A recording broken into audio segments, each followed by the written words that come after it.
When others pack up, we work harder. When others keep in the dry, our blood turns to ice. When others give in, we dig deep.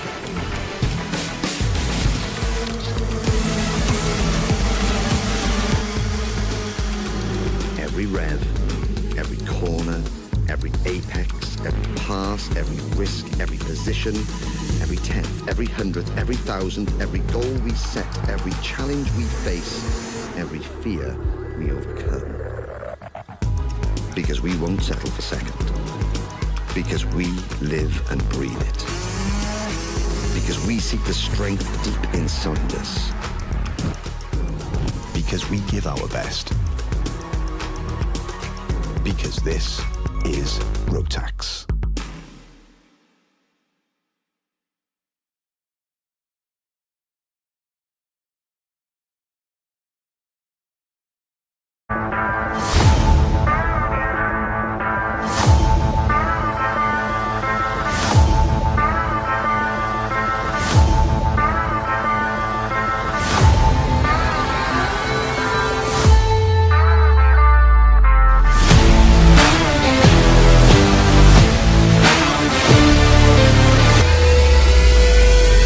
Going to be an absolute cracker-jack of a race day.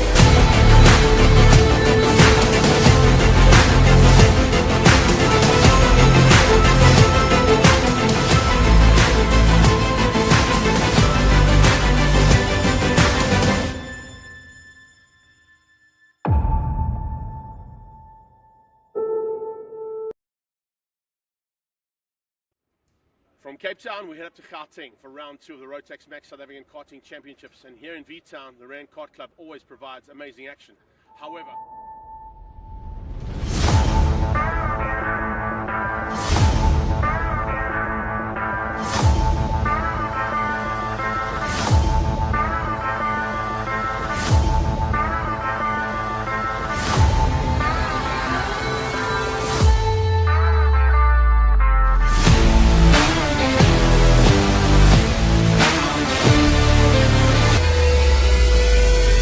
going to be an absolute cracker-jack of a race day.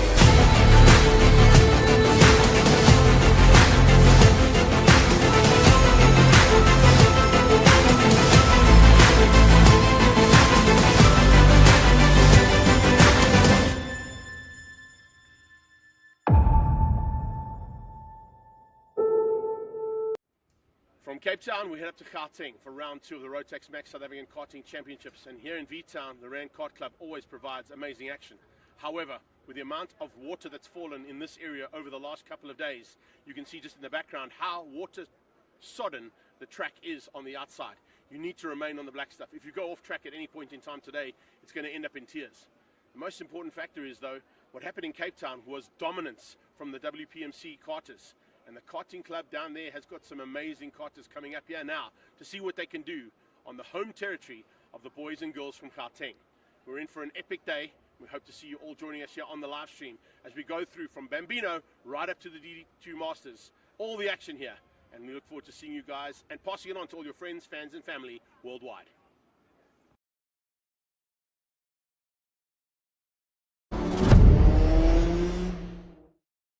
There is no feeling like winning.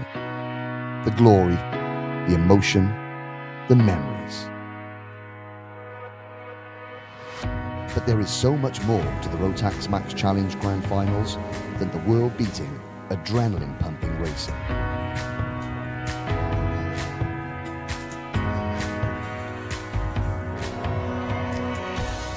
Every day, the Rotax family puts on something special. This is an event like no other.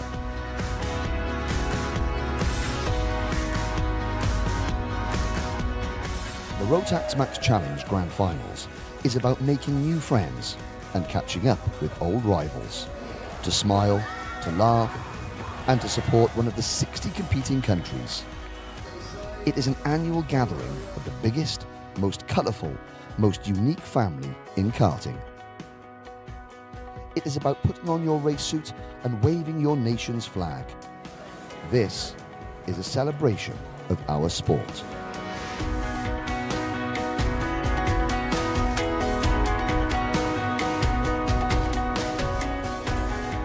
Every driver has earned their place here, and this is their reward.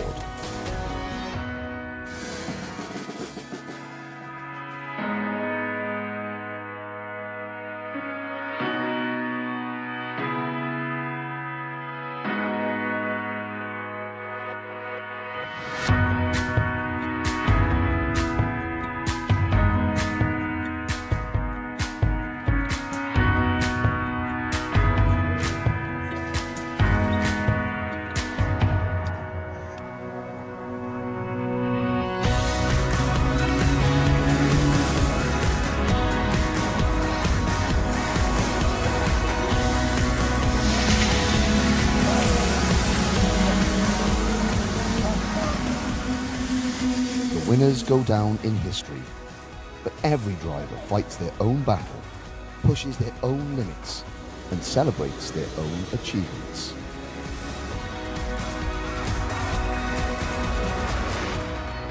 Oh yes, the Rotax Max Challenge Grand Finals is more than just a race.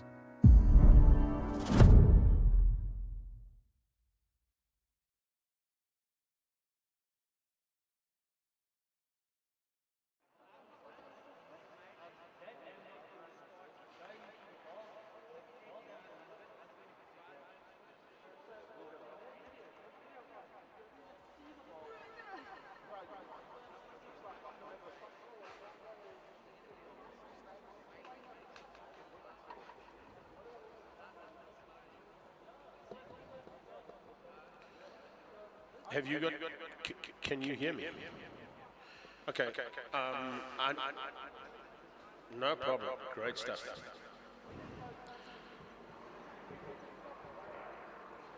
Fantastic. So here we are in V-Town for, of course, the second round of the Rotax Max South African Championships, and down on the grid at the moment you can see as well. Am I interrupting you, Mitch? Sorry, bud. I can see you looking up at me now. I'll give you a few minutes to finish up the driver's briefing, and then we'll be back shortly.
we finished up at the first round in Killarney in Cape Town. It was kind of 3 karts that were at the front end. There are a couple of track specialists in these categories of karts throughout the day.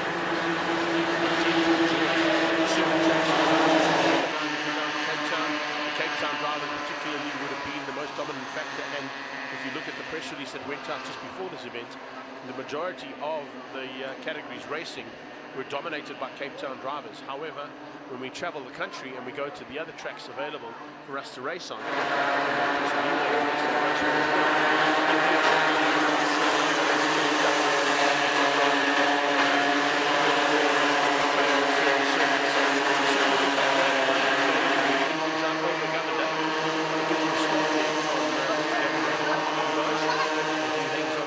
ahead of Makubele in third place. It's kind of a 4-kart or 3-kart train fighting for second at this point in time, and the 13-kart now moving up into the second spot, squeezing out Governor down into third. Further back on that, you see also Ndwambi. Of course, Ndwambi, as I mentioned, was at the front end in Cape Town, but you can see he's dropped slightly back here in this first heat of Bambinos. Shuttleworth up there as well. I was going to mention Sebastian Shuttleworth is the third driver who was in the mix from the starting to getting back into his own there. Holomisa and Makubele as well, looking for a chance. A lot of the drivers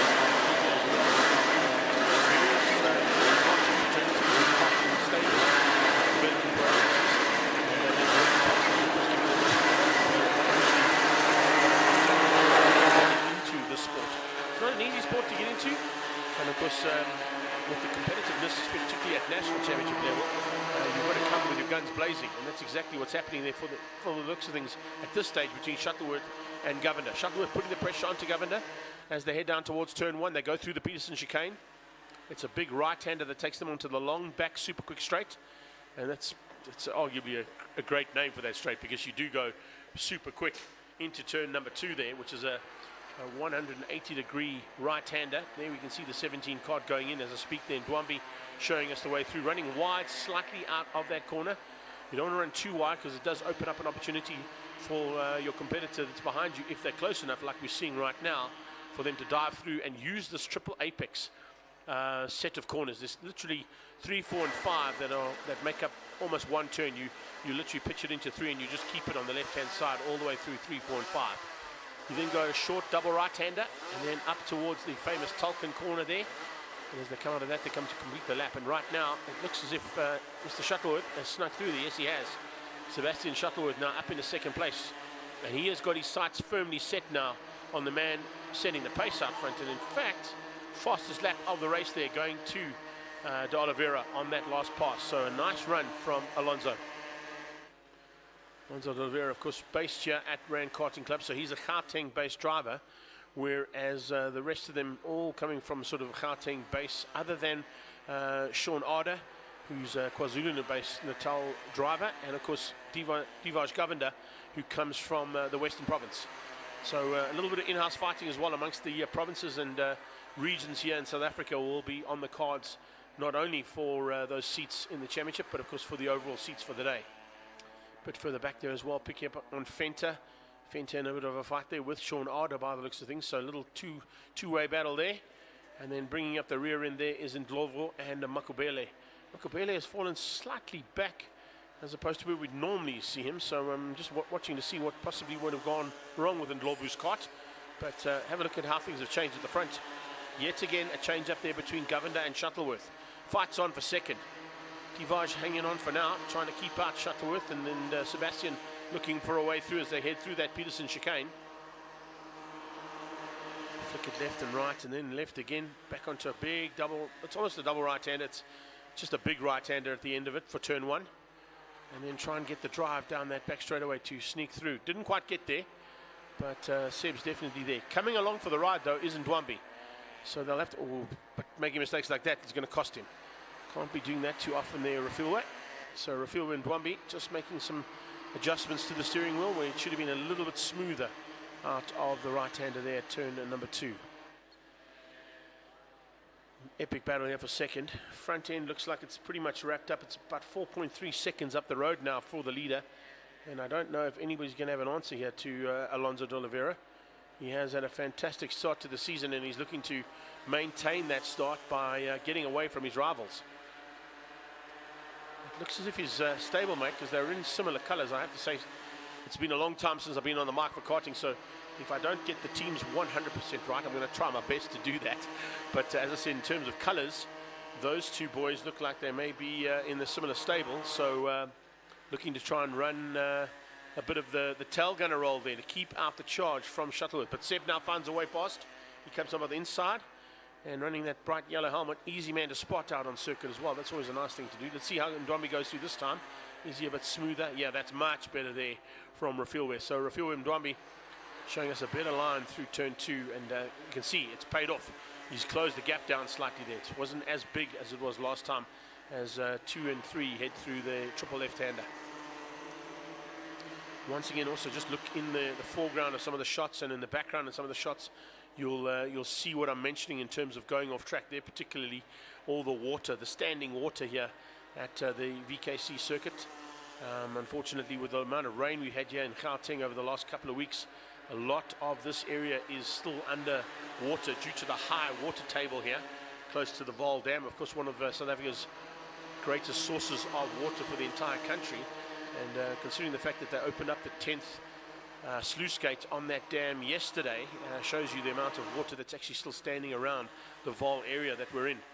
And of course the high water level is due to the water table being so high as well. So don't want to go off track here at all if you can avoid it. And Ndwambi is certainly closing things down, and he's doing exactly what that back straight tells him to be.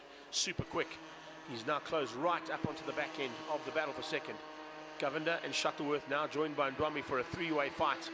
And Rafielwe looks like he's going to try and get back up into the mix as he was in Cape Town. So watch out for him as he starts to make his way through here, and potentially looking for a chance now to be at least.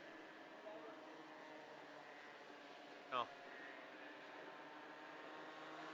that said, Sebastian Shuttleworth, I think, has got the hurry-up call. He's probably seen his pit board, and the pit board's telling him to get the move on,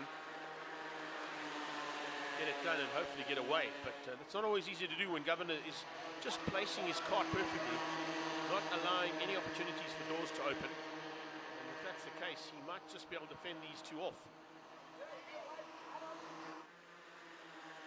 Lap 7 of 8, so this is looking like the checkered flag is about to be on standby, so we'll be keeping an eye on that one as well. A 105.4 coming out of Alonso de Oliveira. He is the man who has basically set the pace there on the 46 kart, living up to that number, of course.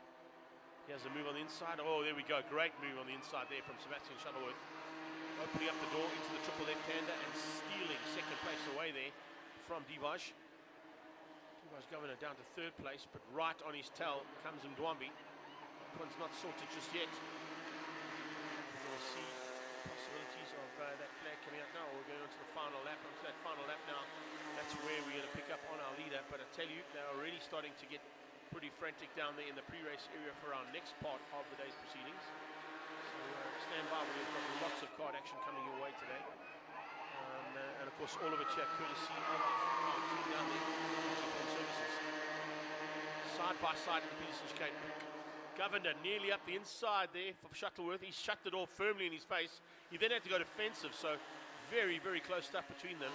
Flag is out, and that's how tight it was to finish up, so it is. So Oliveira taking the victory. Fantastic effort there from him to win out race number 1. And Shuttleworth comes through for a second spot, so a nice run there from Sebastian. Third place goes to Divaj Govender in heat number 1. Fourth place is going to go to Ndwambi, so he continues his top 5 hunt at the front end of this little field of Bambinos. Makabele comes through for the 5 spot, so not a bad effort there from him. And I think we'll keep an eye out on the movements of Makabele through the day. And then right behind that, Sean Arda coming through for the 6th spot. So that's how they wrap things up here for the first race of the day. There's 3 races, of course, each of these. So we'll certainly look forward to more action from them a bit later on. But from Bambinos, we head into Senior Max, arguably one of our biggest classes of the day, and certainly one of the most competitive in the country right now, are lined up down there waiting to go for their first heat of racing.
When I saw the karts for the first time, you know, it was just magic.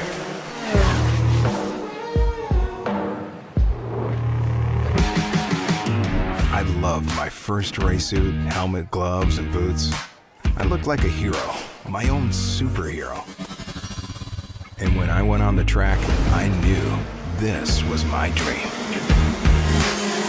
The rumble of the engines behind me, the screech of the tires around me, and I was in control of it all.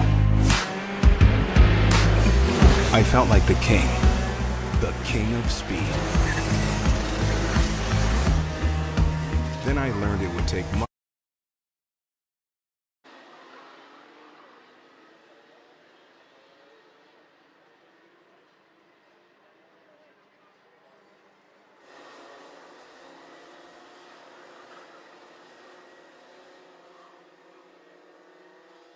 Gianna Pascal with a fantastic, or Gianna Pascal I should say, with a fantastic warm-up and qualifying as well. Charles Visser is certainly a massive contender in this category, having won a few South African championships in his karting career. Not only in his karting career, but of course in his saloon car career now as well, and also representing South Africa and teams all around the world in his abilities that he's shown. He's going to be fighting hard with Jordan Moodley and Michael Besaidnout, of course, who'll be looking to come through. Besaidnout didn't quite get the qualifying he wanted. He's behind Jono Wilson and Roshan Goodman in there as well, looking for a chance. But it is going to be Ken Swartz who's out there for the Gazoo Racing stable as we get into the tram lines and go racing down towards the tram. We've got a green flag, everybody's got through there rapidly, and a good start there with Swartz getting the whole shot into turn one. He gets outgunned slightly though into turn one. Looks like Pascal found a way through, but have a look at this as they come under braking now for turn two. Oh, late braking from the 257 of Charles Visser. He just dives up the inside from 3 karts back and steals the lead. He's got Swartz right on his tail now, looking for a way through. So it's the kind of battle we can expect to see in this incredibly talented field of karters, but also how tight do you want it? First 5 karts, literally almost a train forming there between them. Could have even been 7. We just get a little move on there coming out of and of course Roshan Goodman.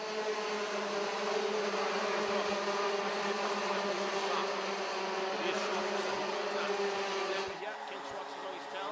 Pascal is up into third, dropped down 2 positions from the start. So losing out a little bit of ground there to the 2 top parts. And then right behind that you've got John Wilson.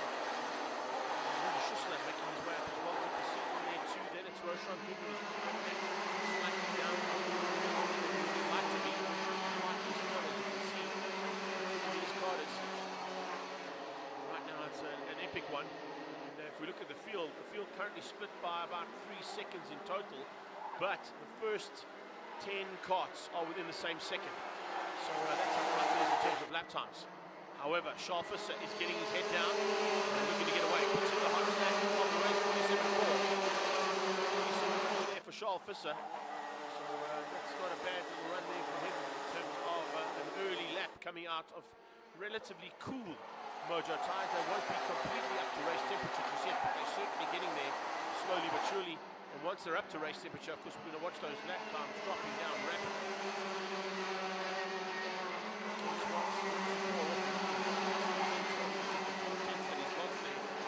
In that first lap. So yeah, on lap 2 you can see just how hard Charles Visser is pushing to get away, and he's going to have to do that because Ken Swartz has now decided to put his head down and start putting pressure on. Gianna starts to put the pressure on as well. Amazing run here from Pascal. Slowly but surely making his way up and looking for a way past. If there's an opportunity that opens up, there's definitely going to be a chance for a dive up the inside. Taylor not too far behind though. Said Scrimgeour having a fantastic run there in the 4 spot just ahead of Jono Wilson.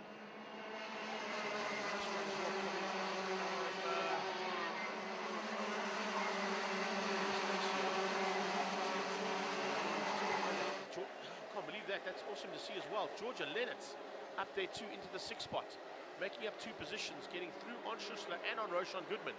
So Georgia Lennox is down. Of course, he's had multiple opportunities to race at this circuit, normally on 2 wheels as opposed to 4. But Alex must be pretty impressed so far with the run there of his young daughter up up into the top 6, just ahead of Bostander. Looks like Roshan Goodman might have a little problem. He's dropped down to 9th place, just ahead of Jamie Smith. Then Duplessis, Jordan Wadley down in 12th. Michael Besaidnot in 13th. That is not where those two want to be. There's a dive for second. Oh, and a touch. Dive for second there for a move from Pasquale, and diving through a little tag on the right-hand side of Ken Swartz's kart, dropping him back into the clutches there of Screwgill. So it's a fight of note out there and some muscling happening. Pasquale just setting the fastest lap on the last pass, getting down to a 46.6. So the times are dropping as those tires get up to race temperature. Across the line, though, Fisher still hangs on. He's also now into low 47s as his lap times, but he's able to do a 46.9 earlier on. It's not quite the fastest just yet because Pasquale hangs on to that one. And the reason for that is they're closing that gap down. Look at the gap that's closed down as well. For 4th and 3rd, there's the move. Screwgill getting through and finds a way past it. Getting up the inside and, well, no, not quite. Swartz came back and shut the door. So now, Conor Wilson to join the party. Wilson now joins a 2-5, making it a 3-5 fight for 3rd place. As 1 and 2 start to get away. Ken Swartz holding that back up there in the Gazoo Racing stable machine that he's in at this stage. So the Gazoo Racing development class is definitely moving well. Most people in South Africa. We've seen the progress of a lot of these cars up into the Gazoo Racing Cup. From there, of course, onto saloon cars. First of all, of course, the Super Cup category opening up with the Toyota Starlets. And then, of course, into the actual touring car championship as well. And then, the world's oyster really when it comes to Gazoo Racing. Any format of sport, in motorsport, or any format of class in racing motorsport, seem to find some kind of championship winning skill. And they bring through the talent. Like we're seeing what they're up to here. We've got a KART on the sideline there as well. I think that might be Carter. Just want to double check. I can't really see anybody else. Just going into the exit of the Triple A. Charles Fisher hangs on for now though. And he's got a bit of pressure at the halfway stage. They're 7.5 laps in, and Fisher is feeling the pressure coming from Pasquale.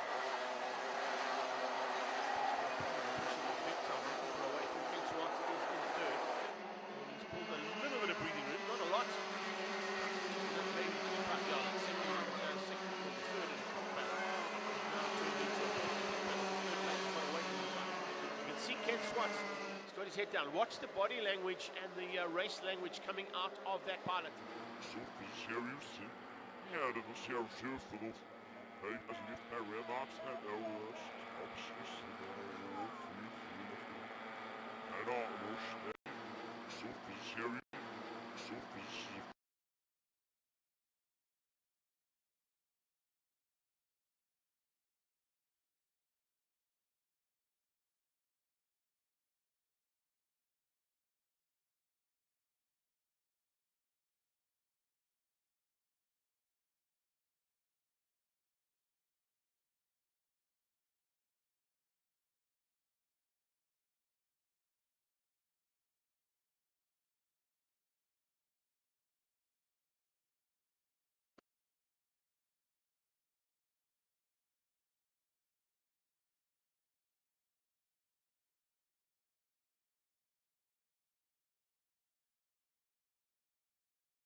Carter is the man on the sideline, so he will get a DNF for the first heat, unfortunately. The issue on the car, maybe he had a bit of a problem, but as I said, if you do run off into the water in the background, of course, you didn't run too far into that water that's just standing there in the background. Big concern if you're involved in a scrap and you tangle. I don't think any of the kart manufacturing OEMs that are here this weekend have got spare suits or have got possibilities of Super Blue Surf or Omo to get out the dirt that you're going to find if you go splashing through one of those big puddles. I can tell you from my own experience here in Supermoto days, running off the circuit when it's this wet, you're going to battle to get any of that water or dirt off your racing suit or race overalls or even motocross kit. It takes a massive strain. Anyway, let's go from the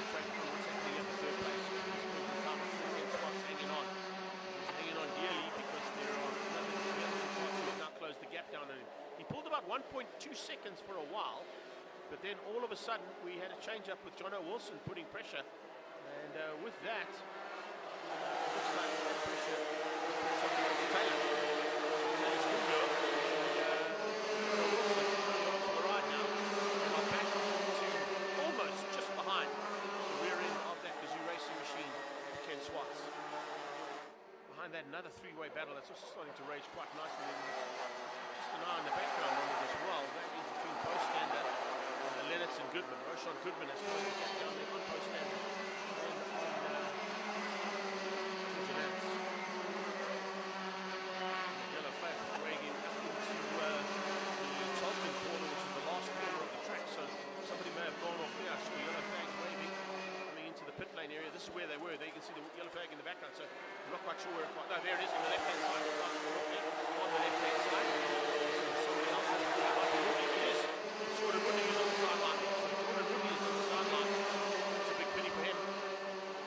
Woodley falling to the sideline of the circuit. So another man who was at the front end and fighting hard down in Cape Town with a DNF for race 1, heat 1 here today. Definitely not part of the planning there, I think, in the Woodley race camp. Certainly part of the planning up front here from Charles was to get to the front and get away and try and keep the rest of the karts at bay. It took him 3 quarters to get there, but once he got to the front, he has not been vetted yet. There is still some pressure coming from behind, and if we look at the lap times currently, they are about 0.3 of a second between them. The Fisser is in the advantage seat.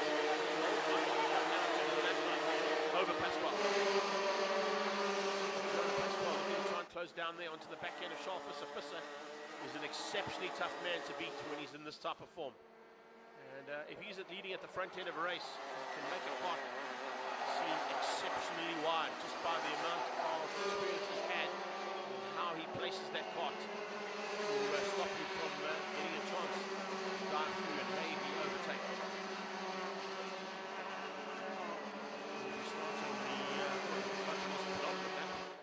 Start the final one soon. It's a fantastic run here from Fisser so far. Pasquale has pushed hard, but just wanting ever so slightly there in the closing stages.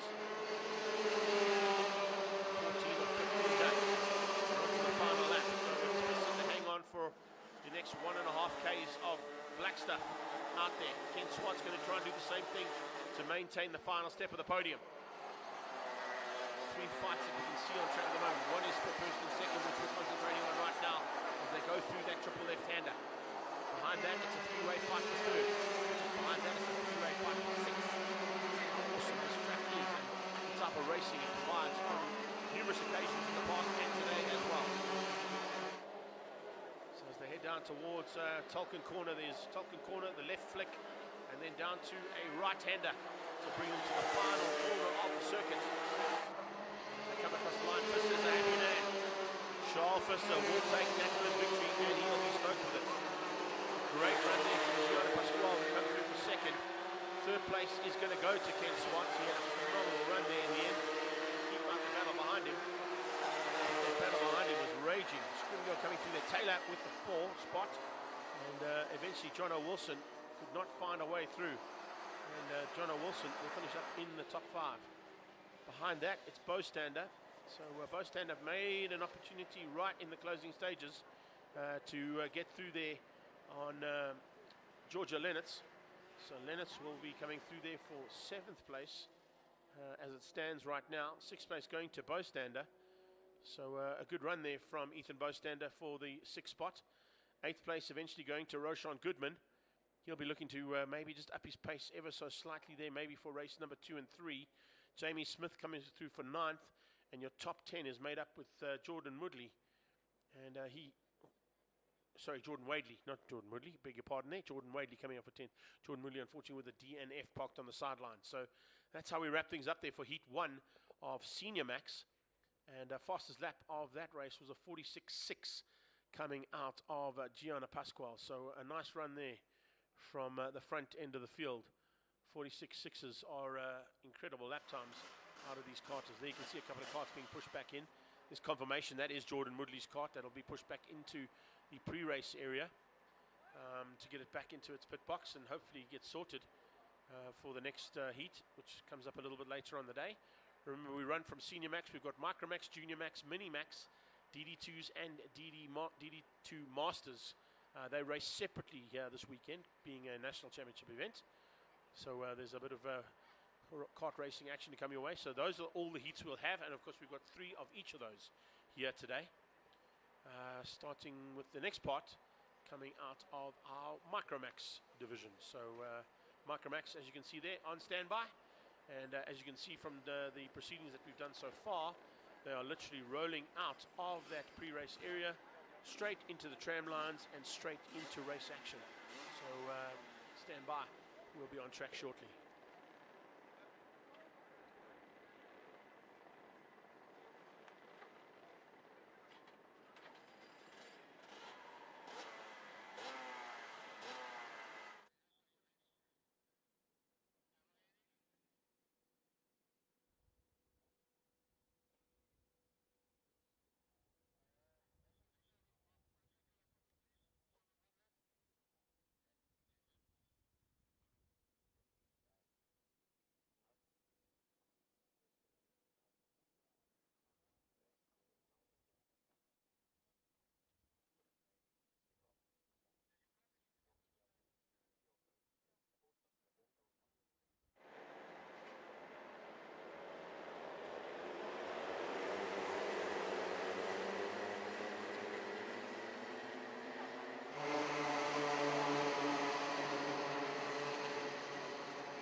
We go straight into race action now for race 1 of Micromax.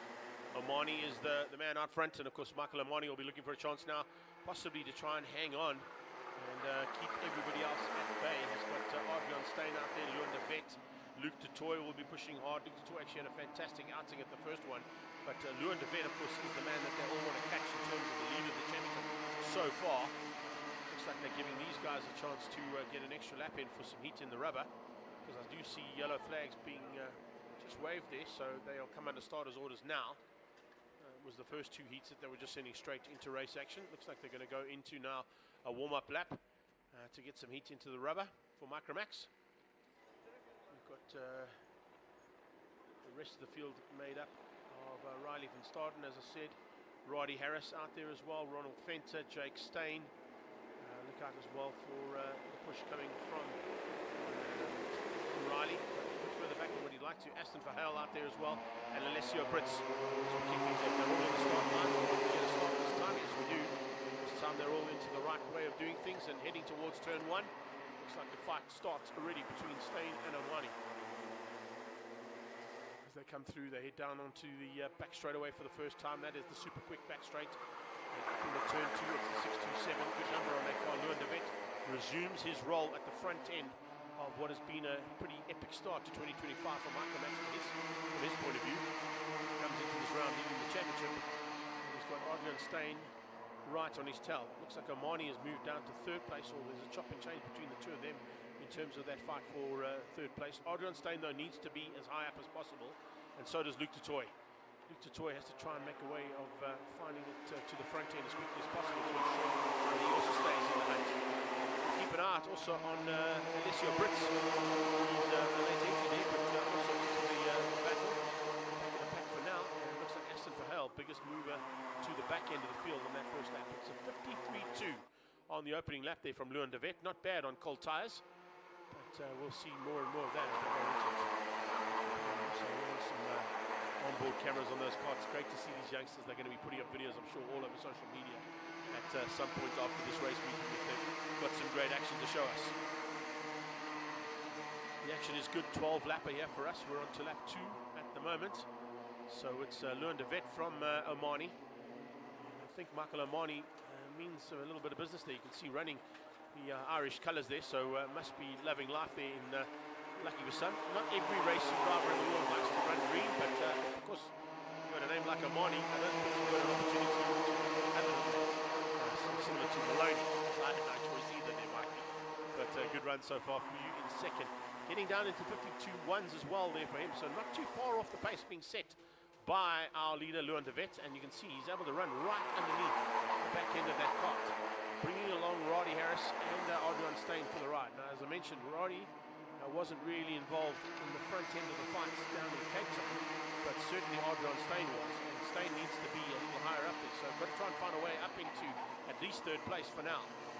Victor Toy's down in fifth. He was also a big contender, but of course now sitting down at the moment in fifth place is not quite where he wants to be. Can he make up that ground? We'll wait and see. Let's see, looking at him right now, there on the fence with his tail, and then just behind that you can see also the fight with Yakin Khamildi making his way to the front, Khamildin I should say, making his way to the front end, wanting to try and find a way through if possible. So top four, pretty evenly matched there, almost on exact lap times, every single one of them in the low 52 zeros, and then everybody else in the 52 twos, but further back they're in the 52 eights. So that's kind of how the split of the field sit at the moment. De Wet, Omani, Harris, Stein and Du Toit all in those 52 zeros. Du Toit at the moment has got to find about 0.2 of a second if he wants to get into the zeros at this point, because he's sitting in the 52 twos at the moment and leading that second pack of carts.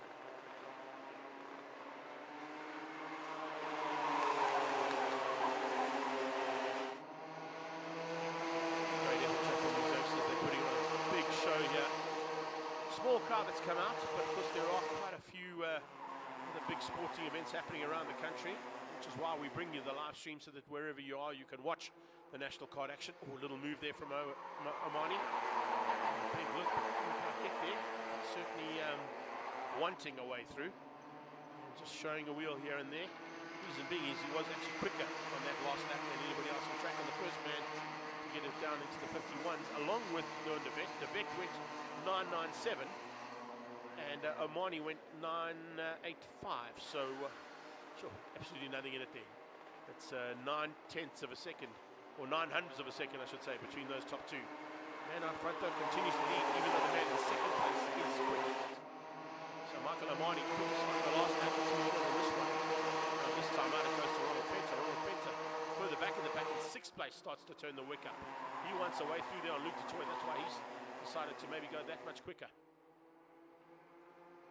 So the fight is on here, big time. 51.958 there coming out of Ronald Fenter. And that's the man we're watching right now in that 6.55 cart, fighting for fifth place. On the back end of Luke Du Toit. Du Toit under pressure, almost opened up the door there. And yeah, we had a little look from Ronald Fenter to try and find a way past, didn't quite get there though. As we watch those two for 5 and 6th place. Are they going to work together? The idea is that they should try and work together as opposed to fight each other before they get too far back behind this first pack. Bridge that gap between the first pack and second pack to ensure that ends up in another 6 laps time. We're halfway through race number 1. It's heat 1 of Micro Max. If you've just joined us here, it is the South African Rotax Max National Championships.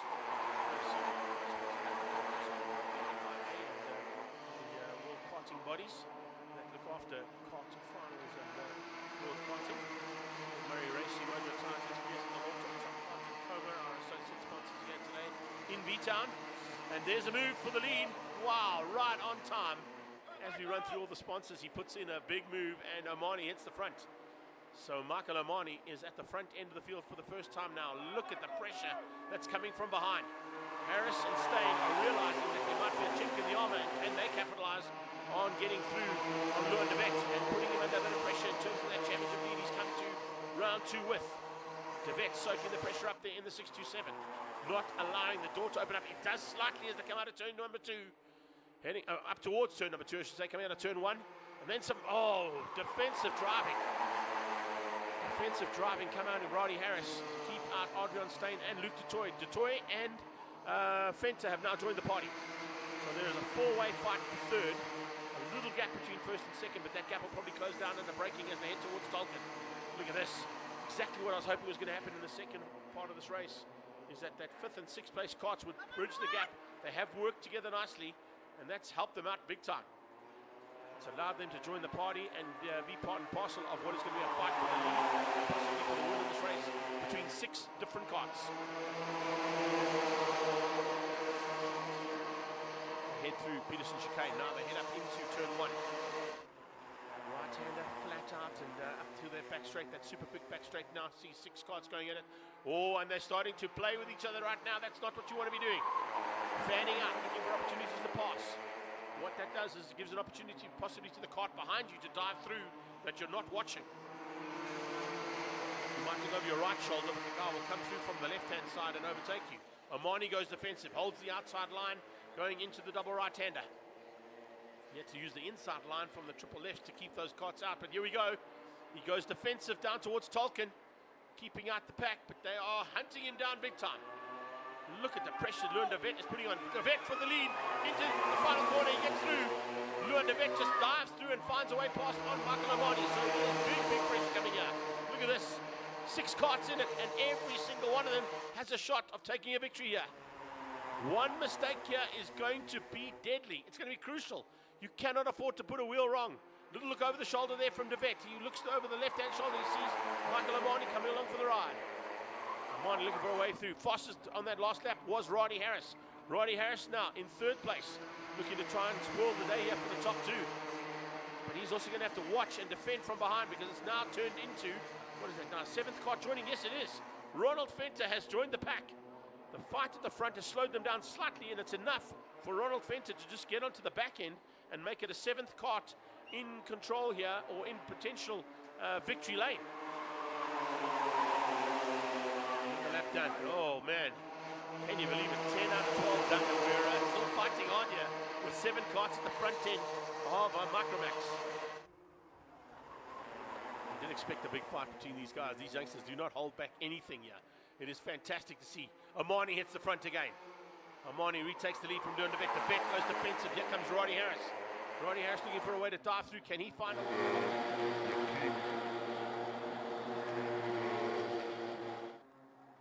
Camille D, making his way to the front.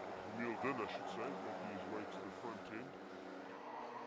Steyn, as I mentioned, was one of the drivers that was involved at the front end down in Cape Town, and now up on sort of more hometown territory. He's now starting to show some prowess here, and wants a way through. Oh, once again the door opens up, and Michael Omani uses out there to De Vet. De Vet has got that final corner dialed in. There's no way you're going to beat Luan de Vet through that last corner. If he's looking to make a pass, Michael Omani needs to do it before that last corner, and then has to try to go defensive before they get there. He follows through De Vet. Right behind that, it's Harris and Steyn. Dutoy is right in the mix as well. Luke Dutoy looking for a way through with Ronald Venter just behind that. Fantastic run, it really, really is. Here we go, into the double right-hander. We're about to come to the line to wrap it all up. Can Michael Omani hang on now? He has to go defensive. Watch for the line now. He'll change up his line. He's going to go defensive, go to the outside, and maintain that outside line. Yes, there we go. Blocked pass from De Vet. He goes to the line. They're going to go to the line. Who's going to have it? It's Omani and De Vet. They're side by side. Wow! What a way to finish up. Omani hangs on. De Vet comes through for 2nd place. Harris in 3rd. And that is only 5 thousandths of a second, splitting the first 3 karts over. 500ths of a second, I beg your pardon. 500ths of a second, splitting the first 3 karts as they cross the line. It's Michael Omani who gets the victory. A fantastic effort there from him. In 2nd place, that goes to Luan de Vet. So Luan de Vet has maintained the lead of the championship so far, I would have to say. Roddy Harris has definitely thrown his hat into the ring in terms of championship contention now. There was a last-ditch effort there from Luke Dutoy. He snuck through for 4th place and stole that away from Adrian Steyn, who finishes up in 5th place. A good effort as well coming out of Ronald Venter, as I said, coming through in the closing stages to get into that top 6 fight, which eventually turned into a top 7 fight with Yakim joining the party there for 7th. And then it was just Van Staden not able to quite get there, but I think we'll watch out for a bit of manoeuvring coming out of Riley Van Staden in race number 2 later on. Alessio Brits will finish up in 9th place, so not a bad effort there from Brits' point of view. 9th place there, and then behind that it is Jake Steyn, who makes up the top 10, just ahead of Aston Verheul for 11th. So that's how we wrap up our first heat of Micromax, and standing by, ready to go now. Looks like we're in for another Fantastic battle here. You would have seen, if you'd seen any of the pre-race press releases going out, there was a treaty signed only just down the road here that stopped all the wars in some of the parts of South Africa in the early stages of our history. But it looks like the war is continuing here in a big way. As rolling out onto circuit goes Junior Max for the first heat of the day.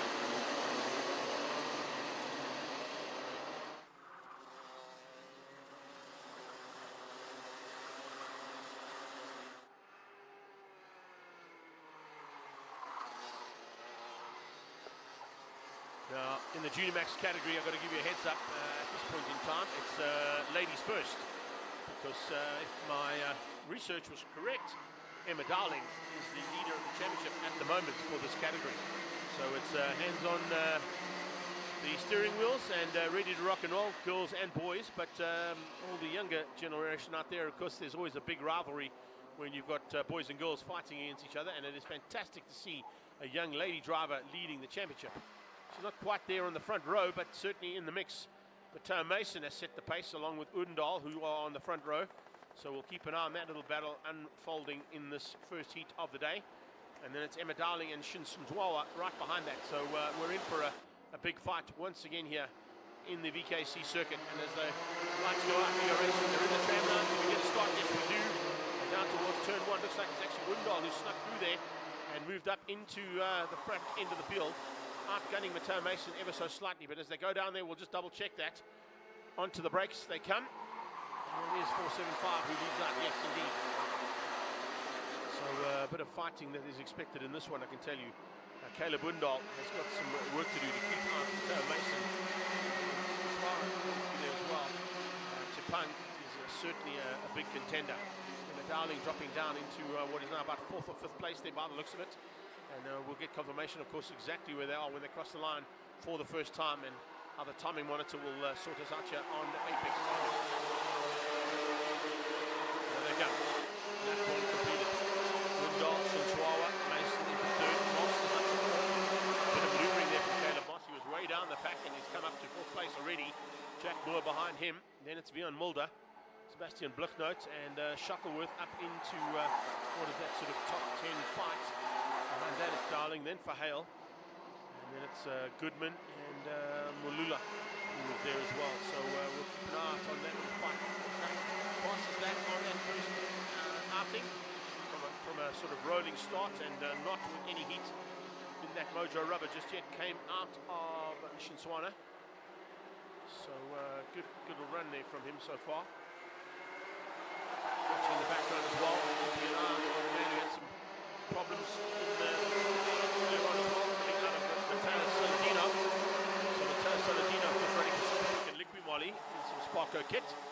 Will be looking for a chance to make up ground, but Matteo at this point in time sitting down in 16th place. Having to start from the back is not an easy thing to do when you've got such a competitive category of karters. We'll also keep an eye out, of course, on one of our international competitors here this weekend. Great to have Brookett, yeah. Zendaya Brookett from Mozambique, who's joined the party too. We've got a couple of Mozambican drivers that have joined the party for this weekend's national championships here in V-Town. But Mateo Mason now trying to control things from the front end if he can. He leads now over Shinswana. Caleb Udendal, Caleb Moss, Jack Moore up into 5. Shuttleworth starting to put a little bit more pressure on as well. We'll keep an eye out on his maneuverability there from Maddie's point of view. Shuttleworth in the 412. Also an RKC-based driver, so we'll know the circuit well. He's probably done most of his testing and pre-race setup here. Because over the weekend that we haven't had rain. Looking forward to coming through here. Caleb Moss sets the fastest on the last lap. 47.1 out of the Junior Max driver there in 4th. So Moss looking to try and get through. Maybe on Caleb Udendal. Caleb there in 3 and 4.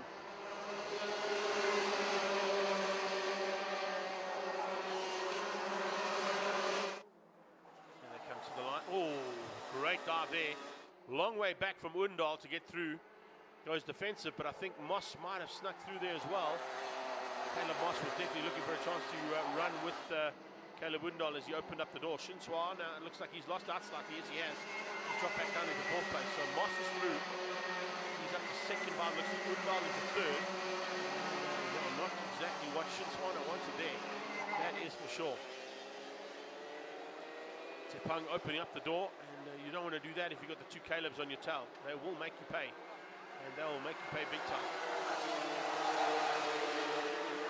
Just want to give a heads up as well to the director. I might need some new batteries for my in-ear pad.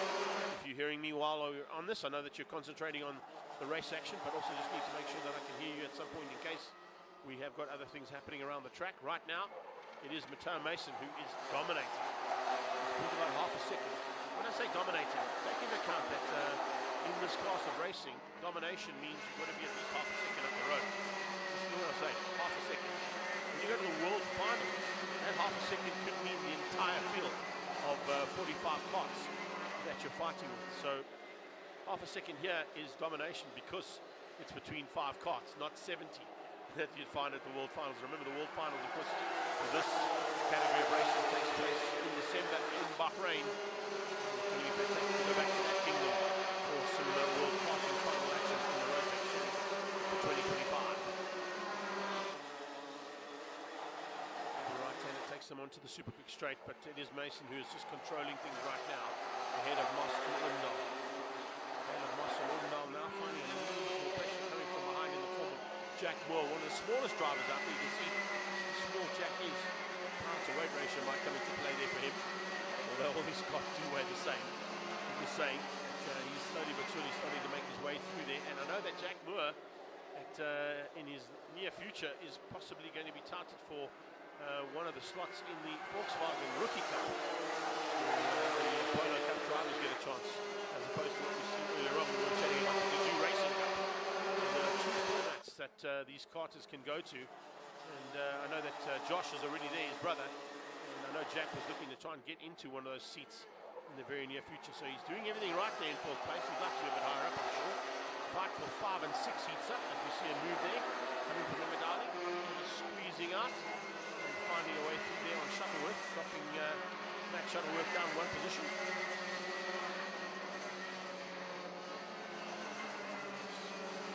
Good clean racing out there so far. Everybody seems to be keeping it on the black stuff, which is a good thing today. You do not want to go off track today with all the water and standing water that's around the track. There's an example of it turn one on the right hand side of that shot as well. You can see just how much water is in the standing areas around the track. Try and keep it on the black stuff, stay out of trouble. Don't go sliding off anywhere else. Otherwise you could be in some serious underwater. You might need a snorkel if you get into some of the areas that are here. Mason though continues to control things from the front at the halfway stage. Doing a fantastic job. Also fastest car on track at the moment, 6.9. So the Junior Max man up front. And the horse not too far off that. He's on a 47 dead, so he's about 0.2 off on the lead kart, but Moss is definitely closing. Gaps come down to 0.9 between himself and look at the way those two cars are liveried. I think stable mates out of those two as well.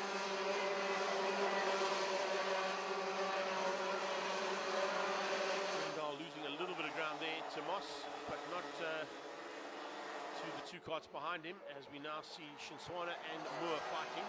There is a dive from Jack to get back at Tepang.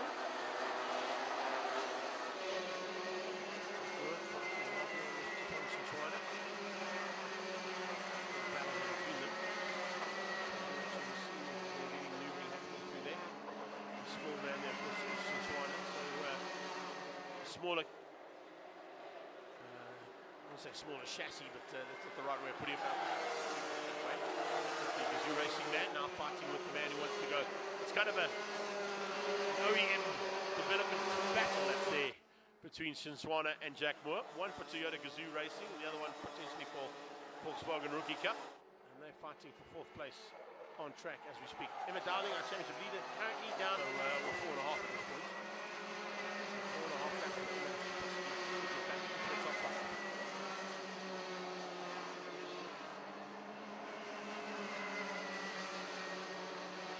Down in 10th, just ahead there of Mulale. And of course it's Shuttleworth is in 8th.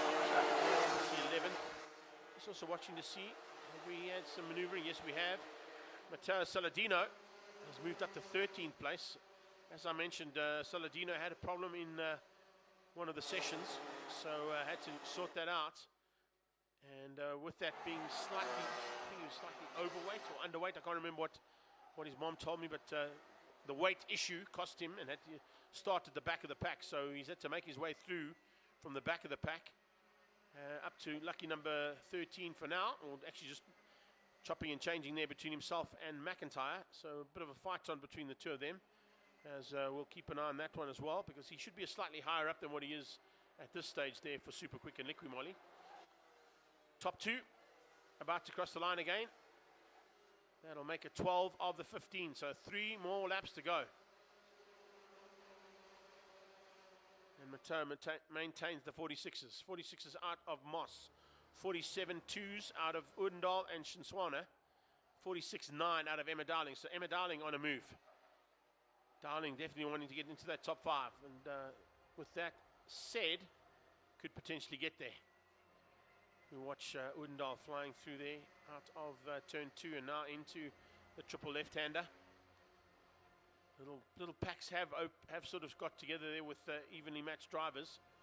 No one has got an answer to this man at this point in time, though, that is for sure.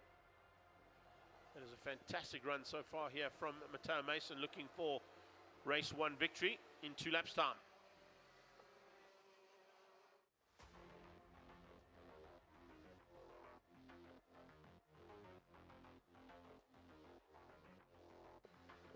With that said, Matteo Mason starting to put the hot laps in now for that CRG. He's now moved himself into the 46.8s and pulling away from Moss and Odendaal, who are equidistant apart. 4th place still in the hands, or is it? No, it's changed up again. It's Shinswana, who's now back ahead of Jack Moore.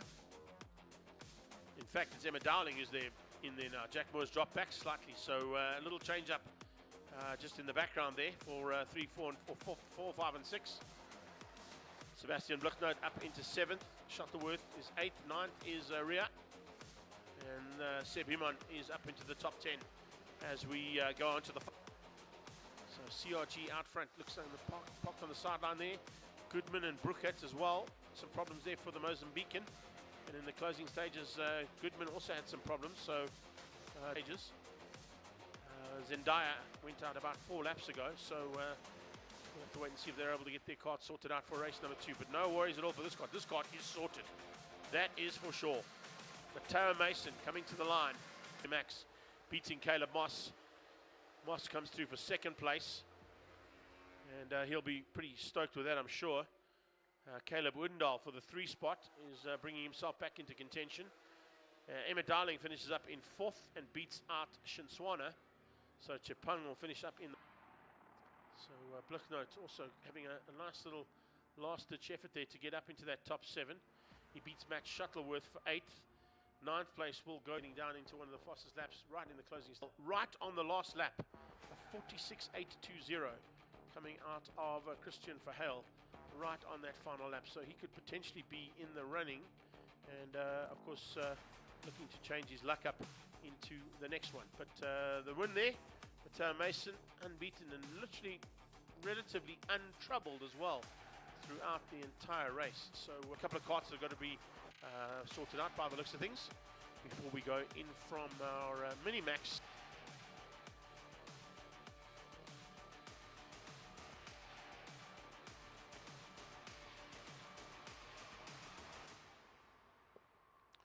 That's Vion Mulder, who's parked on the sideline there in the barrel. Looks like a bit of damage on that barrel as well, so it might not have been just a slight mid-services.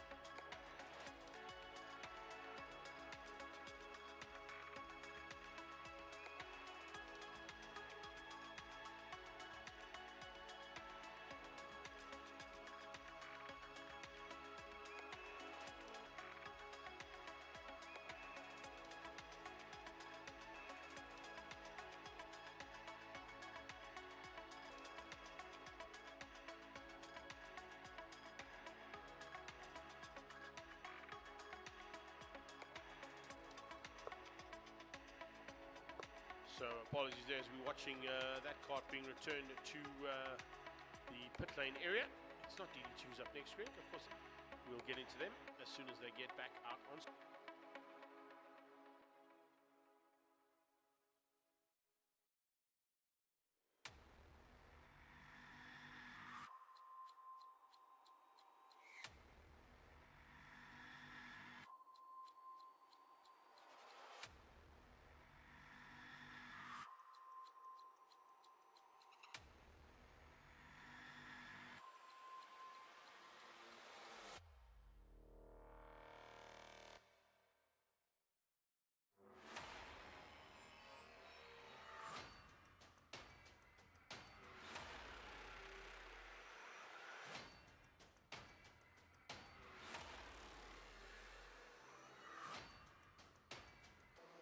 Towards the Peterson chicane for the first time, flicking through there to get some heat into those Mojo tyres to ensure that they're ready to go.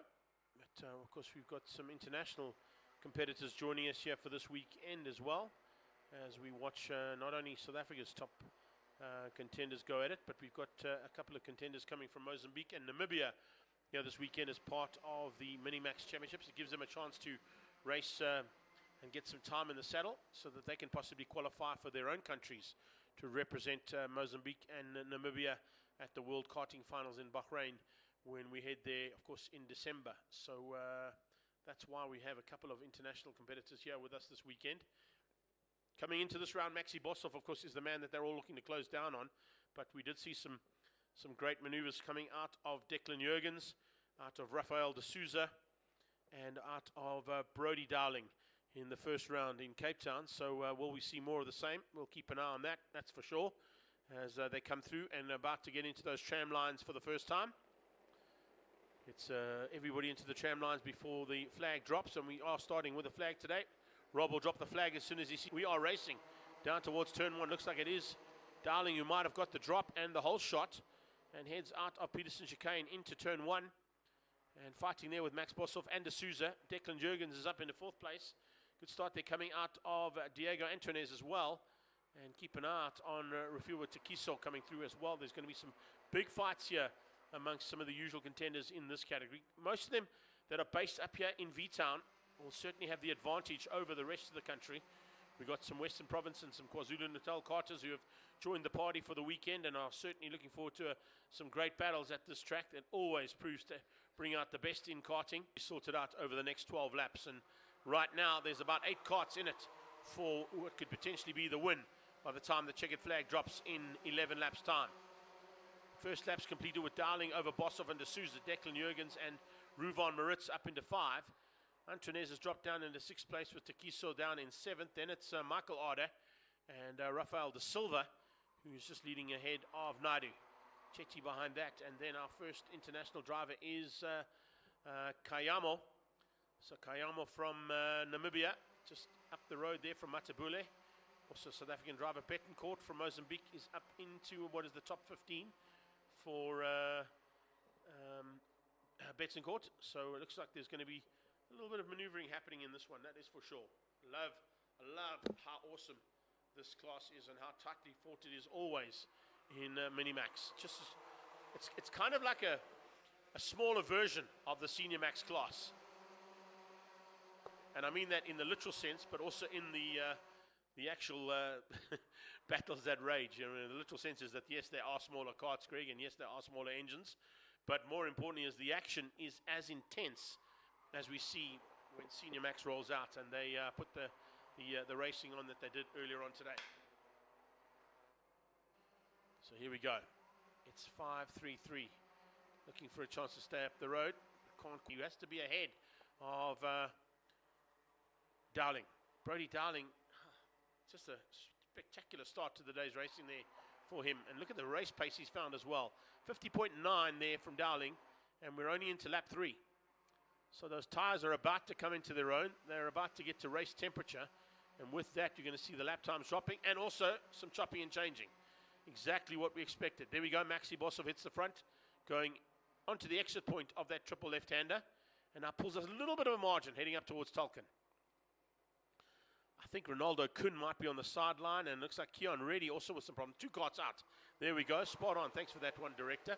Right on cue. We got Ronaldo Kuhn and Keon Reddy, who have parked their karts on the sideline. That was after lap 2, so they didn't quite make it out as far as they'd like to go, and that's certainly not part of the planning that I'm sure their teams wanted for the two of them at this stage of the proceedings. Out front, though, it's the 33 kart of Maxi Boshoff hanging on over the 22 kart of Brody Dowling. Jurgens trying to close down there. Declan is not too far off the pack, and good line there from Declan Jurgens. Found an inside line there that just closed about half a kart length, and it's brought him back underneath almost the back end of Dowling's kart. Rafael de Souza, who of course was a top contender, as I said, at the first round. He's still a top contender here in the second round in 4th. He's got Ruvan Moritz and Diego Antunes behind him. Rafael de Silva in 8th place at this point in time. Bit of changing in the background there. I see somebody also falling by the wayside there. Is that Kriev? I think Kriev Chetty had a problem on that last lap. He's dropped down to 18th place. Lost about 6 positions on that last lap. So the second of our the second pack of karts losing its top contender there, dropping back about 6 or 7 places. I also see parked on the sideline there. Was that Christian Nadio? Yeah, Christian Nadio, I think, parked on the sideline too, which is not exactly what he wanted. That is for sure. Here we go. Back to complete another lap, and we're going to get to the halfway stage. 6 of 12 done. It's Boshoff, Dowling, and Jurgens. They've now pulled a little bit of a gap over that 4, 5, and 6 place. In fact, 4th place on his own is Ruvan Moritz. Diego Antunes hanging on for the 5 spot, but he's got 3 karts behind him, almost 4, about to be joined by the 4th one there of Michael Arder. Good dive on the inside. That's a great bit of driving there coming out of the 5, 7, 8, but unfortunately Tekiso ran a little bit too hot, which allowed the door to be open and the return of the favour to come straight back at him. It's a fantastic fight. Look at that. Fanning out, opening up the door. Oh, and from, what was that, 5th place down to 8th in one little foul swoop there. Didn't quite go according to plan. You're going to watch as the timing monitor changes. If you are watching on Apex Timing, it's our live timing for the weekend, courtesy of Brett and his team, as they come through there. Here we go. So the first 4 will remain the same, with the 4th kart being the fastest on track. But watch for where, Tekiso dropped right down to 9th. So that is not where Tekiso wants to be. Opened up the door and 3 karts just dived through. If you've got a train of karts on the back of you, it's just vital that you do not open up a door, because the way that these karts go and the way that they follow each other, literally almost, as you can see how close they are right there, with splits of a second between them. Parked on the sideline, another kart down at, is that turn 1? I think it is, yeah. That's down at turn 1, and if I'm correct, that might be Meso Chapedi. So Meso Chapedi, unfortunately, out of this one, parked at turn 1, as another lap ticks off. We got 8 down and 4 to go. Dowling, Boshoff, Jurgens, Moritz, Antunes. That's your top 5. Antunes leads the second pack of karts. He's got De Silva, De Souza, Arda, and Tekiso right there with him for good company. Good company's turning into some massive fights now for the front end, as Maxi Boshoff applies huge pressure onto Dowling. He soaks it up. Dowling has managed to hang on, but only just to stay ahead of Max Boshoff and Jurgens Declan. Declan Jurgens, I beg your pardon, wrong way around there, Greg. Get it right. We'll eventually get it right there. It has been a while since we've done some karting, so there you go. Declan Jurgens hanging on for the 3 place, but he's got enough pressure coming from Ruvan Moritz as well. So there's not going to be any love lost there between those two, I can tell you. Stablemates, yes, but on track, arch rivals, as they complete another lap and we get into the final quarter of the race. We're on lap 9 completed. We're on to lap number 10, so it's 3 to go. Little look over the shoulder there from Dowling, just making sure that he's got enough breathing room to keep out Maxi Boshoff and Declan Jurgens. I think Boshoff is his main concern. I don't think he's worried too much right now about Declan Jurgens or Ruvan Moritz. Diego Antunes has pulled a small margin now. A little bit of breathing room there between himself and De Silva and De Souza. The 2 Rafaels need to get a bit of maybe Ninja Turtle juice in them to catch that kart just up the head of them of Diego Antunes. back of that pack though. Arda has been joined by, is that Maddox Mason? I think it is. Yeah, Maddox Mason has joined onto the tail end of that second pack. So a little late charge there coming from Mason. Oh, look at this. If you fan out like this, boys, you start fighting like this with 2 laps to go, that second pack is going to catch you. Maxi Boshoff now leads out. He's got a big move that was pulled on him by Jurgens, who snuck through there to drop Dowling to third. Dowling now into the clutches of Maritz. Maritz dives back up the inside. Oh, and Maritz now looking for a way through there on Jurgens. Jurgens had to go defensive. Because of that, he had to change his lineup. Here comes Dowling. Dowling looking for a way through again. And Dowling is putting massive pressure onto the back end of Maxi Boshoff. Max Boshoff is hanging on for dear life here. And as I said, exactly what I thought would happen. They're going to start the final lap here. And with the start of the final lap, the second pack has caught them. We've gone from 4 karts fighting for the lead up to 9 karts fighting for the lead on the last lap. This is a fantastic finish here to the first heat of Minimax. Here they come. Down towards turn 1. Defensive driving. Inside line being held by Max Boshoff. The 533 hangs on. Dowling goes to second place. Right on his tail. They're fanning out there with Jurgens looking for a way to dive through. Behind that is Maritz. So the first 4 haven't really changed, but they've got a 5th kart that's joined them now in the form of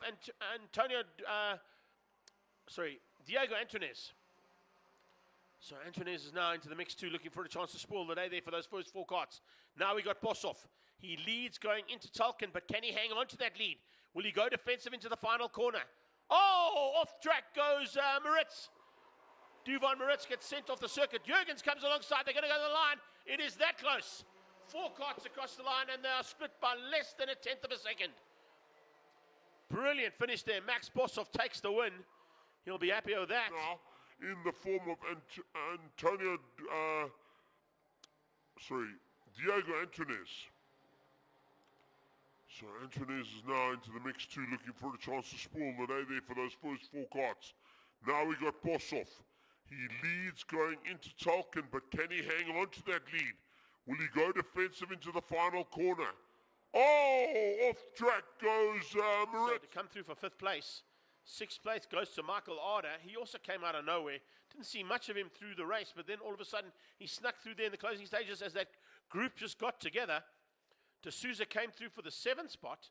So Rafael D'Souza, one of our top contenders from Cape Town, only finished up in 7th place there, just ahead. And actually in 8th place, I beg your pardon, because of course Arda got the 7th spot. So and that's a way to finish up the day there. But have a look at that. 1, 2, 3, 4, 5 karts across the line, 0.3 of a second.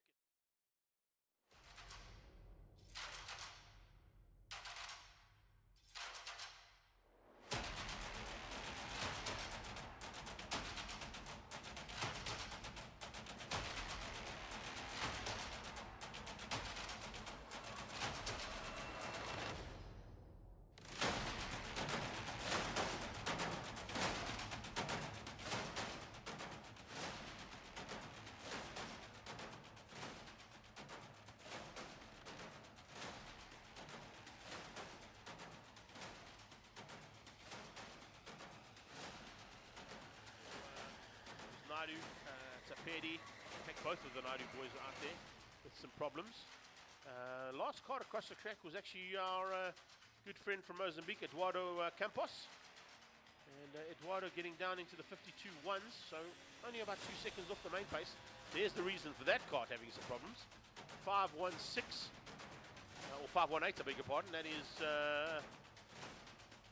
Naidu. And Christian Naidu will be having a chat to his mechanic saying, we might need to tighten the wheels on this kart a little bit more, guys.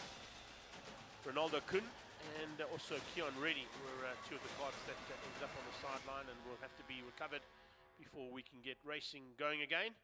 And now we move in, of course, into our DD2 and DD2 Masters. So apologies on that one.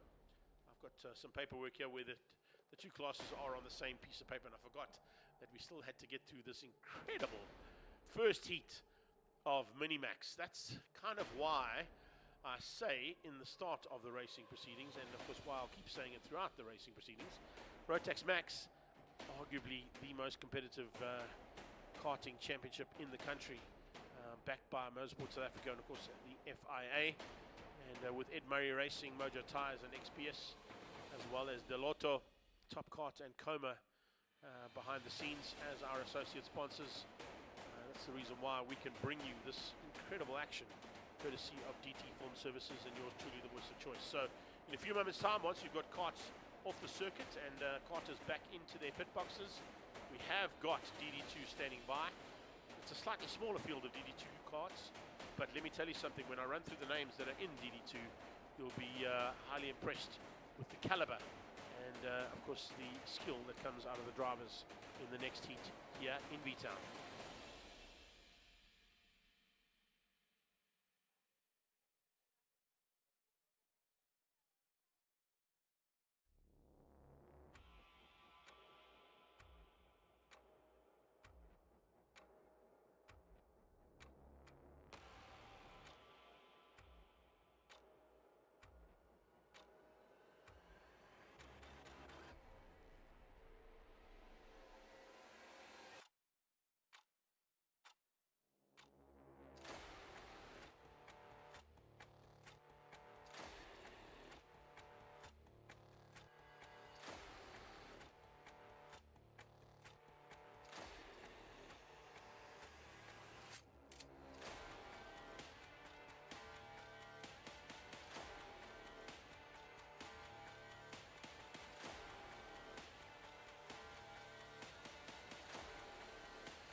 Let's roll them out onto the circuit here in V-Town. Welcome to Rotax Max South African National Karting Championships Round 2. We're in Gauteng. We're at the RMC Kart Club in Vereeniging. It's VKC, of course, as it's also known. And in V-Town, we come racing, and we come racing in a big way with the DD2s rolled out for their first heat of the day. It's Sebastian Boyd who put it on pole alongside Jason Kutsia. So it looks like it's going to be a situation resumed amongst the two Cape Town contenders. They were kind of the class of the field, along with Ethan Steer, Matt Wadley, and Anwar April in the first round at their home circuit in Killarney. But of course now in V-Town, Brad Liebenberg, who sits right behind them there in third place, will be looking to come fighting hard along with Shrin Naidu. The two Gauteng-based drivers definitely wanting to be at the front end by the time the flag drops. We start with a flag. They'll go into the tram lines now for the start. DD2s, as I said, slightly small field of DD2s, but classy field. We've got, there's probably about 7 or 8 national champions in that category. Most of them coming out of Brad Liebenberg, but a couple there, of course, to Sebastian Boyd and to Jason Kutsia as they fight hard now through Peterson chicane and down towards turn 1. They eventually sort things out going onto the super quick straight. And birds flying, getting out of the way. They better, because it's going to get real down into turn 2. Boyd hangs on by the looks of it, and then is that Jason Kutsia who's moved up into second. And some maneuvering happening as well from Brad Liebenberg's point of view as he starts to make his way to the front end from the word go. It's a good start here from our DD2s, Shrin Naidu, and watch out for Matty Wadley and Ethan Steer, as I said. Tony Orby would like to be in there, as will Anwar April, after a good round in Cape Town.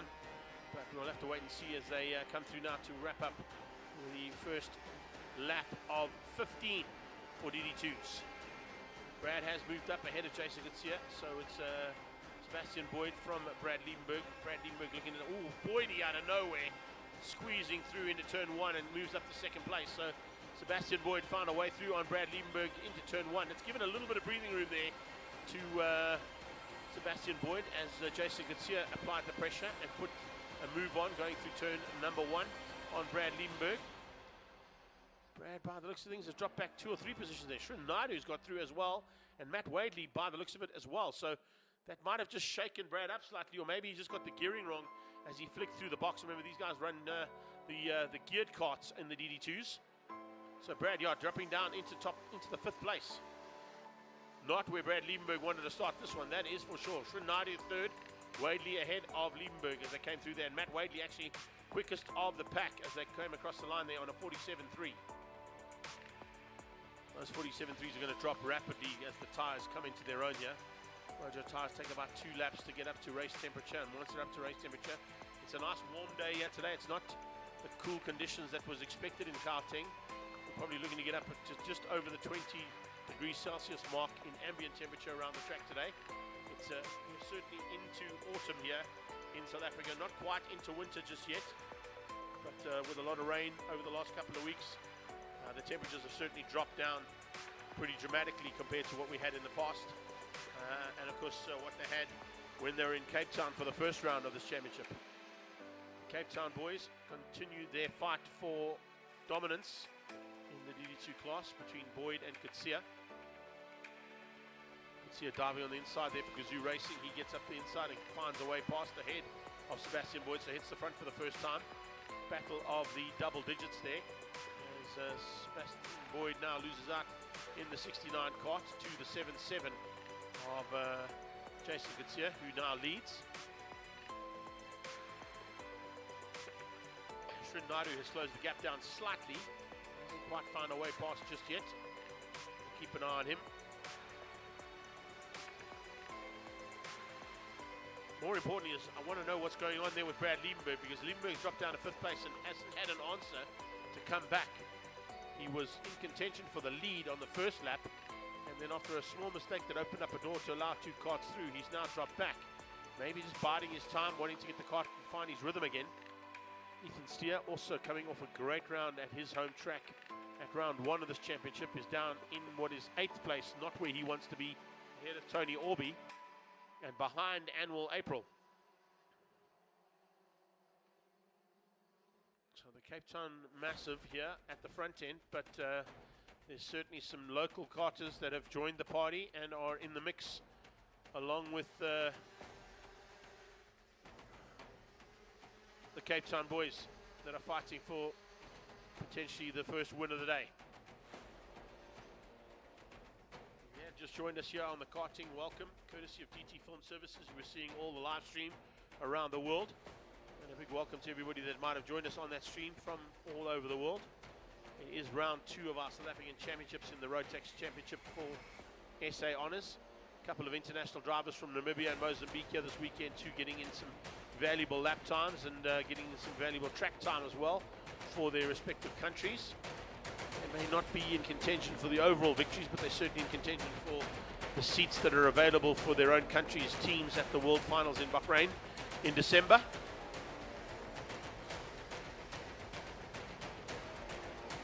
No change at all in that top 9. They stay exactly the same as they were for the last 2 laps, as we're getting into lap number 7 now of the 15 that are allocated.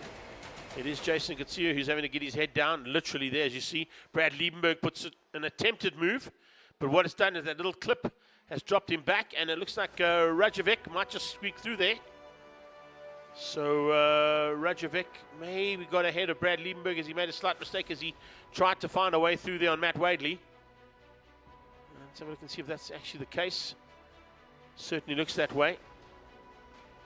Liebenberg now gets back ahead of him. So yeah, just 1 or 2 corners behind the kart that he fell behind after the attempt. The attempt didn't quite work out for him. So as they head down the super quick straight into turn 2, it's Liebenberg trying to make up ground and find a way back on Rajovic. There's something not lacquer there on Brad's kart. You can see he's battling a little bit there. Certainly not the way that Brad Liebenberg usually contends in a DD2 class race. He's normally at the front end, or at least fighting for the lead. Down in 6th place is not where Brad Liebenberg wants to be, that's for sure. But certainly with Jason Katsia and Sebastian Boyd now opening up a little bit of a margin over the rest of the pack, and also there's a bit of a gap that's opened up there between Katsia and Boyd. Maybe we're going to see a little change up here in the overall standings. As I said, coming into this round, it was literally a lockout of the top 5 positions in DD2 in Cape Town from the Western Province's point of view. They were literally 1, 2, 3, 4, and 5 there. Brad Liebenberg did not really have an answer, and it looks like he hasn't got one now either. I'm not quite sure what's going on there with Bad Brad. We'll have to maybe get a bit of information from him. Maybe send him a WhatsApp and see exactly what's gone down there, but it's definitely not the way he wants to be fighting for a DD2 race down in 6th place.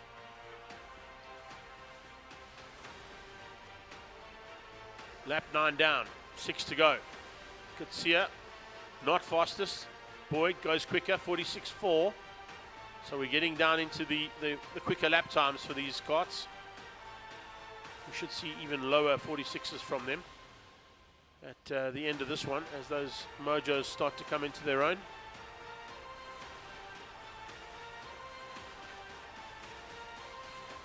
Shin Naidu's having a fantastic run there for 3rd place. He's got a little bit of breathing room over Matty Wadley, Rajovic and Liebenberg. And April, also some distance between himself and Brad Liebenberg, but Ethan Steer is behind him now, and Tony Orby brings up the rear end of the pack.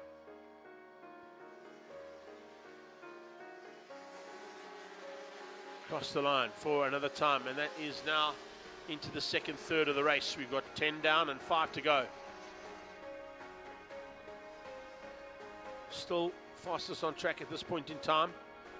Sebastian Boyd setting the best lap so far, but out of that top 2 he stays quicker than Jason Katsia, so he might just be reeling in that 0.3 of an advantage that Jason Katsia's got on him, and starting to do it slowly but surely. We've got a change up as well between Liebenberg and Rajovic.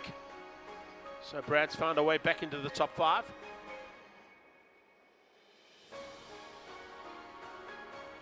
Two corners and 4 laps to go. I don't know if Brad's going to have enough time to catch possibly Shin Naidu for the 3 spot, or even Matt Wadley for the 4 spot. They are a little bit think for even Brad Liebenberg to close in and get onto the back of, unless Shrun and Matt Wadley. That might slow the two of them up, and if that's the case, then Brad will definitely catch them. Watching as they come through turn 2, double, a big 180 hairpin there. And then it's a triple left-hander that they flick through right now. That's our leader, Jason Gutsia, showing the rest of the pack the way through there. This is coming out of Matt Wadley. So Wadley actually quicker than Shrun Naidu right now. And if I look at Liebenberg, he's also into the 46s. So Shrun Naidu could be under a bit of pressure here with 3 to go.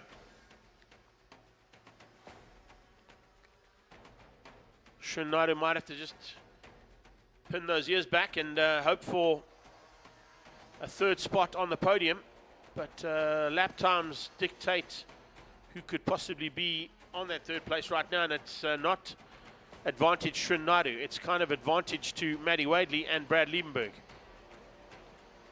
They definitely are quicker than both of them are quicker than Shrun right now, even though Shrun holds that 3rd place at the moment.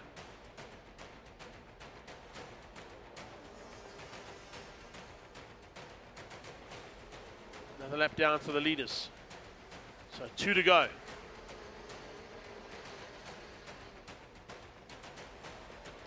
I don't think there's going to be an answer there from Sebastian Boyd, although he's lost a 10th there on that last lap. So 10th down. Here comes Wadley. Oh, Matty Wadley sideways in that CRG. Down towards turn 2, trying to get on the inside line. Watch for the cutback.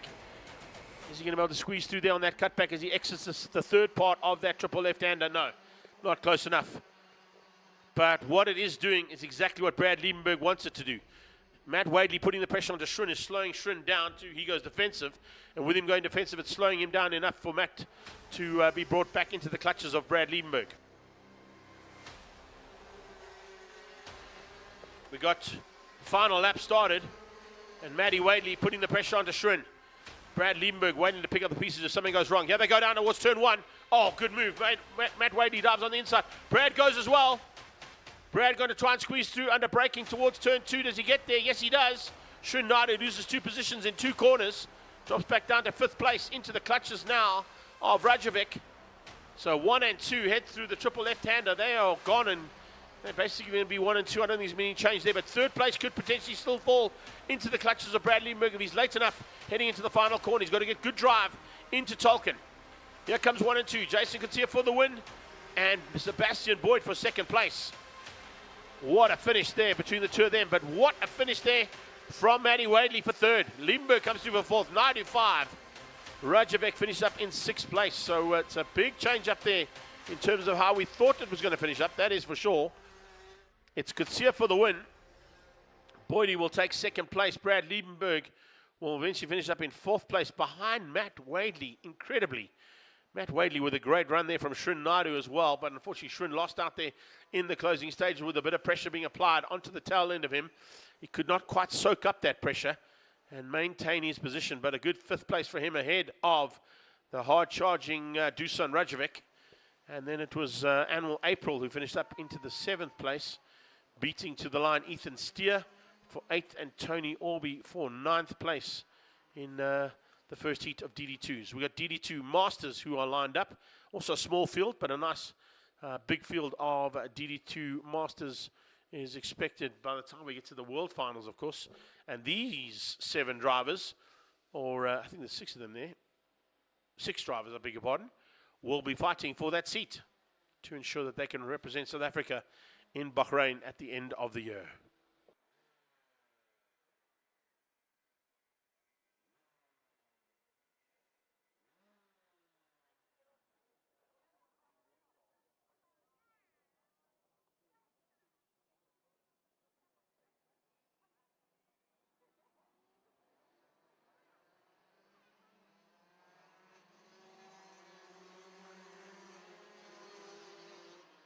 So as they roll out there, Cristiano Magado is in the house. That, of course, is I think 4-time now, but I stand to be corrected. 3-time is what I remember, former world champion.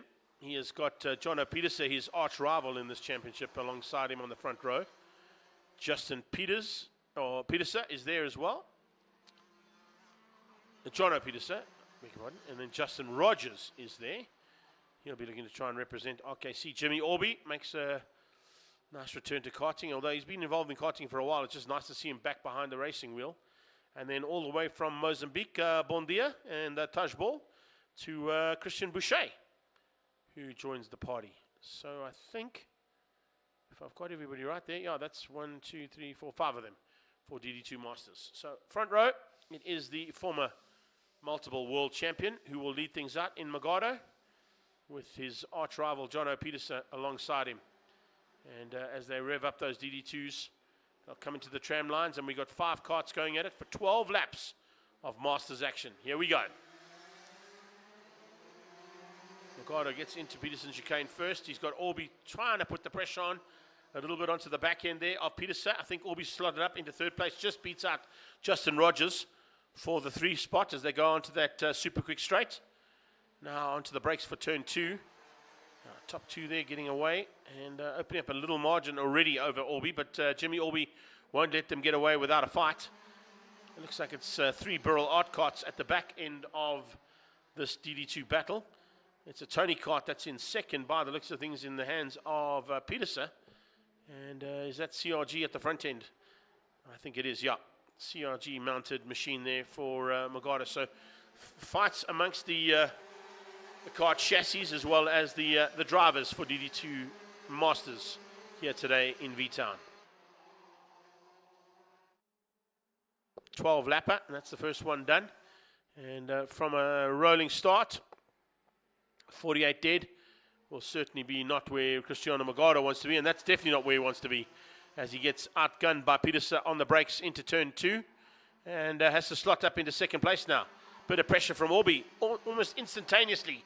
Jimmy Orby pounces, looking to try and put the pressure onto Cristiano Magado. Magado soaks that pressure up. He won't be too phased about Petersen's early move. He'll probably bide his time and wait to pounce later on in this one.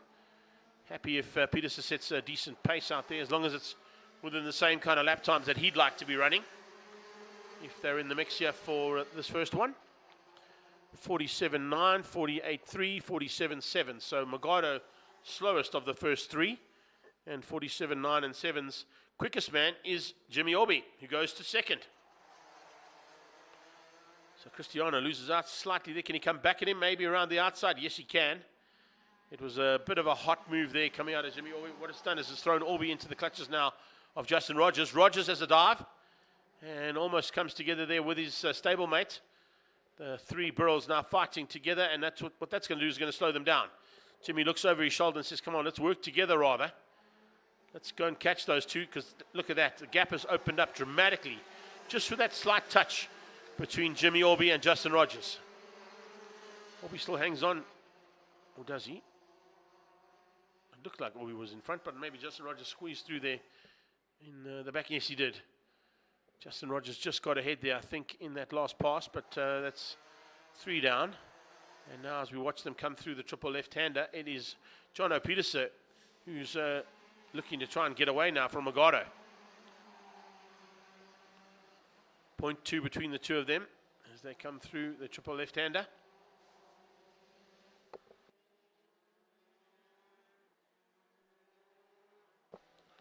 They run separately at the World Finals, which is why they're going to run separately at the National Final or National Championship rounds as well. But can you imagine if we chucked these 5 into the mix there with the DD2s earlier on? Could have been a really awesome little fight there. But of course they all score separately in each of their respective championships. Petersen with a little look over the shoulder there just to make sure he knows where Magado is. Magado will be biding his time. You can see just from the body language that Cristiano is happy with the pace that Jono Petersen is setting, because the 2 of them are getting away from the rest of this pack, and the 2 KwaZulu-Natal based drivers lead the pack at this stage over Justin Rogers and Jimmy Orby from, of course, RKC.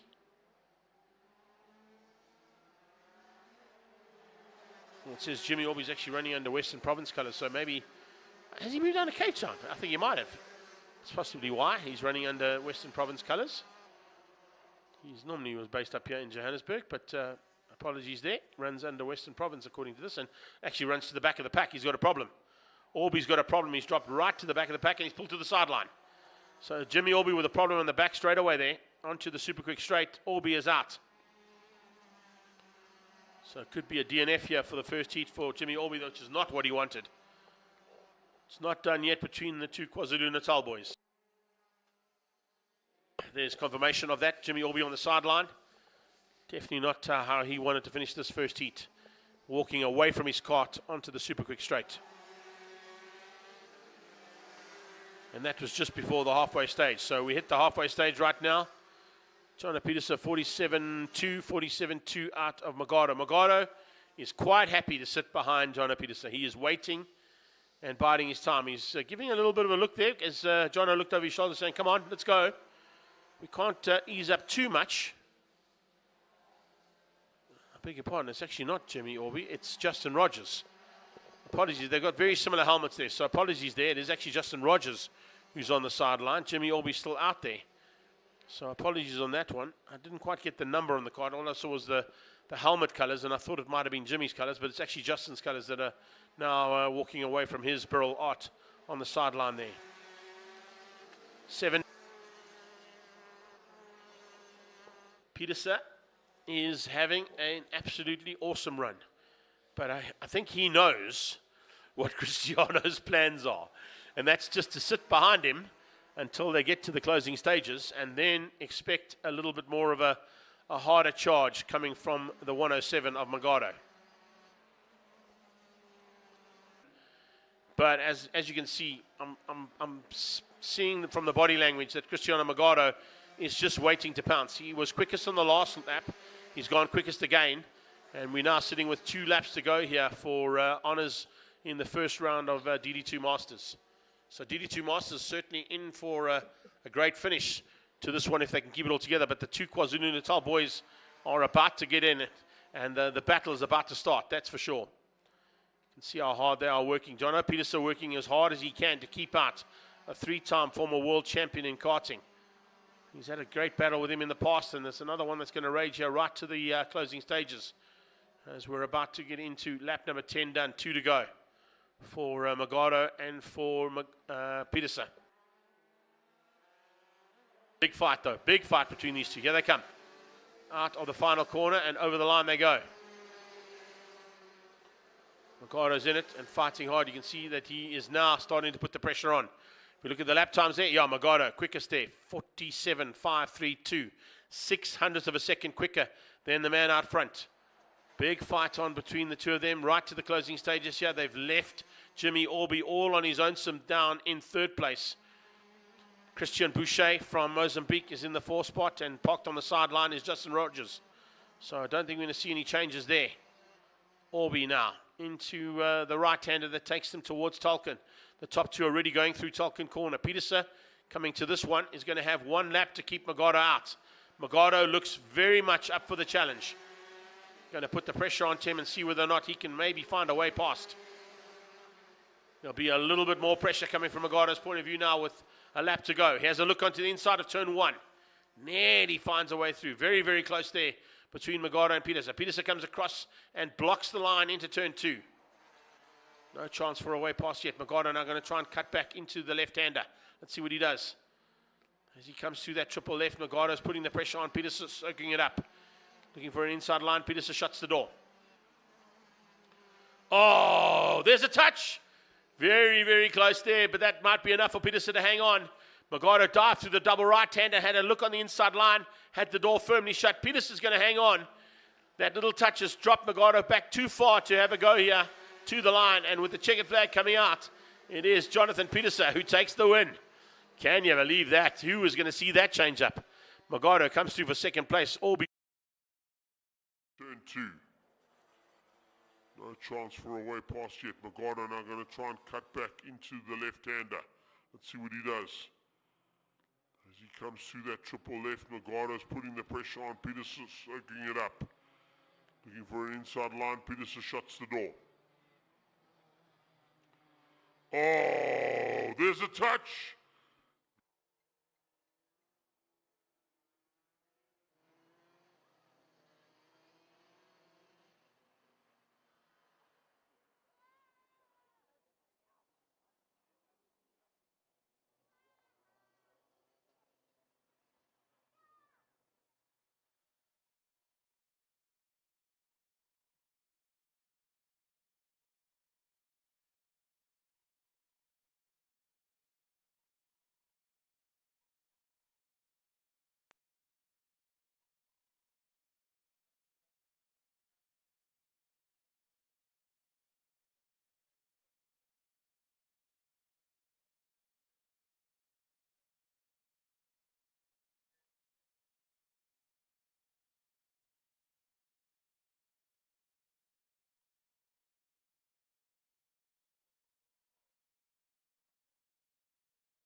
Hi everyone, Daryl Smith here from BRP Rotax. In today's video we're going to be discussing the exhaust valve and how we can alter the exhaust valve timing before you go driving.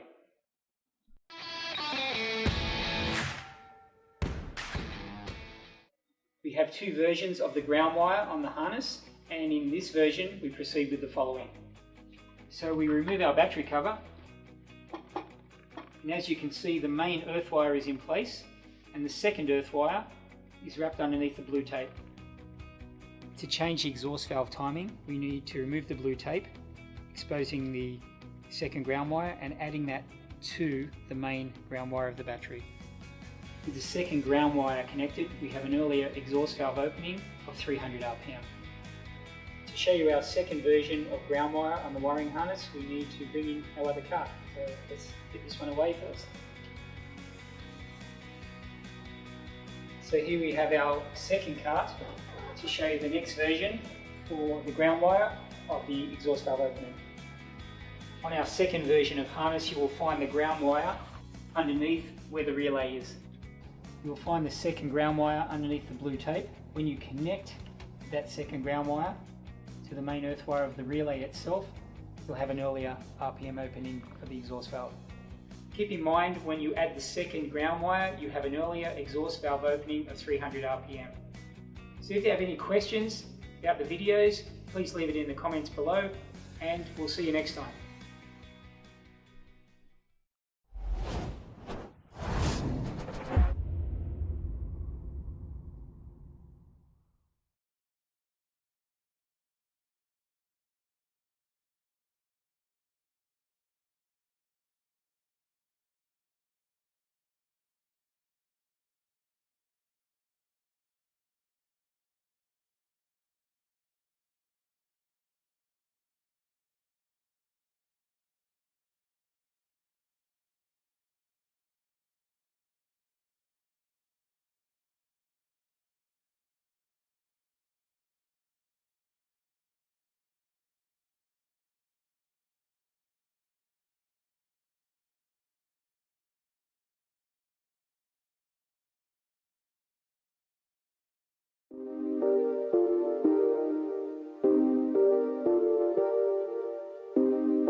Hi everyone, this is Alex, and in this video I'm going to show you how to install the throttle cable and the chain onto your Rotax 125 Max Evo engine.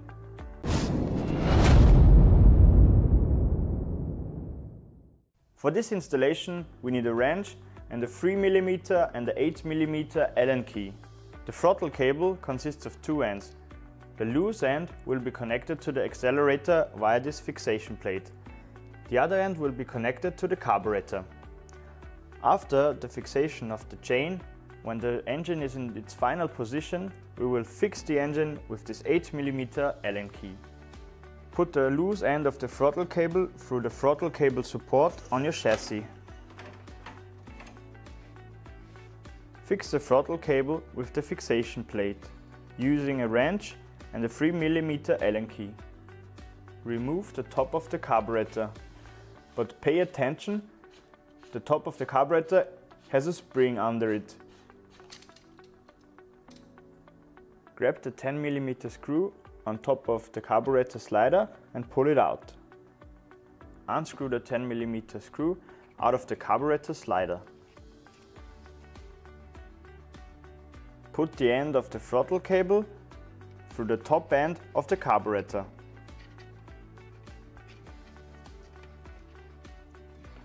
Now, compress the spring and hold it tight. Put the end of the throttle cable through the 10mm screw and screw it back into the carburetor slider. Use a 10mm flat spanner to tighten the screw of the carburetor slide. Now put the carburetor back together. First, put the carburetor slide into the carburetor. And now put it all back together.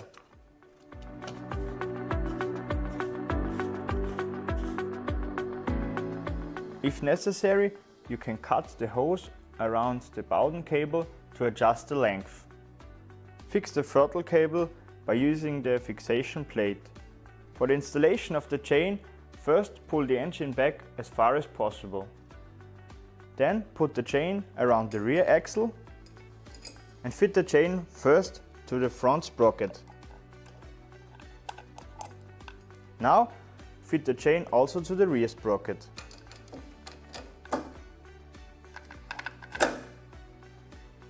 Move the engine forward to tighten the chain. If you adjusted the right chain tension, use the stopper to keep the engine in position. If you are confident with the engine position, you can tighten the screws using the wrench and the 8mm Allen key. The adjustment of the throttle cable is very important. If you go full throttle, you should not be able to move the throttle cable very much.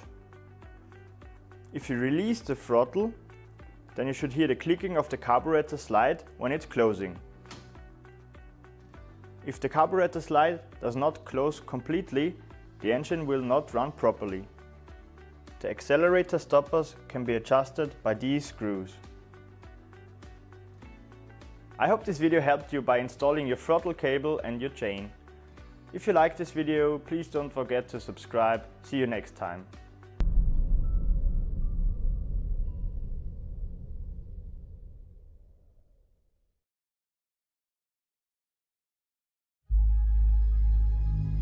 So tell me, why do we do it? Why do we push so hard? Why do we test our limits? Why do we reach for perfection? When others leave, we stay. When others pack up, we work harder. When others keep in the dry, our blood turns to ice. When others give in, we dig deeper.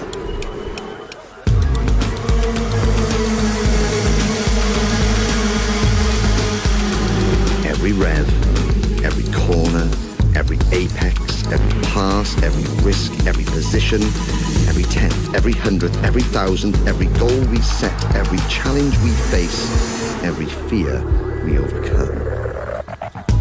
Because we won't settle for second.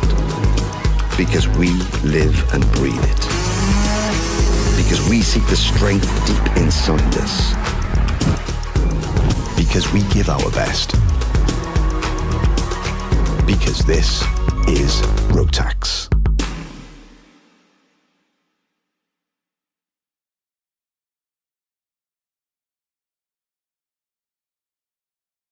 Hi everyone, this is Alex from Rotax, and in this video I'm going to show you how to install your intake silencer and your carburetor to your Rotax 125 Evo engine.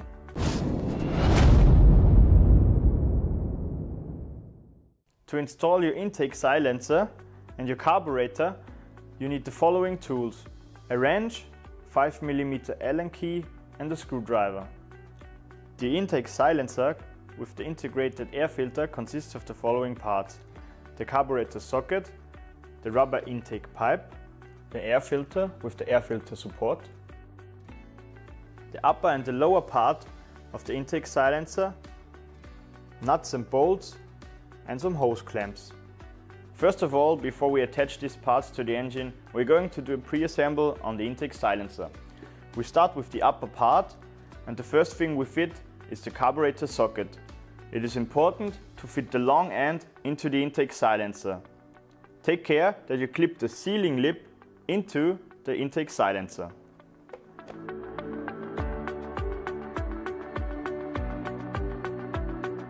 The next thing is the air filter and the air filter cleaning kit.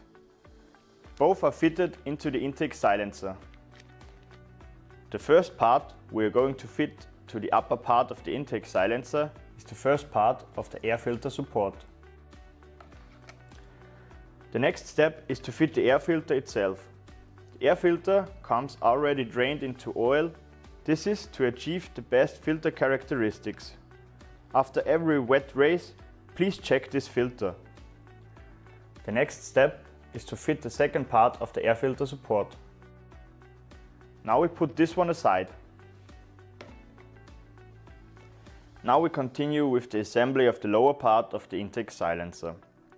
The first step is to fit these nuts onto the lower part. It is important that the thread is on the lower side. You can use the desk as a help to fit these nuts. The same process needs to be repeated on the other side. Here we go. Now we fitted all 4 nuts onto the lower part of the intake silencer. The last thing we have to attach to the intake silencer is the rubber intake pipe. The rubber intake pipe has 2 different ends, one round end and one flat end. It is important that the round end is on the outside of the intake silencer, so we fit it this way. So this is how the lower part of the intake silencer looks like when it's completely assembled. You see all 4 nuts are attached and also the rubber intake pipe. You can see the Rotax logo on top of the rubber intake pipe, and the case is perfectly fit into the sealing lip of the rubber intake pipe. To complete the assembly of the intake silencer, we put the upper and the lower part together. Important is that the carburetor socket shows into the same direction as the rubber intake pipe. You can pre-fit the screws in the front, but not at the back, because we have to install the whole intake silencer onto this bracket. After having assembled the intake silencer, we now fit the intake silencer and the carburetor to the engine. These are the last 2 parts that we fit onto the engine before we put the whole engine onto the KART. For the carburetor we use the small hose clamp, and for the intake silencer we use the big hose clamp and the 2 screws to fix the intake silencer onto the engine bracket. The first step is that we remove the sticker from the intake. We attach the hose clamp onto the rubber part of the intake, and then we attach the carburetor also. We use a screwdriver to tighten the hose clamp and to properly attach the carburetor to the engine. To attach the intake silencer onto the engine, we fit the bigger hose clamp onto the carburetor socket.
Going to be an absolute cracker-jack of a race day.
enjoyed all the race action so far, because it has been world class as we expected here in V-Town.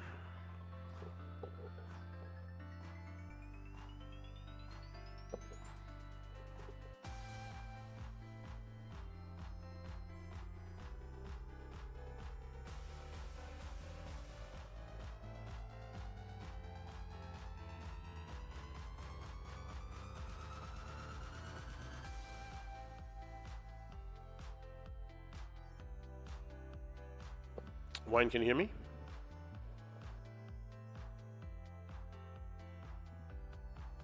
Just a heads up, these guys go straight into racing, eh? There's no...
Kart's on track now for the second time. It's Bambino's race 2. They're going to go straight into start procedures. You can see Mitch Katsia just jumping out of the way there as they go into the tram lines, and we go straight into race 2 for Bambinos. It was a win from Alonso de Oliveira, who took the first victory of the day in the 46 kart. He was fighting hard at the end with Sebastian Shuttleworth, who managed to sneak up into second place and beat out Divaj Govender. And it looks like it's more of the same here between the usual contenders. Keep an eye out on the return, though, hopefully, of Rotiwa Ndwambi. He was right in the mix, but lost out in the closing stages, dropped down to 4th place. He'll be looking to try and redeem that, I'm sure, in this second heat of racing. And right now, it's a battle between those top 3 that we saw earlier on. Alonso de Oliveira leading things out. He's got Shuttleworth and Govender in close attendance, and then a second pack that's opened up just behind that, about 10 car lengths back, as they head down into the triple left-hander for the second time today. This, of course, is a little 8-lap race for our Bambinos. The future of the sport are on track here for round 2 of Rotax Max's South African Championships, courtesy of EMR, Ed Murray Racing, Mojo Tyres, XPS, and our Delauto, Top Kart, and Coma co-sponsors there. All courtesy of DT Film Services here on our KART live stream. We are heading into the second round of this championship, and of course they're all fighting for championship points, which should secure them a seat at the World Finals in Bahrain in December. That is what the end goal is here. You want to win the South African Championship, that'll secure you the seat, and hopefully get you a chance to go and represent South Africa at the World Finals. A couple of international drivers here as well, not in the Bambinos though. These are all South Africans in the Bambinos, but we do have a couple of guests from Mozambique and from Namibia who have joined us here this weekend as well to get some valuable seat time in their own karts in their attempt to qualify for those World Finals. Right now, it is de Oliveira and Shuttleworth going at it, and Shuttleworth quickest on that first lap, so he'll definitely be looking for a chance to squeeze through and maybe just return the favor and change things up there in first and second by the time the flag comes out in about 6.5 laps time. So it is the 46 kart out front, I should say, of our race 1 winner, and Alonso de Oliveira looking for another chance here to take the honours ahead of Shuttleworth. And Sebastian Shuttleworth has got some work to do if he wants to beat out the man there for the lead of this race.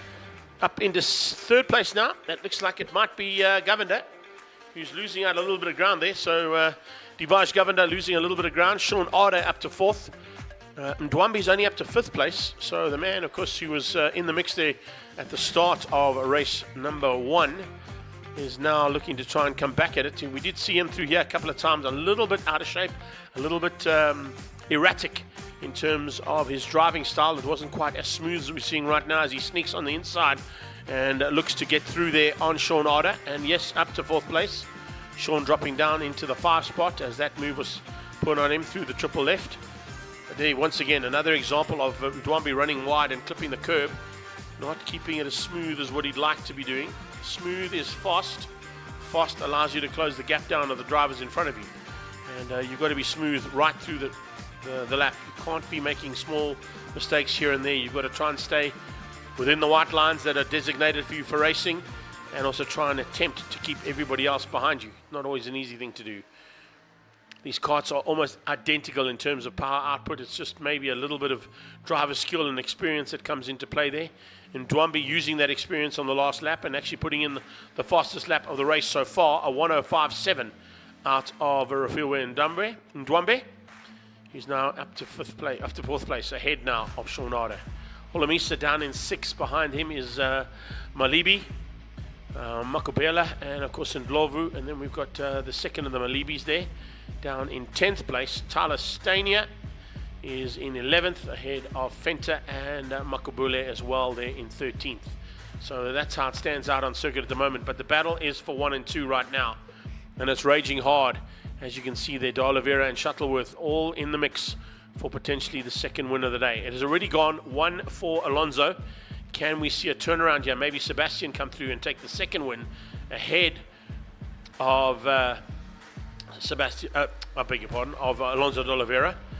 And if he can, well, then it's even Stevens going into the third and final heat, and that means it'll be all-out war for the final heat of Bambinos today amongst these little junior drivers that are the future of karting and motorsport in the country. 46 holds the inside line. 58 gets good drive onto the super quick straight.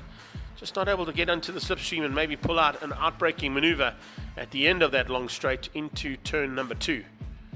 But he's certainly trying hard to do that, that is for sure. Not an easy thing to do. I tell you, with the karts being so evenly matched, and as I said, those driver skills are pretty even as well. A lot of these youngsters don't have a huge amount of experience in karting, but they've gathered it throughout the couple of seasons that they might have been playing in the mid-pack, and now have moved to the front as the quicker drivers have gone on to the micro, mini and junior max categories respectively. That's the stepping stone, of course, that these Bambino drivers will be looking to make. They'll make their way up into micro, then to mini, then to junior max, senior max, DD2, if they're going to stay in karting for their careers. Most drivers tend to get a little bit of karting in here and there, even if they do move into main circuit or off-road or rally driving, depending on where they want to go in their careers in motorsport. But a lot of them come back for more, because karting is the base and grassroots that you learn your skills and hone your skills as well, because it definitely keeps your eye on the prize when you're fighting so close. That's why a lot of our South African championship contenders in circuit racing are still fighting hard for championships in karting, and we'll see them a bit later on in the day. Right now, it doesn't look like there's an answer, despite the fact that Sebastian Shuttleworth has shown a couple of slightly quicker laps than the man out front. De Oliveira is just making him work hard. He just knows exactly where to place that number 46 kart of his to keep the charge from the 58. And right now, it doesn't look like there's an answer. Once again, Ndwambi goes quickest on the last pass. Does he go quicker again as he attempts to find a way through there on Devaj Govender now? They head towards Peterson chicane. He has a look on the inside of the chicane into the right, but doesn't quite get there. 12 and 17 fighting for third. It's 46 and 58 out front. If you're a MotoGP fan, I'm sure you're all looking forward to seeing what's going to happen later on this afternoon in the Tissot sprint race, but have a look at those two numbers, 46 and 58. Arguably two of the most famous numbers in MotoGP circles, 46 being Rossi's and of course 58 being Simoncelli's, and the two of them were good friends. I'm sure these two drivers are great friends off track, but on track right now, arch rivals. Oliveira with a little bit of an advantage through the triple left-hander, but then of course here through the double right and towards Tulkin corner, the second last corner on the track, that's where we see Shuttleworth come into his own. And if he sets it all up and sets it up right, he could have a go here into the final corner in the next lap. He's got to start the final lap right now, and he's definitely close enough to have a go and make his way to the front end. Let's see what happens as they come through Peterson chicane. It's a right hand, left hand flick. Down towards turn 1. Big right-hander that takes them onto the super quick straight. And is he close enough to have a go here into turn 2? No, I don't think he is. The corner speed that Oliveira carries through turn 1 is slightly better than what Shuttleworth's getting out of his kart. Here comes Mdwambi looking for a way through on the inside. There, possible change up for third. There's a touch between the two of them. He runs Governor wide, and Mdwambi's got through. Yeah, Governor's not happy about that. There was certainly a touch between the two of them. Then what Shuttleworth's getting out of his kart. Here comes Mdwambi looking for a way through on the inside. There, possible change up for third. There's a touch between the two of them. Mdwambi having a big look earlier on. Couldn't quite make it stick. This time he did. He forced his way through. Can we see Shuttleworth do the same thing now into the final corner? No, it's going to stay the same. So that's 2 first places going to Alonso, to Oliveira. 2 second places going to Sebastian Oliveira as they start the final lap now. That should have been the final lap, actually. The flag should have been out there, so not quite sure why the flagman wasn't there, but we'll give them one more lap anyway. They will take it back because the flag should have gone out on that pass, but we're now on to 8 of 8 completed. Checkered flag should have come out, but hasn't. So let's have a look and see. This time out, it'll probably come out. I don't think we're going to see a change up there between those two. As I mentioned, third place will go to Mdwambi. So there is a change up between Mdwambi and Govender for 3 and 4. But look how far back they are. They're continuing racing because they haven't seen the checkered flag, and that's the rule. You race until that flag comes out before. And what Shuttleworth's getting out of his kart. Here comes Mdwambi looking for a way through on the inside. Possible change up for third. There's a touch. Shuttleworth having a last-ditch effort to dive up the inside and squeezes through. So they got 1 extra lap in, but didn't change anything in terms of the overall standings anyway. Shonada will come through and finish up in 5th place. So good effort there from him.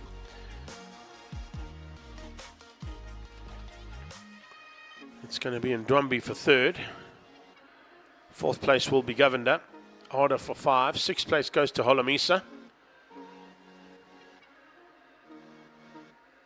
Behind him will be Malibi. And then it's actually Malibi and Malibi. So the 2 Malibis coming through there for 7th and 8th place respectively. Makabule and Makabule 9 and 10.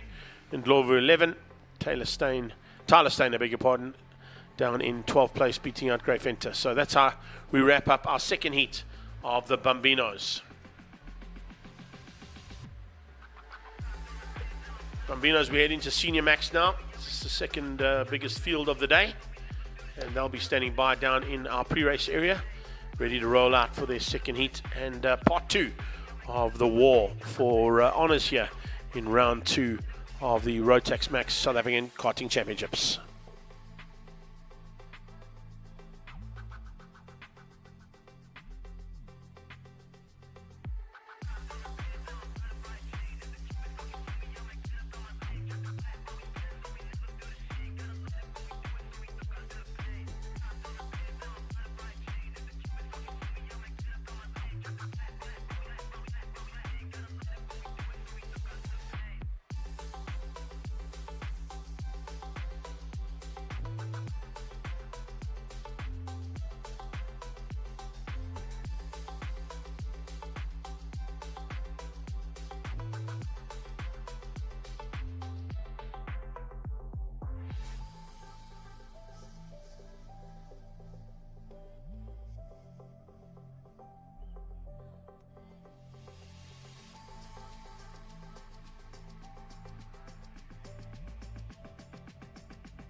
So it's Senior Max back on track for their second heat of the day. 15 laps of action coming your way pretty shortly. It was Charles Visser who was king of the crop in race 1, taking the victory eventually and finishing up ahead of Gianna Pasquale. And that's how the top 2 ended up. They were quite a distance ahead of Ken Swartz for third. Swartz, though, as you can see, will be starting from the front row alongside Pasquale. It was Visser who forced his way through from the 3 spot to get up to the lead, and that was in about halfway through lap number 1 to take the lead, and then was not bettered through the race. But we'll also keep an eye out on Scrimgeour coming through there as well for a possibility of a top 3 finish this time out. Roshan Goodman will be looking for a slightly better finish, as well as Jordan Wadley and Bostander, Jono Wilson, and keep an eye out as well on Michael Besaidenote, who I'm sure will be looking to improve. They go into the tram lines. We're under starters' orders, and it's flag drop. Let's go racing. Good start there from the front end, and looks like Pasquale is going to hang on. Yes, Pasquale hanging on there ahead of Ken Swartz. It was like that in the first one. Slightly bigger gap, though, as Ken Swartz just holds off Visser for now. Or did we get a start? We didn't get a start. No, we didn't. We're going to have to redo that one. Looks like they're still swaying from side to side. Yellow flags on the sideline, so we did not get a start on that second attempt. Let's try it again. Basically what happens is they'll just all come round again and reform into their positions. The idea with the start is that you stay within the tram lines until the flag drops, and only then can you move out. So somebody must have moved out of those tram lines on either side of the start line area before the flag dropped. So that's the reason why we've got a false start. So let's try it again, see if we can get it sorted out this time out.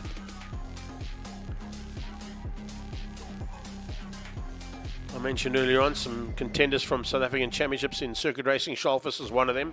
Michael Besaidenote's another one. Roshan Goodman is an example of that as well, as they come to the line to try it again. Gianna Pasquale looking to outgun Swartz, Visser, Scrimgeour, Wadley and Bostander. They're all in the lines this time. Is this one we're going to go? Yeah, we're good to go. That's a much better start, but similar sort of start to what we had in the first one. They all slot in and remain 1, 2, 3 as per the start and their start positions for race 2. But Visser already putting pressure as they go down the back straight onto the back end. It's Swartz who's at the front. Visser goes to second. Pasquale goes from pole to third. So Ken Swartz in the Toyota Gazoo Racing machine moves up into the lead of the race with a charge coming there from Charles Visser. Pasquale is up into what is third place, just ahead there by the looks of things. Might be Wadley who's moved up. And Bostander also getting a good start again. Roshan Goodman looking for a better start. Can't quite pick him up just yet. We'll wait and see as they cross the line exactly how they've gone here for the first lap of 15. Here they come. So yeah, as I said, Bostander and Goodman moving up 2 positions. Dropping down was Wadley and Wilson. So Jono and Jordan not getting the start they wanted. They've moved down 2 positions. Pasquale moving down 2 as well to third. Visser into the lead, possibly. Big look there into turn 1. Charles Visser had a big squiz going down into turn 1, trying to find a way through there on Ken Swartz. Swartz shut the door. Not going to make it as easy. Swartz was quickest on the lap in that first lap. Oh, he's got clean air, so it's relatively understandable when it comes to the senior classes. If you're out front and you've got no one else to fight with, you normally go quicker. And he's trying to get away now from Charles Visser's attack from behind. Remember, Visser coming from the Western Province and Ken Swartz here from Gauteng. So it's a rivalry amongst the nations. Well, not nations, but the regions, of course, of South Africa. But I call them nations because they rate themselves as international nations in terms of the national championship. Western Province, KwaZulu-Natal and Gauteng represented here in a big way amongst all of these karters in the top end of the Senior Max category race 2. We don't have any of our international guests in this one, but we've certainly got guys who've had international experience, Charles Visser being one of them. A couple of other drivers down through the pack there that have also been on international duties on a few occasions too. One big problem I see right now is back of the pack for Georgia Lennox. Georgia Lennox, I think, finished up, I'm sure, in like 5th or 6th place, I think. In 7th place, I beg your pardon. 7th place in the first one. So down in 20th place there, something hasn't gone right there for the young lady down in 20th overall. So maybe on the start line just getting mugged a bit there and forced to the back of the pack. Speaking of getting mugged, well, Charles Visser's just been mugged of second place. It's Pasquale up into second. Visser into third as they came through on that last pass, ahead of Scrimgeour and Bostander. Jordan Wadley's made up one place, and Roshan Goodman has dropped down one place. So a change up there between Wadley and Goodman. Michael Besaidenote making his way to the front as well. And joining him will be Reese Boots. So Reese Boots making his way through up into the top 10, just ahead there of Rudy Schussler.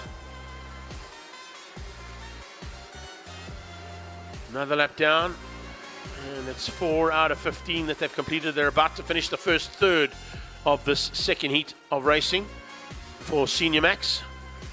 Ken Swartz with the head down and trying to get away now. The Gazoo Racing man is certainly looking like he's fired up here for the second heat.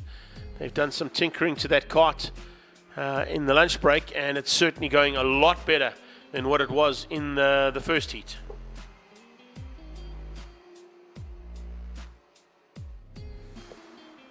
So Visser with some work to do now. He's got to try and make up the ground that he's lost not only to Swartz but also to Pasquale. And I wonder if Charles Visser maybe did a bit of tinkering and it went the wrong way, because he was the dominant factor in race number 1, having got to the front at the end of lap 1. So I'm not quite sure what the changes are that Charles would have made to that kart, if he wanted any at all.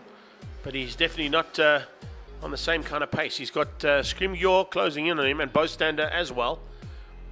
Bostander in the 248 kart, 248 kart as soon as Jordan Wadley. So Wadley and Bostander now slowly but surely reeling in the third and fourth place karts. And not too far behind them comes Goodman. So Roshan Goodman, the Mzansi Motorsport man, also running currently for Team Red Racing in the Astron Energy Polo Cup. Had a fantastic outing only a couple of weekends ago at Kyalami, where he finished up in the top 3 overall in qualifying, his best qualifying ever in that category of racing. So it shows you that they certainly need the karting to hone their skills and just keep their eye on the prize. And Roshan Goodman is definitely using that to good effect by taking what he learns here on a weekend like this and putting it into practice when he climbs into his Polo Cup car. Former Polo Cup champion sits currently in third place, and he of course has now moved on to the Super Cup class as part of the Super Touring, the South African Touring Car Super GT Super Cup Polos. Just get my words correct there, apologies on that. So Super Cup driver in third, Polo Cup driver down at the moment in 7th. Former teammates, those two of course, out of Team Red Racing. But man alive, Ken Swartz had something special for lunch. I want to know what he had, because it's definitely working well. I kind of want to know what Gianna Pascal had as well, because setting the fastest lap now of 46.8. The fastest was a 46.6 from Pasquale in the first heat. So getting very close to the fast lap times that came out of Pasquale's kart in that first heat of racing. Now it's slightly warmer conditions, of course. We're at midday here, or just over midday. And it means that we're also looking at the possibilities here of the track temperature rising slightly as well. So the tarmac is a bit hotter, which is going to help out those Mojo tires and give them a little bit extra grip into the second heat. Maybe that might be an issue that Charles didn't take into account, is that it's slightly hotter there, and maybe they didn't quite get the tire pressures right. But as I say that, he goes and gives me the commentator's curse and goes fastest. Standard option. You tend to ponder what could possibly be going wrong with the karts out there, and then all of a sudden they go quicker. So 46.7 from Charles Visser. Still not the fastest lap in Senior Max of the day yet, but very close to it. And the reason why he's having to get very close to it or go quicker than it is he needs to make up the ground. It's 1.5 seconds that he's got to make up there on Gianna Pasquale in second. How's this fourth place battle starting to rage as well? Scrimgeour, Bostander and Wadley all in the mix, about to be joined there by Roshan Goodman. Schussler's a bit further back than that, not quite there, but Schussler, Besaidenote and Butts having a fantastic little battle with John O'Wilson. There's a move. Oof. Late dive there from the 248 of Wadley to try and get through on Bostander. Bostander shut the door. Did not allow him through. And here comes Goodman about to join the party because of that. Would have slowed those two carts up a little bit, giving Goodman a bit of an advantage to close down on them. He's going to try and look to capitalize on that advantage if he can. Ken Swartz hanging on. 2/3 done. 1 to go. 10 out of 15, 5 more to go as they head towards turn 1 again. And Ken Swartz continues to control things from the front of this field for Toyota Gazoo Racing. As I mentioned earlier on, the Toyota Gazoo Racing development program that's gone into this with Leroy Poulter and his team has been pretty spectacular. A lot of these guys, once they've come through the ranks of the karting, they move them up and put them into those Toyota 86s or Yaris's and Corollas that are available in the GR Cup that runs as part of the National Extreme Festival. And with that, they get a chance to see where their particular skills might lie. If they don't want to go circuit racing, of course, there's also the option of rally and more importantly, off-road racing, because Gazoo Racing, as we know, has a massive input in the Dakar Rally. So a couple of spots that have opened up there over the last couple of seasons as well that might be looking to be filled by the future of the sport and some youngsters, as we saw a victory already coming out of Saud Variawa at this year's Saudi Arabia-based Dakar Rally for Toyota Gazoo Racing. It certainly looks like there might be a victory coming for Toyota Gazoo Racing, this time in the hands of Ken Swartz, if he stays where he is right now and continues to circulate in the rhythm that he has right now, that no one else can match, despite a 46.663 coming out of second place Pasquale.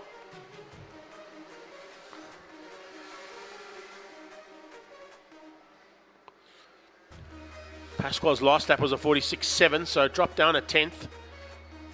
But needless to say, still putting in rapid lap times compared to 46.8 of Ken Swartz. So a 10th difference between those two drivers, but of course the current standings are the opposite way around of who the fastest karter is and who actually leads the race. It's a good run here, and this might just change things up in the overall standings as well. Fisser still maintains third place. He's comfortable in third, but he'll be scratching that helmet going, what went wrong here? It's not quite what I wanted. I had a nice first place finish in the first one. I'm down in third at the moment. So whatever they did to maybe change a few things up there on Charles' kart, maybe they've gone the wrong way. Because third place looks like is all he's going to be able to give us.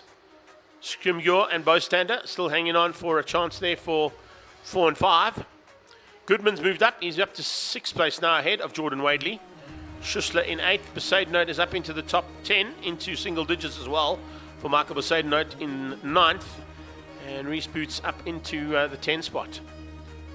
How are we looking in terms of Georgia? Georgia Lennox is up to 16th. So a little bit of a recovery there from the young lady, but probably not where she wants to be, considering she was in 7th in the first heat.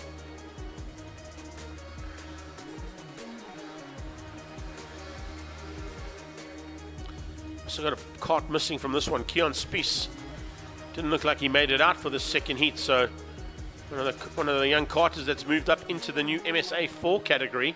Keon Spies down in a DNF area for him, so certainly hasn't gone according to plan for Spies.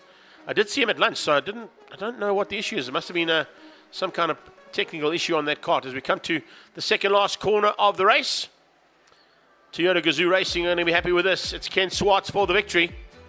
He is going to come through here and wrap up a change up from 3rd to 1st for him. It's 2 second places for Pasquale. A 3rd place going in the hands of Charles Fisser.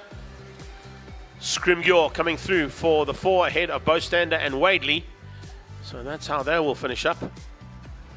So it's actually 2 4th places there as well for Taylor Scrimgeour. And we've got Bostander for the 5 spot. So a nice run there from Ethan Bostander. Goes 1 better than his first heat. Jordan Wadley dropping back slightly from that first heat as well. He's not going to be happy with that as they come through to finish up this second heat of racing. Wadley, well, he's He's gone slightly higher up than the 10th spot he got in the first one, into 6th, but certainly not where he wanted to be, considering he was fighting for honours early on in the first part of this championship. Roshan Goodman in 7th. So is that a change up there for him? Yeah, he goes 1. 8th place goes to Schussler. And Rudy Schussler will get that 8th spot ahead of Michael Besaidenote. And Michael Besaidenote beats out Reese Boots for 10th as we finish up the second heat.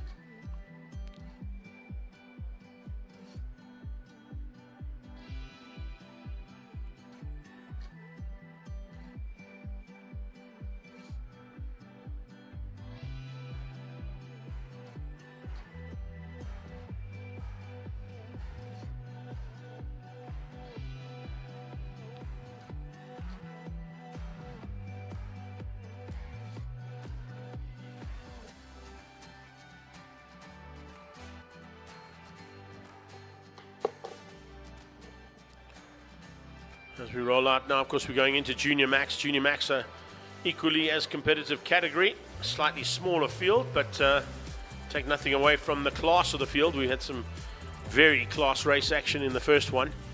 Victory, of course, going to Matteo Mason. In fact, there's Micromax before that. Sorry, beg your pardon. My paper's in the right order here. Micromax are first before we go into juniors. Micromax victory was in the hands of Michael Omani. He took the victory ahead of Luan de Vet, our championship leader.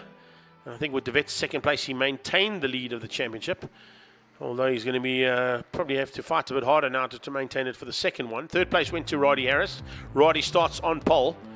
And Ronald Fenter is up there as well, looking for a chance to maybe up his game from where he finished up in the first one, which was down in 6th place. Luke DeToy also looking for a chance from 3rd on the grid. He finished 4th in race number 1. Let's see what they can do now as they come round and come under starters' orders.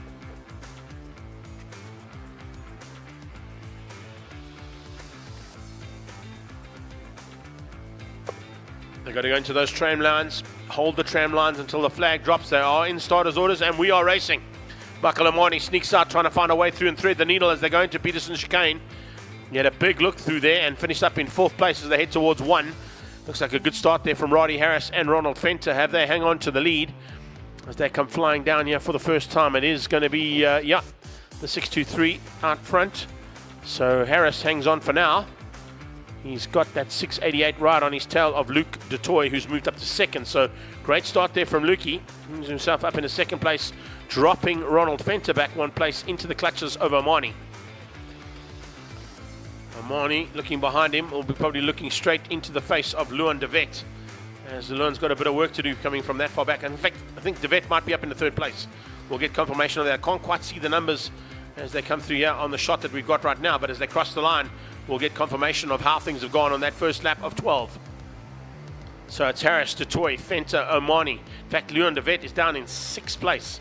So it didn't go quite according to plan. I was just watching for the helmets there. That's one of the differentiating factors you can take as a commentator from karting, is that you can't really spot the numbers that well, but the helmets certainly help you out, and maybe some driving styles on occasions as well. But some driving of note there from Roddy Harris with the fastest lap of a 53.186 on the first lap of 12. He'll be waiting for those Mojo tyres to kick in and hopefully get some traction right from the word go if he can.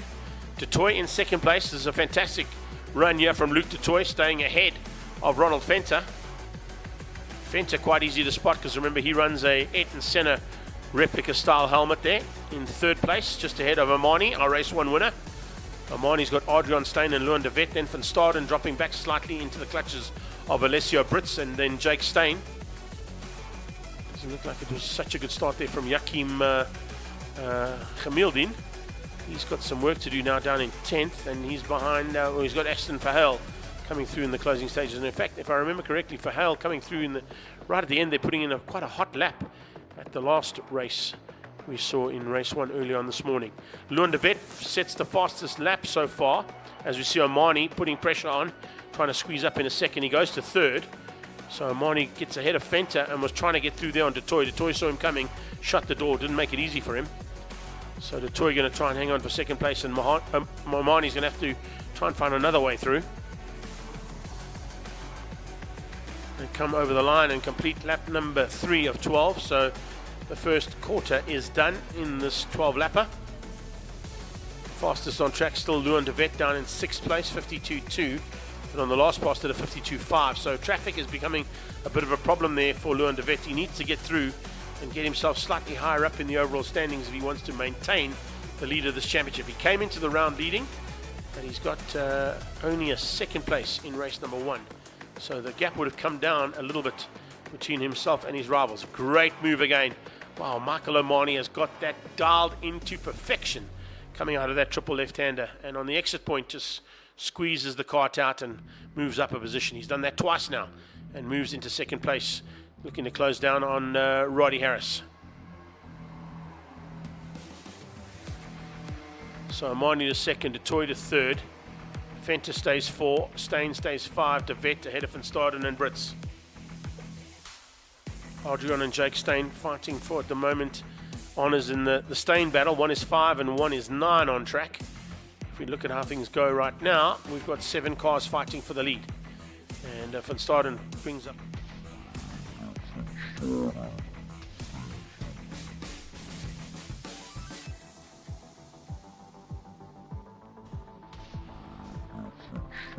Oh, there was an attempt to block it. Didn't quite work out. Roddy Harris thought he had it blocked. Didn't work out. Drops back a place, down into 2nd place, into the clutches of the hard charger there in the center helmet. This is fantastic stuff. So Roddy Harris was able to keep out Ronald Fenter, but Luke Detoy lost out there big time and dropped back to 4th. So Harris, Fenter, Detoy, De Vet now into 5, moves up ahead of Stain. So he's ticking them off one by one. There's another move, I think, coming out of Luan de Vet, trying to find a way through there on Luke Detoy. Did he get through? No, he didn't. Detoy is still ahead in the white helmet as they come down on the braking point for turn number 2. You can say about the Detoy brothers, and of course they're youngsters. They've stuck to the standard option white helmets. They don't like to do any special spray jobs on their helmets. Both Mark and Jonathan Detoy, of course, I'm talking about. And this, of course, is Jono's youngster, who's fighting hard here for 4th. Staying with the Detoy tradition of a stock standard white Arai, as opposed to doing any fancy spray jobs on it. He'll probably just be running on the side Luke, and it'll probably be in luminous orange. And that's the way that they normally do their helmets. But at this point in time, the battle for 2nd has started to heat up in a big way. We've got 4 karts fighting for 2nd, as the fastest lap comes from Omani, as he sets the pace at the front on a 52 dead. Big dive. Oh, great dive coming out of Luan de Vet. He's found a way through there on Luke Detoy, so Detoy loses out in turn 1 to a late outbraking maneuver coming from Luan de Vet, moving himself up into the top 4. Tucked in now behind Ronald Fenter. Fenter going defensive as they go down the short straight towards Tolkien Corner. They go left, or right left, and then into a right-hander again to bring them to complete the lap and just go over the halfway stage. We were just on halfway there and just past it now as they cross the line to complete lap number 7. 7 down, 5 to go. And there are 7 karts still in with a shot. Any one of that top 7 can take a victory here. That's how tight it is amongst our Micromax competitors.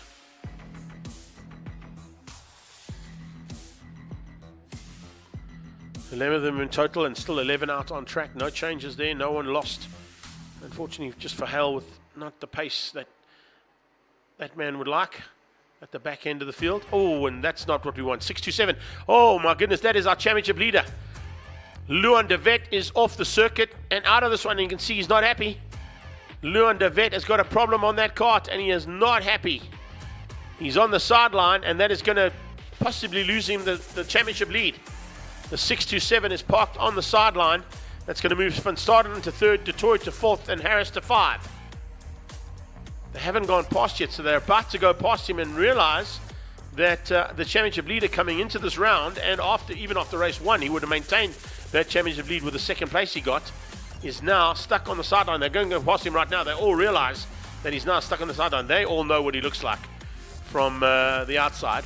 So that's going to change up a couple of race strategies here, possibly, for the other contenders that are involved. And when I say that, I'm talking about Adrian Stain and I'm talking about Luke du Toit. They cannot afford to now make any mistakes with the championship leader parked on the sideline.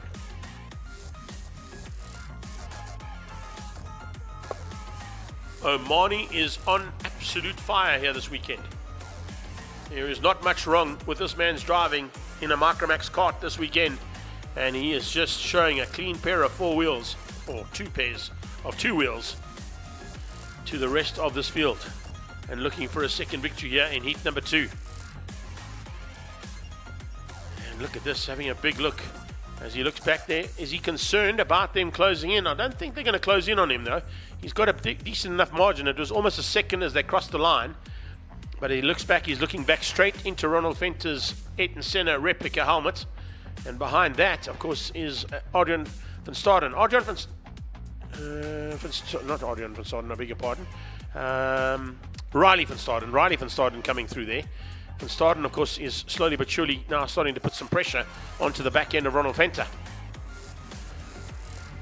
10 down, 2 to go. Little look over the shoulder. From Venter's point of view, he's worried. Riley Venter is coming.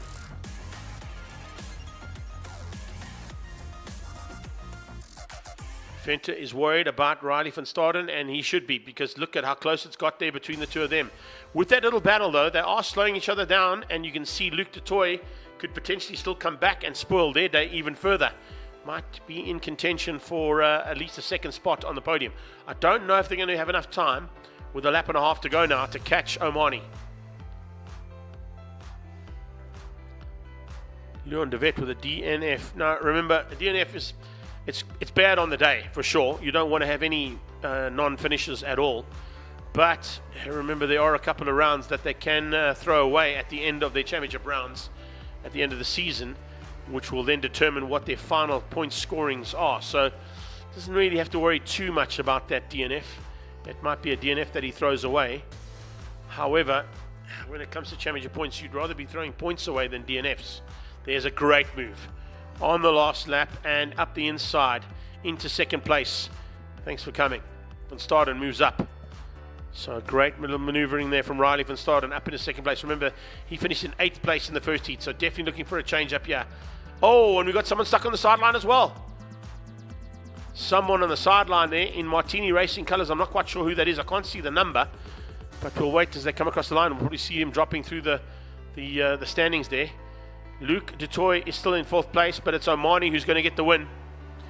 So Michael Omani takes 2 out of 2 today. A fantastic effort there from Riley van Staden to finish up in 2nd after finishing in 8th in race number 1. And there you can see gesticulations from the driver going, what is going on there? Who was it that possibly dropped out? Is it Alessio? It's Alessio Brits. Alessio Brits that's falling by the wayside here as they come through to complete the lap. 2nd place for Van Staden, as I said. Ronald Venter will come through for 3rd place. That's also 3 positions better than he finished in the first one. Luke du Toit in 4th. So du Toit goes from 4th to 4th, stays in the same place he finished up in the first one. Consistency is key when it comes to winning championships, by the way. So that's not a bad plan for du Toit. That's 2 5th places for Adrian Steyn as well, as they come to complete this one. Gemielden moves up 1 place from 7th to 6th. And then it is Jake Steyn in 7th place. So he moves 3 positions as well from 10th to 7th. Roddy Harris is one of the drivers that fell right to the back in the closing stage. There must have been a little bit of a touch there between Roddy Harris possibly and Alessio. That's possibly why Roddy finished down in 8th place after finishing in 3rd in the first one. And then it was Aston Verheul into 9th. So 2 positions better there for Verheul, although a long way back in the end. And I think Alessio still might be classified because he's completed 11 of the 12. So Alessio Brits possibly going to be finishing up there in 11th place. We'll wait and see when we get confirmation of that. These are unofficial results, of course, that I'm reading out to you right now, and we'll wait and see exactly what happens once they've sorted all of that out. But a fantastic finish to that one, that is for sure, and exactly what we expected. Up next we go to Junior Max, and as I mentioned earlier on, a big battle expected in this one. We had a fantastic outing in the first heat, and I think there's going to be more of the same as soon as they roll out. But a couple of karts to be collected from the circuit first, and a little bit of extraction of those karts back to pit lane before we get an all clear to go racing with race 2 of Junior Max here at V-Town in Gauteng, South Africa for round 2 of the Rotax Max South African Karting Championships.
Carts rolling out now for Heat 2 of Junior Max as they make their way down onto the track. Just a heads up to our team down at DT Film.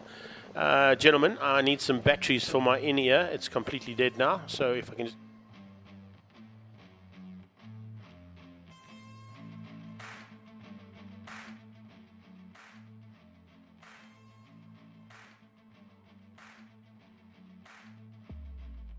Shinsinwana joining them as well for this second heat. Duplessis, slightly higher up position there for the fifth place kart on the circuit.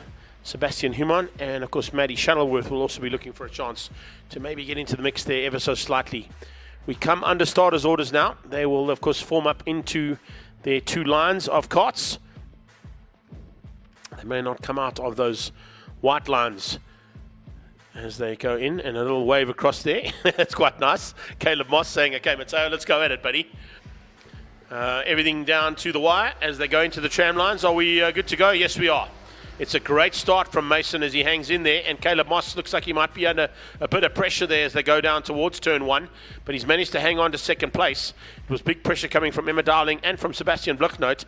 A couple of chopping and changing in that mid-pack. We got CRGs 1, 2 and 3 as they go into turn number 2. And it's a good start coming out of Blucknote by the looks of things as well. Watching for Darling in the background. Not quite the start that was needed there. As you can see, a little bit of maneuvering happening through the field right from the start at the top end of the field. Mid-pack as well. Some chopping and changing happening in that mid-pack as well. Shinsinwana not where he wants to be. A little bit of a maneuver that has to happen. Of course, at that point in time is because we saw him up in the top end of the field earlier on in fifth place. But right now, Japang has got some work to do. Mason ahead of Moss, Blucknote, Human and Darling. That's your top 5. Maula is up there into what is 6th place ahead of Duplessis and Shuttleworth. As I said, Shinswana down there just outside of, or just I should say inside of single digits in 9th place. So McIntyre just behind that as they come through. Jack Moore a little further back than what he was as well as they come through now to into the triple left one more time. This is a 15-lapper. We've completed the first one already, and Moss already is starting to apply pressure from the rear end and put the pressure onto his stablemate out of the CRG stable and look for a way through. Mason is soaking it up though. Matteo 48.7 on the rolling start lap, so not a bad effort there from Cold Tires on a rolling start. You'll see those lap times start to drop rapidly as they come through. Shinsinwana looking like he might be quickest. No, this time out, it's Christian Verheul who comes through for the quickest lap. And in fact, remember right in the closing stages of race number 1, in fact, on the last lap, Christian Verheul set the fastest lap of the race. So this time he's not holding back. He goes fastest in lap 2. But down in 15th means he's got a huge mountain to climb if he wants to get to the front end of this Junior Max category race 2.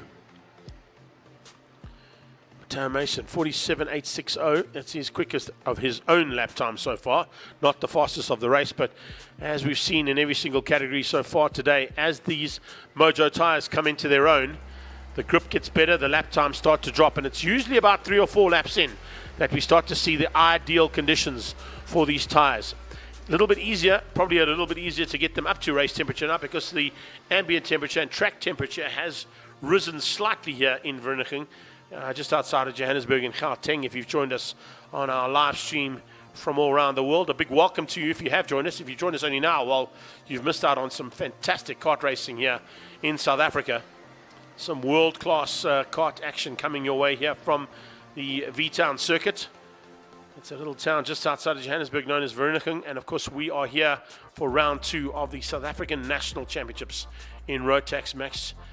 And of course all of these guys and girls fighting for honours for championship points and for the honour of representing South Africa, of course, at the World Finals in Bahrain in December. McIntyre dropping through the field down to 14th. A little problem there at the last lap there, unfortunately for McIntyre. Not quite what was expected, but I'm sure going to be looking to try and change that up. And Connor has got some work to do now. Christian Verheul still stays quickest, 47.2 now, but is up into 12th place overall. So there's big maneuvers happening from Verheul's point of view, but down in 12th place still has 11 karts to get through if he even wants to be anywhere near the front end of the pack. Down that back straightaway they go. Into Tolkien corner, into the final bend now. They come out of that one and onto the tram lines, and yellow flag down into the chicane. So a heads-up warning for a potential issue. The kart's on the left-hand side. Who is that? It's Goodman. Dulele Goodman, unfortunately, out and parked on the inside of Peterson chicane. Didn't affect the first couple of karts going through there, although they are supposed to lift off slightly. But I think they all realized when they came into the chicane exactly where the driver was. So he wasn't really in harm's way, which is why they could keep it under yellow waved yellows for now. But they will definitely have to try and get Goodman's kart a little bit further off the circuit so that it's in a safer position.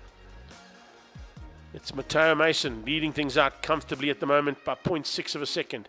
Now, you'll think to yourself, hang on a second, Greg, what are you talking about? 0.6 of a second is not a comfortable lead. In karting, that's a very comfortable lead because normally it's about 0.006 of a second between them. That's how close they can get. So I'll give you an arguably comfortable position right now. It's probably the best way of putting it. Chipang Shinshinzwana goes quickest. In sixth place, a 47.1 out of Shinshinzwana. So a nice move there from Chipang's point of view, and slowly but surely starting to close onto the back end of Sebastian Himan.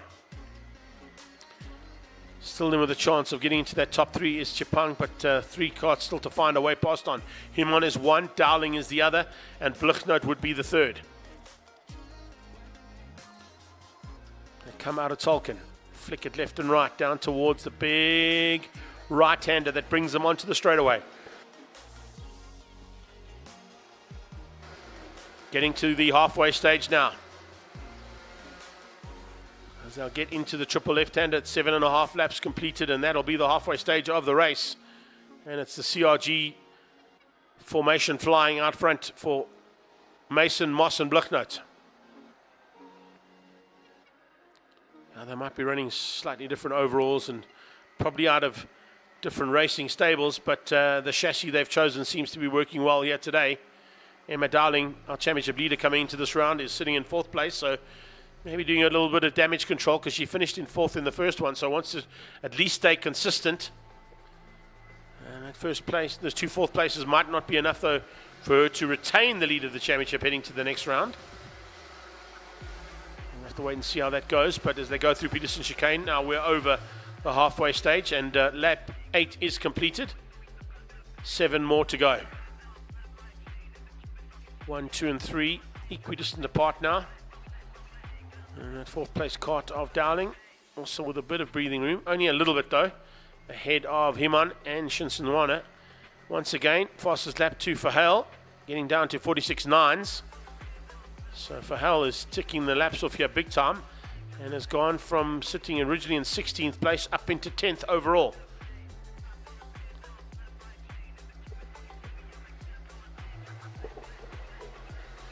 Nine of 15, 6 to go as they cross the line again. No changes in the first 9 karts, that's for sure. No one close enough to have a go at this point. All just sitting, waiting for an opportunity to pounce if one arises.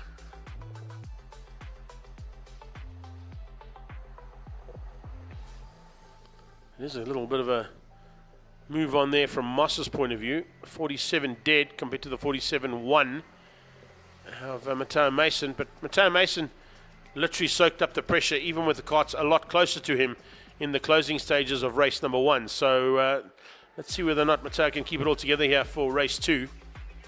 Look for 2 out of 2. That'll be a nice start to the second round of the championship. Take a bit of pressure off for the third and final. There's a little bit of a move on there from Moss's point of view. 40. And that's what he'll be looking to try and do here at the end of the day's racing.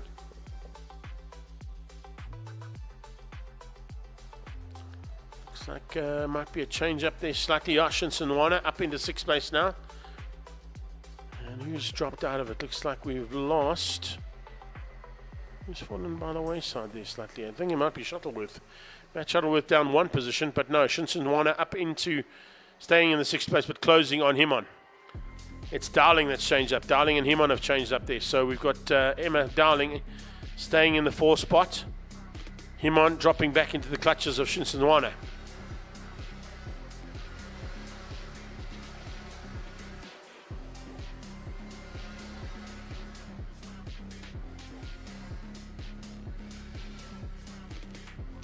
8 of 15 done.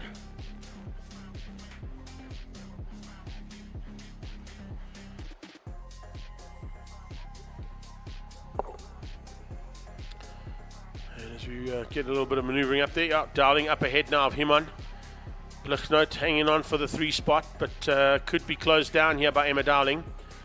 As we're now looking for a chance for her to get 1 position higher. Try and salvage some more valuable championship points. Not going to be easy because she's still got Himon, Shinsanwana and Maiula all over the tail end of her cart as they complete lap number 12 and into the final quarter of the race.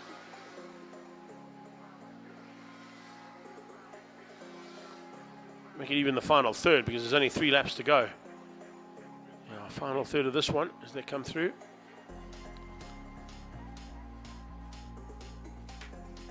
And this is really nice to see. Matteo Mason put in a 46.8 earlier on. He's now doing 47 zeros. 47 zeros out of Moss, 47 threes out of Sebastian Blichner. I think those 3 are quite happy to stay where they are. And they'll have a bit of formation flying for, of course, Team CRG in terms of the chassis that are out there. It's the battle for 4th place that could be potentially quite hotly fought out for. Watch this as they come down towards turn 1 here. Just in the background there, you'll see the battle for 4th. It's 4 karts fighting at this point in time. There they go. And we watch the leader going through there, but certainly Emma Dowling, Sebastian Himon and Shinsanwana having an epic fight for 4th. Maiula just behind them.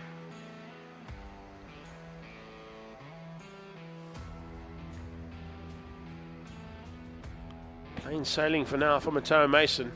And fastest lap as well, 46.803 for Matteo Mason.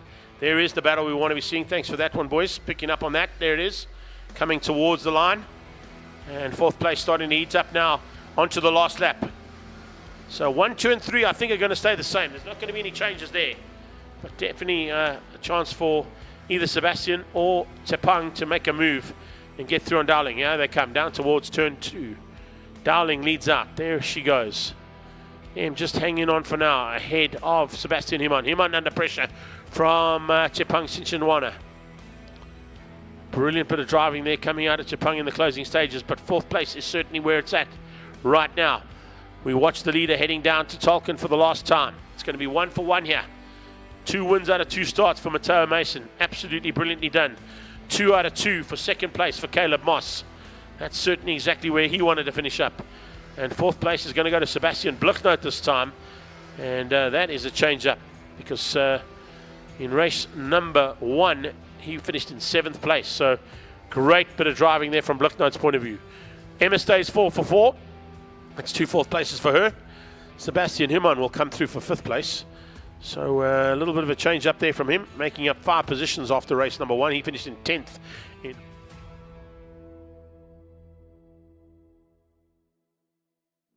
He goes 1 place back into 6th place after finishing in 5th. And then Spicy coming through there for a 7th place. 2 positions better than last time. Christian Verheul, this time not fastest on the last lap, but certainly a lot better finish there for Christian Verheul. As coming through there, Verheul is able to do 7 positions better in 8th and finishes up just ahead there of Duplessis. So a nice run there from Keenan Duplessis to finish in 9th. And the top 10 is rounded up by Jack Moore, who will wrap up our top 10 in our Junior Max Race 2. Fastest lap, once again, it wasn't to Verheul this time. It went to Matteo Mason, 46.757. As we roll out now for this next heat of racing. And that's going to come from Minimax.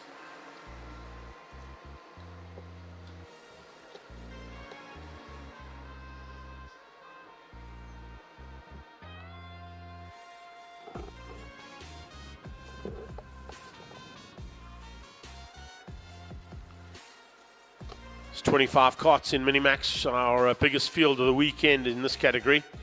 So showing that the future of the sport looks pretty good in the hands of these young contenders. Max Boshoff was quickest and will maintain a chance of finishing up at the top end, although He has to start from third place in race 2.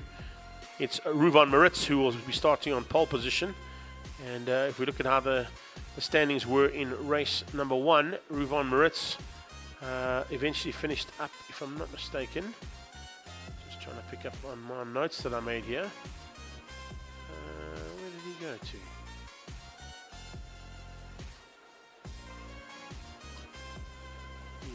I didn't have a finish for him actually. He must have been out of the top 7, out of the top 10. But here we go. I think he was on the sideline, so he'll definitely look to change up his luck this time as they go through Peterson chicane. It is Brody Darling though that gets the whole shot and heads into turn 1 at the front end of the field with Bossoff tucked in behind him by the looks of it, as they tuck their heads down behind those steering wheels, trying to get as much slipstream mobility out of those cars and aerodynamics out of those karts as possible. They head towards the triple left-hander now, and they'll be starting to sort things out in that front pack. It was Bossoff and Declan Jurgens who were alongside each other on the second row. De Souza and De Silva behind them. Tekiso and Antones, and then Ade and Kayamo from Namibia were the first 5 rows of the grids as they started things out. As they come out of Tolkien and head towards the line, we'll get to see exactly how they've ended up with Brody Darling leading the pack right now. Declan in second place. It's Rafael De Silva in third. Ruvan Maritz in 4. Behind that is De Souza and then Tekiso Bossoff down in about 8th or 9th place there by the looks of things. So Max Bossoff with some work to do here in these next 12 laps. Having completed the first one in anger now, they've sorted themselves out, and Brody Darling set the pace on a 52 dead, but that time will come down dramatically as they get into the 12 lapper. Declan Jurgens ahead of De Silva, Maritz and De Souza. Tekiso Bossoff and Antones, and then it's Maddox Mason. Maddox Mason finished up in the top 10, so he's already a couple of positions higher up than what he was earlier in the day for race 1.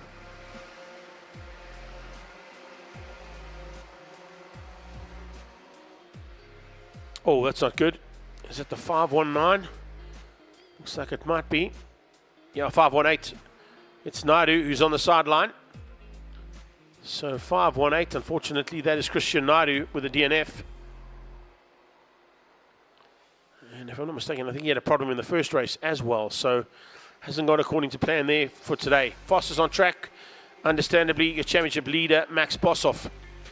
And right now, trying to get through the traffic from 6th place. Not an easy place to be in, especially when you're in the company that he's in right there, because they're all in exactly the same lap times, all in the 51s, mid to low 51s coming out of the first 7 karts on track.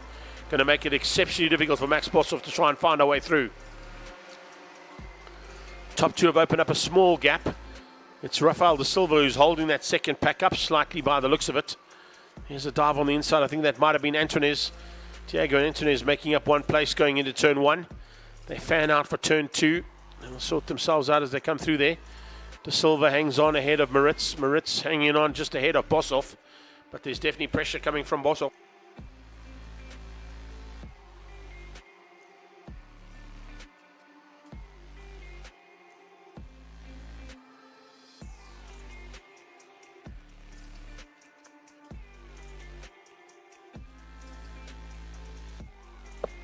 Someone on the sideline there as well.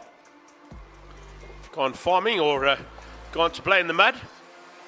Might not be the right thing to do there, but certainly as they come across the line there, moves coming from Antones, as I said, getting ahead of Tekiso. No one else making any drastic moves in that top 6 other than Darling, who on the last lap set the fastest of a 50.998. Only KART at the moment that's gone down into the 5.0s, everybody else doing 51s. So Brody Darling controlling things from the front end.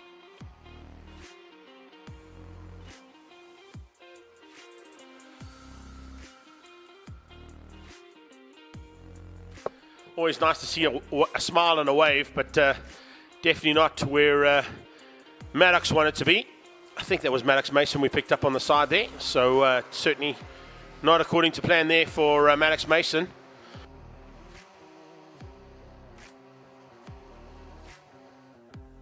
couple of changes in that mid-pack. Most notably is Max Boshoff up into 5th place. And now looking possibly for 4th. As they come down on the brakes, there you go. Dives on the inside. The 533 moves up from 5th to 3rd by the looks of it. Can he make it stick? Yes, he's through.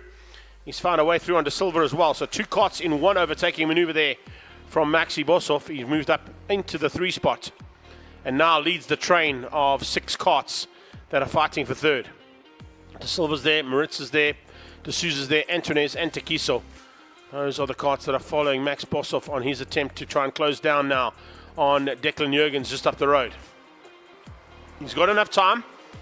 It's taken him half the race to get from down in 9th place into where he is right now in 3rd. So another 6 laps to go. Still enough time to close things down. Change up as well. It looks like De Souza and De Silva might have flicked positions there as they went into turn 1. Jurgens sliding into turn 2 and sliding up the inside as well. Coming from the back end is Ruvan Maritz, who's trying to make up some ground now, having dropped right to the back of that 2nd pack.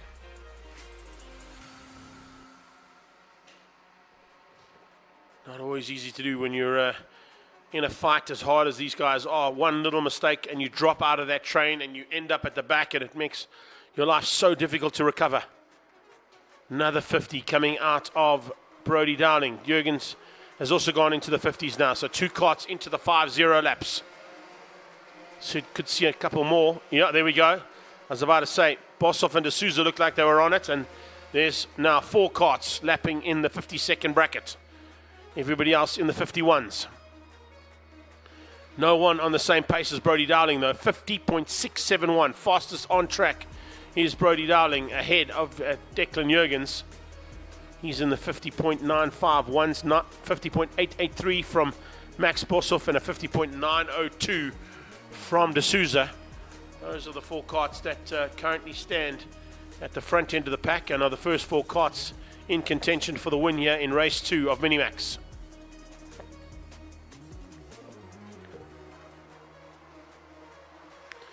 Boshoff, most notably, has to get higher up. He's into 3rd place now. He found a way through on De Souza. And once he got there, he opened up the gap over De Souza. And he's now got his intentions firmly set, as you can see, on Declan Jurgens there for 2nd. The CRG pilot will have to look over his shoulder at some point in time and watch out for that extreme kart on its way.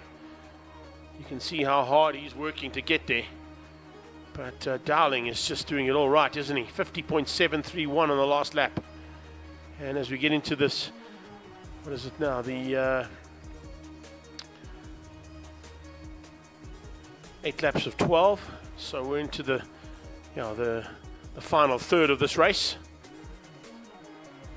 It is Dowling controlling it at the front to the tune of 1.1 seconds. Now that, in karting terms, is a big margin. Whereas if you're into the half second and 0.6s, it's a comfortable margin. But a big margin is when you get over a second ahead. And he's nearly a second and a half actually ahead of Declan Jurgens for 2nd. Declan Jurgens definitely falling into the clutches there of Max Boshoff. Boshoff doing a fantastic recovery here, considering he started so far back in the pack. Diego Antunes starting to make his way through there as well. Keep an eye out on that 562 machine with the blue helmet. Slowly but surely reeling in. And he's got De Silva and De Souza possibly in his sights in a couple of laps' time. He's going to have to make it in a couple of laps' time because otherwise he's going to run out of time on this race. They head towards Tolkien Corner, and definitely a lot closer there from Diego Antunes' point of view. Leader crosses the line. That's 10 done. 2 to go. So just over 2.5 Ks of race action coming your way still here for race 2 of Minimax. Jurgens trying to hang on.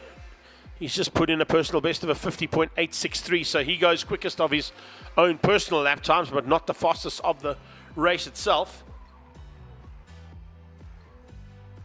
But that might be enough to keep out Max Boshoff. Boshoff also doing an 8, but an 8.02, so he is, what is that, 61 hundredths of a second quicker than Declan Jurgens. Is that enough to close down with a lap and 2 corners to go? Boshoff's not going to give up without a fight. They cross the line and last lap board is out. And it's Dowling for the victory here. Comfortably in control at the front end. And I don't think anybody's going to catch him.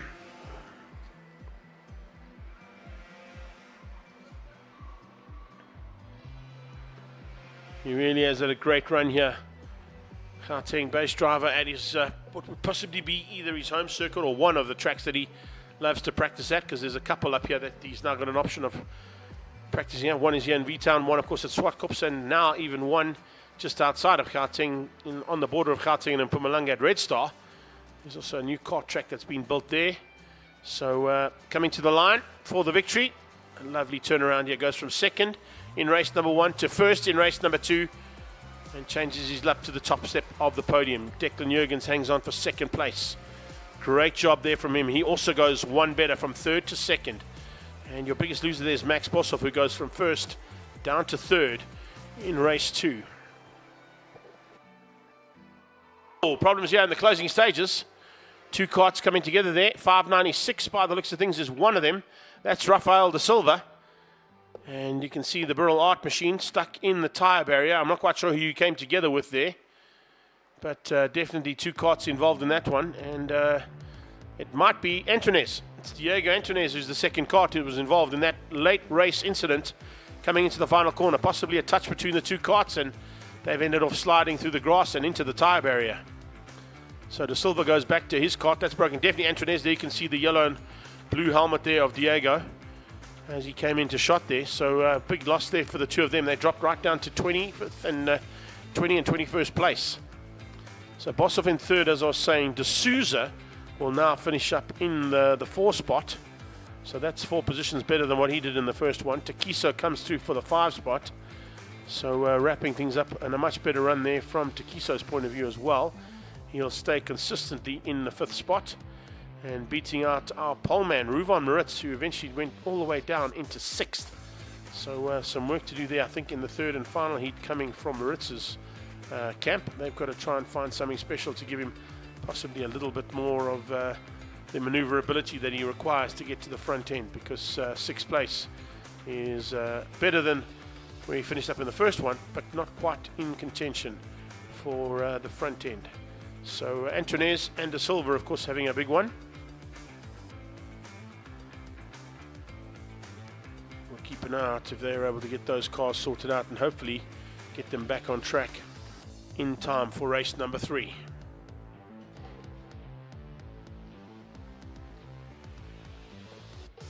So we've still got some cars out there to be recovered. The 514 is one of them. He's got his car going. That was Maddox Mason. We lost him early in the race, unfortunately. We saw him parked on the sideline, giving us a little bit of a wave. But Maddox didn't seem to be too worried about that one. He will be designated a non-finisher, of course, as he rolls around. And they've still got to fetch the 528 as well of... was it 529? 518, I beg your pardon. Christian Naidu's car still has to be recovered as well. So still a couple of karts to be recovered. Once they are recovered, we'll be heading into the next part of the day's proceedings. And that's going to be some action coming your way pretty shortly here. We've had Heat 2 of our Bambinos, Senior Maxes, Junior Max, and of course Micro and Mini, which means we're going into our DD2s and the DD2 Masters. They will be out shortly.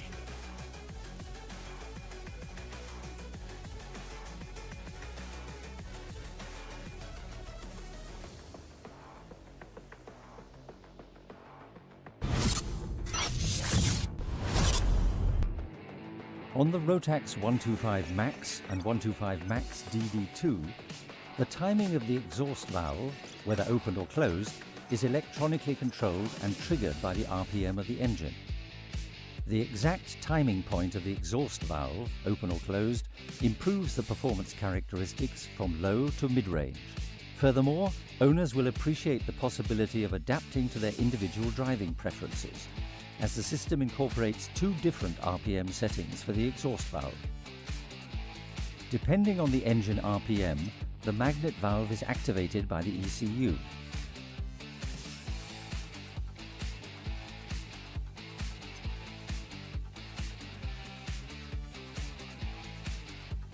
The green one-way valve converts the alternating positive and negative pressure from the crankcase to a positive pressure only.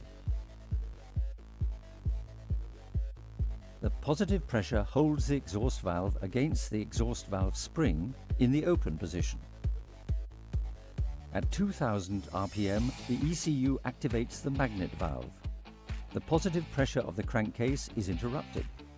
The remaining pressure in the exhaust valve escapes via the open outlet of the magnet valve.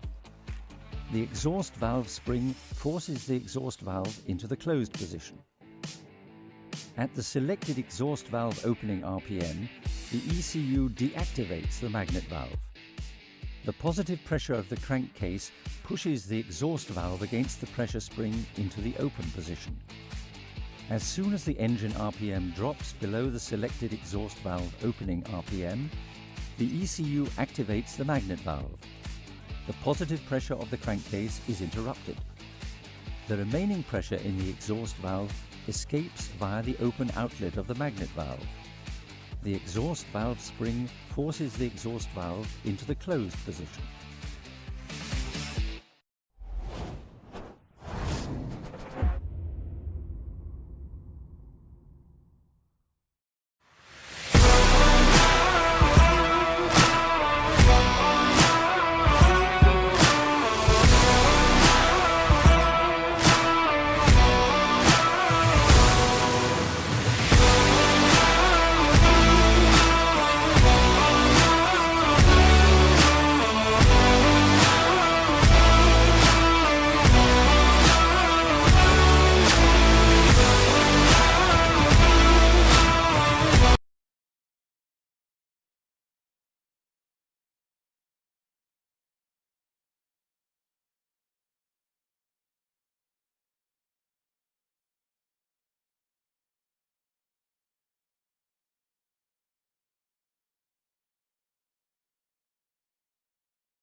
Looking to change his luck will be third placed Brad Liebenberg as he rolls onto the circuit alongside Rajovic.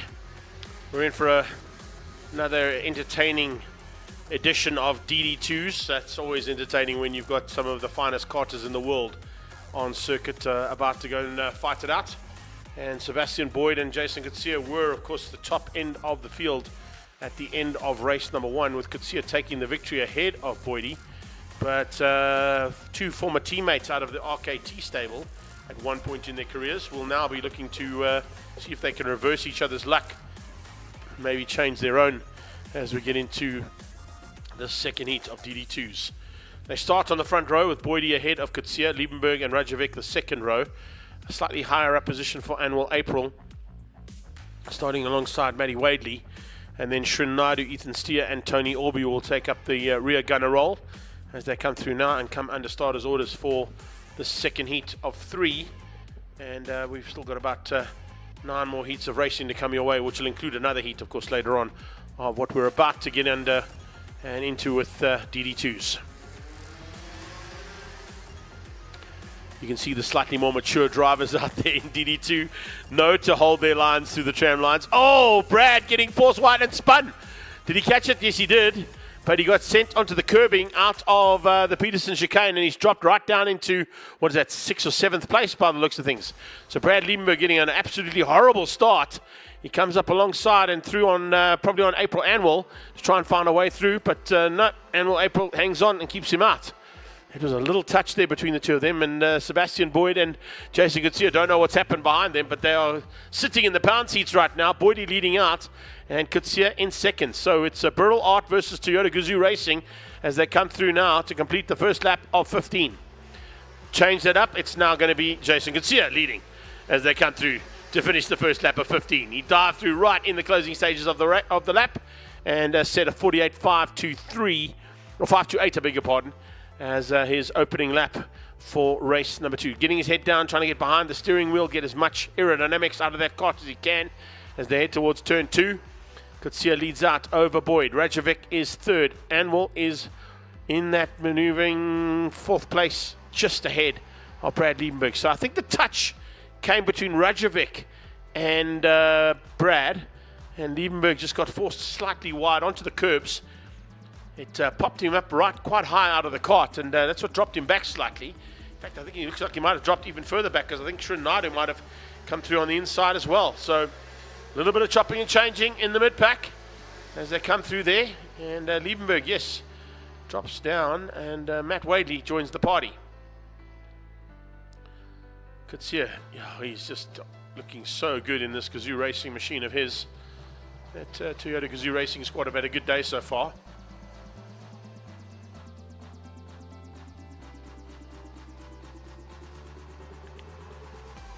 Two possible wins coming out of the man out front at the moment in Jason Kutsia, but a win already out of Ken Swats as well earlier on.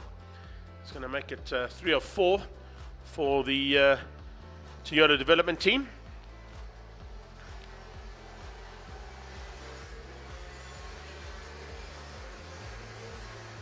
Down into Peterson chicane, Rajovic hanging on and keeping Brad Liebenberg at bay. I did mention earlier on that Brad just doesn't seem to be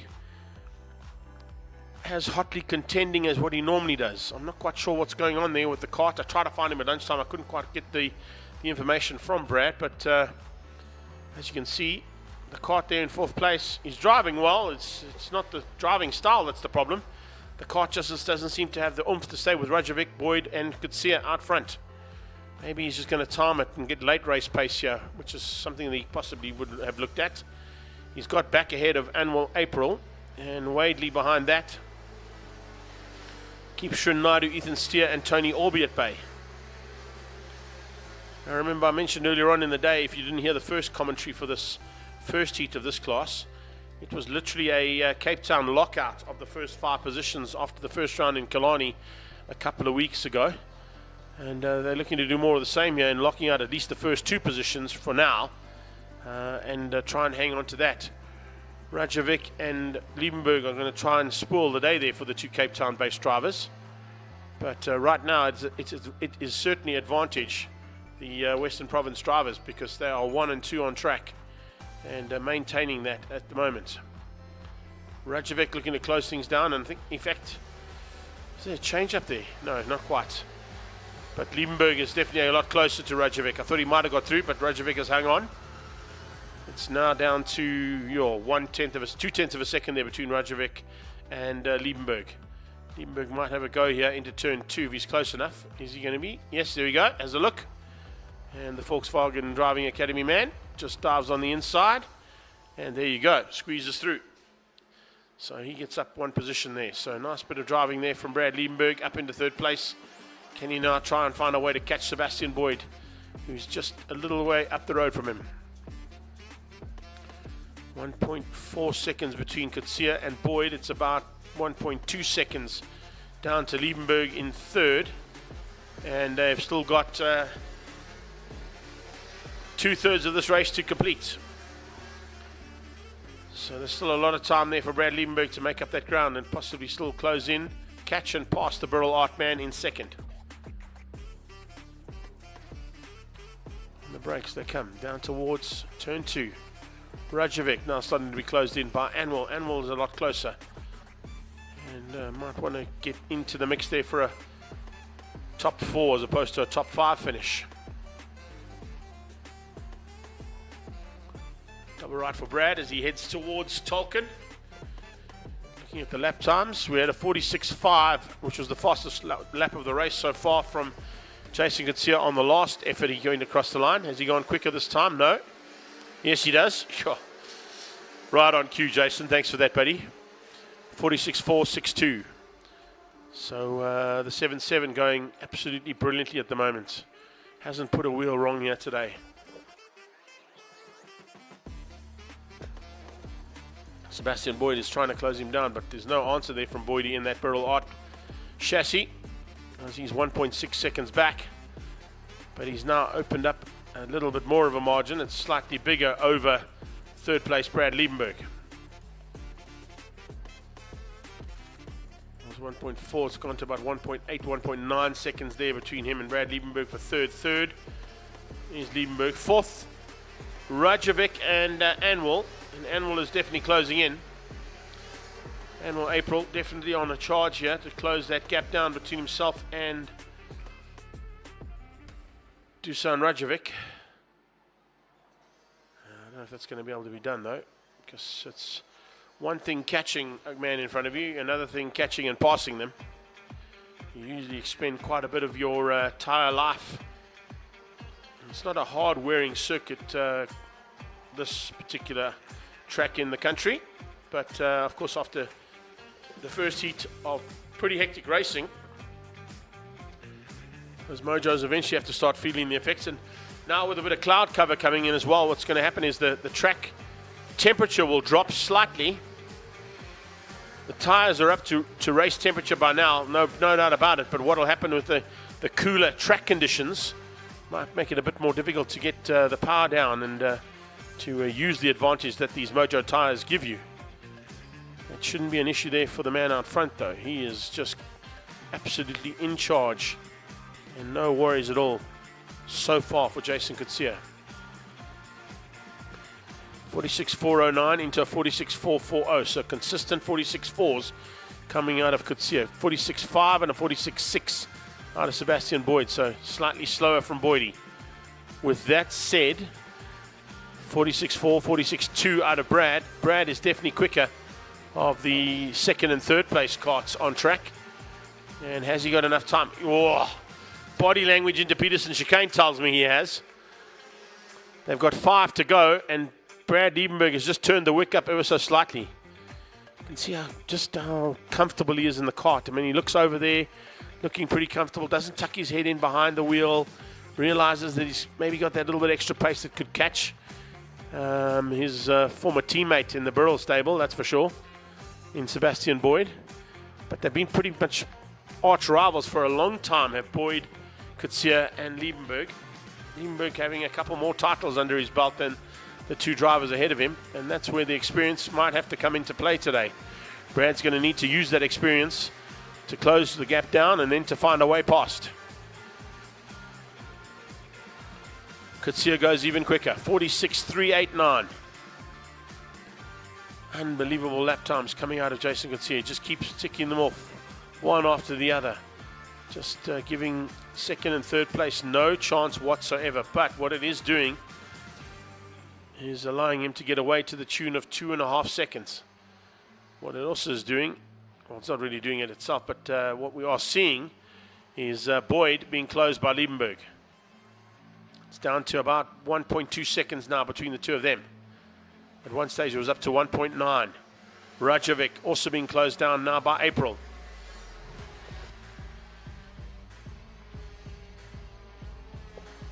So Anwar, April and Rajovic almost inseparable across the line.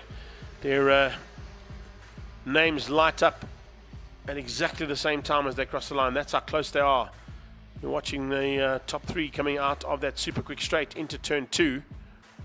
And just behind them is that battle I was talking about. So it's down to 0.3 of a second there between Rajovic and April for 4th place on track. Definitely going to keep a watch on what's happening there between the gap of Boyd and Liebenberg as Coetzee starts lucky, or finishes lucky number 13 with 2 more laps to go.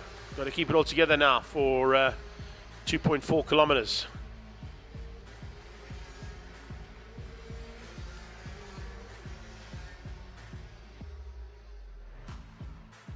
Brad now comes through there.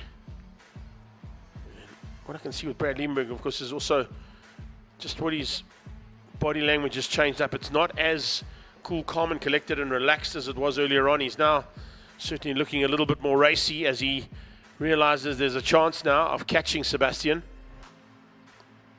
And Boyd definitely has got his head down. He's not going to give this up without a decent fight. We go on to the last lap, and Jason Coetzee has got this one sorted out. Boyd looks like he will still hang on for 2nd place, because I don't know, as much as Brad is trying, and he is, well, he was quicker, but this time out the answer came from Sebastian Boyd and went 0.2 seconds quicker. So that's going to be enough to keep Sebastian Boyd in 2nd place. Brad's going to make up ground, that is for sure. Fortunately, he's going to come from a 4th place finish in heat number 1 to a 3rd place finish in heat number 2. Rajovic looks like he might hang on for 4th. As they come to the line now, he's going to do that. So checkered flag is out. Coetzee gets the win. It's Boyd in 2nd, Liebenberg 3rd, Rajovic in 4. 5 goes to April. Yeah, Anwar April in 5th place. He makes up 2 positions on that 2nd race. Shrin Naidu was a big maneuver there for Shrin. And he will stay 1 position down from his 5th in race 1 to 6th place in race 2. Matty Wadley loses out big time. He finished up in 7th after a 3rd place finish in race number 1. So he's got a bit of work to do now, maybe for the last race of the day. And then we've got, of course, Tony Orby coming through for 8th place and Ethan Steer for 9th. So they just swapped out between the two of them for those top 9 overall for DD2. Up next is DD2 Masters. They'll be standing by. The 5 karters there. Looking forward to another battle with them. They've got 12 laps of action coming your way shortly.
So let's see what's going to happen now for race 2 of the DD2 Masters as they roll out. Christian Magado had a fantastic outing in the first one. Was just outgunned in the end for the win, and that went to Jono Petersen, who put in a fantastic last 3 laps to keep Magado out. But as they come to the line now to take their positions, we stand by for action.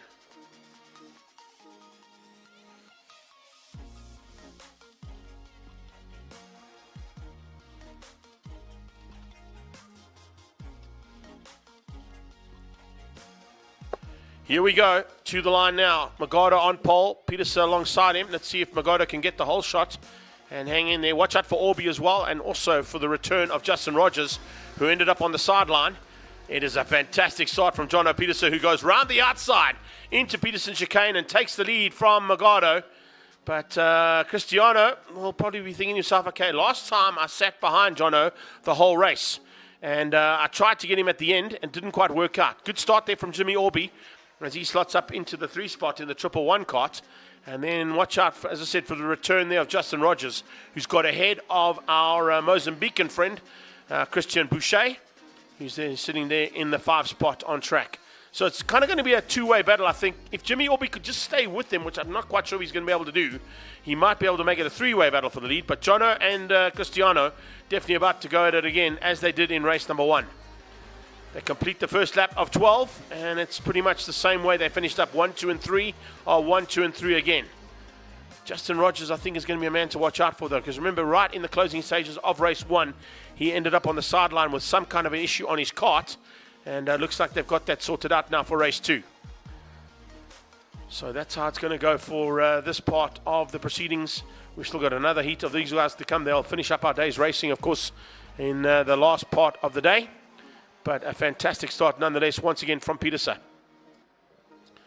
So Peterson from Magado, as they go down the short straight towards Tolkien. Not much in it between the two of them. Let's see if they can keep it all together. Stay on the black stuff. Don't go off track today, whatever you do.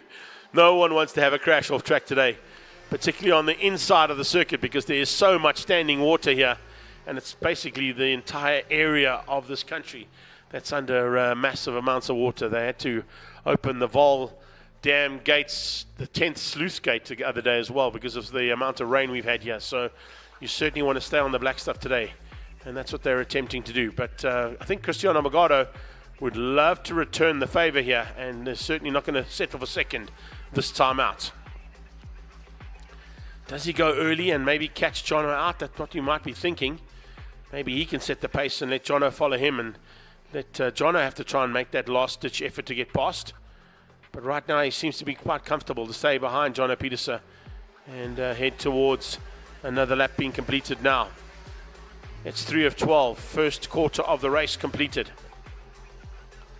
No changes in the standings right now, other than Justin Rogers up into 4th as opposed to the DNF he had in the first one. You can see him just in the background there in the second of those Burrell Art carts. Jimmy Orby is 3rd in the 111 cart, but just not able to just bridge that gap to the 107 ahead of him. Magado is like a... Oh, there we go. Okay, so let's see if my thinking and my theory is right. Cristiano Magado this time wants to lead from the front as opposed to follow Jono Peterson, and then he'll make Jono Peterson have to try and work a way around him later in this race. So he's got through, and he's got through there with the first third of the race completed. 4 out of 12 done. And Magado now leads. And as he does that, he opens just a little bit of a gap. It's not a huge one. It's about half a kart length, but half a kart length in karting is a big margin.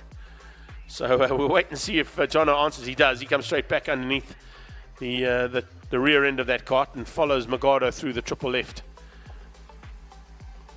Amazing to see these two go at it. Jono Peterson and Magado have been going at it for a long time. They started, of course, their careers a little bit further back in the class we've just seen on track there with DD2, and sometimes even on a few occasions when they've mixed up DD2 and DD2 Masters together. There have been some pretty spectacular fights with these two, and they were, what do we say, slightly younger drivers in the DD2 classes. Look at the lap times. 47.115 from Magado is the fastest on track. 47.2. And as they get into it, of course, they're going to get quicker and quicker as well. This man will get quicker too, Jimmy Orby.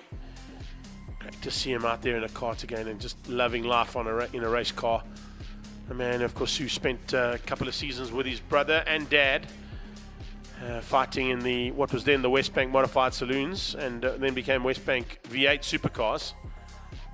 So to see those the Orby name in a race kart is always a good thing. He's had a fantastic championship career as well, taking a West Bank V8 Supercar Championship when he was in full flight in that, I think he was in a Chevrolet Holden, if I'm not mistaken, when he took his win. So as I said, even with the guys fighting in circuit racing, bigger categories, they still come back to their roots and spend time in karts, because it definitely just keeps your eye on the prize, keeps your skills finely tuned, and your ability to drive as honed as possible. And that's exactly what they're doing right now. Justin Rogers in 4th place, trying to close the gap down, hasn't really had an answer to Jimmy Orby, but I think there may be a bit of damage on that kart from the first incident, or maybe it's not firing like it should, but certainly not a worries at all, as we're watching the 127 there from Mozambique. And once again, bon dia to him, and Taj Ball to all of our friends in Mozambique that are watching us on our live stream, courtesy of our team of DT Film Services, bringing you coverage of the second round of the South African Rotax Max National Championships. But as I said, we do have a couple of international competitors who have joined us here from Namibia and Mozambique to be part of this national, because they don't really have big enough fields in their own countries to get competitive kart racing in. That's why they rather spend the extra couple of rands and cents that they have to bring to the country to come and play here with us and get that vital track time with some of the best karters in the world. And certainly one of them is now leading by a clear margin.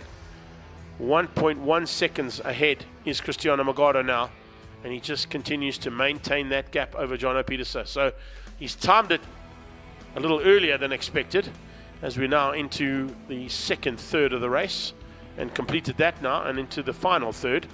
So Magado stayed behind Jono Pieterse all race long in race 1, and then couldn't find a way through in the closing stages. So this time he decided to go a bit earlier, change his tactics, and make his way to the front end, and that might just be the way to do it, to beat Jono here. Both of them, of course, are based in KwaZulu-Natal, so they would spend most of their time getting their karts up to speed at the Dubai kart track.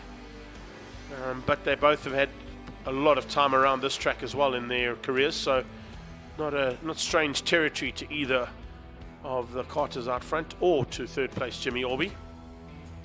Might be a little strange, of course, to Christian Boucher, but he would have learned through yesterday's practice, Thursday's practice, and of course in the qualifying sessions, how this track works. Quite an easy track to get to grips with, and once you've got to grips, you can start putting in those lap times that will secure you good finish positions, particularly when it counts, and that's where it counts right now in race 2 and possibly race 3. If they go 1 for 1 here in terms of splitting the difference, Magado and Pieterse will be on equal points for the day, and it'll make for a very interesting final heat of race action coming from this second round of Rotax. You can see there, that's why the driving style of Cristiano Magado shows you just why he has got and had the ability in the past to take 3, and if I'm not mistaken, I think it's actually 4 former World Karting Championships. So certainly a man who knows what to do behind the wheel of a go-kart. They start the final lap. It's 11 done, 1 to go. And Magado now with a 1.4 second lead, make it a 1.6 second lead over Jono Pieterse. 47.002 there, best lap coming out of Cristiano Magado. He's now doing 47.019, so he's only 1700ths of a second off his fastest lap of the race so far on his penultimate lap as he completed that one. Then on the final one, he heads through that triple left-hander for the last time in anger for race number 2. Magado going to get the win, no doubt about that one, and Pieterse will get second. Orby will maintain his consistency of 3rd. Great to see the change up there from Justin Rogers for 4th, and Boucher will finish up in the top 5 as the flag comes out. That wraps up our DD2 Masters second heat, and we now stand by for action from our third and final heats of each of the 7 classes racing today, starting with our babies, the Bambinos, who will possibly be ready down in the pre-race area and will be itching to get out for their final race of the day. So it's Bambinos from the second round of Rotax Max South African Championships here in V-Town. They'll be out on track shortly.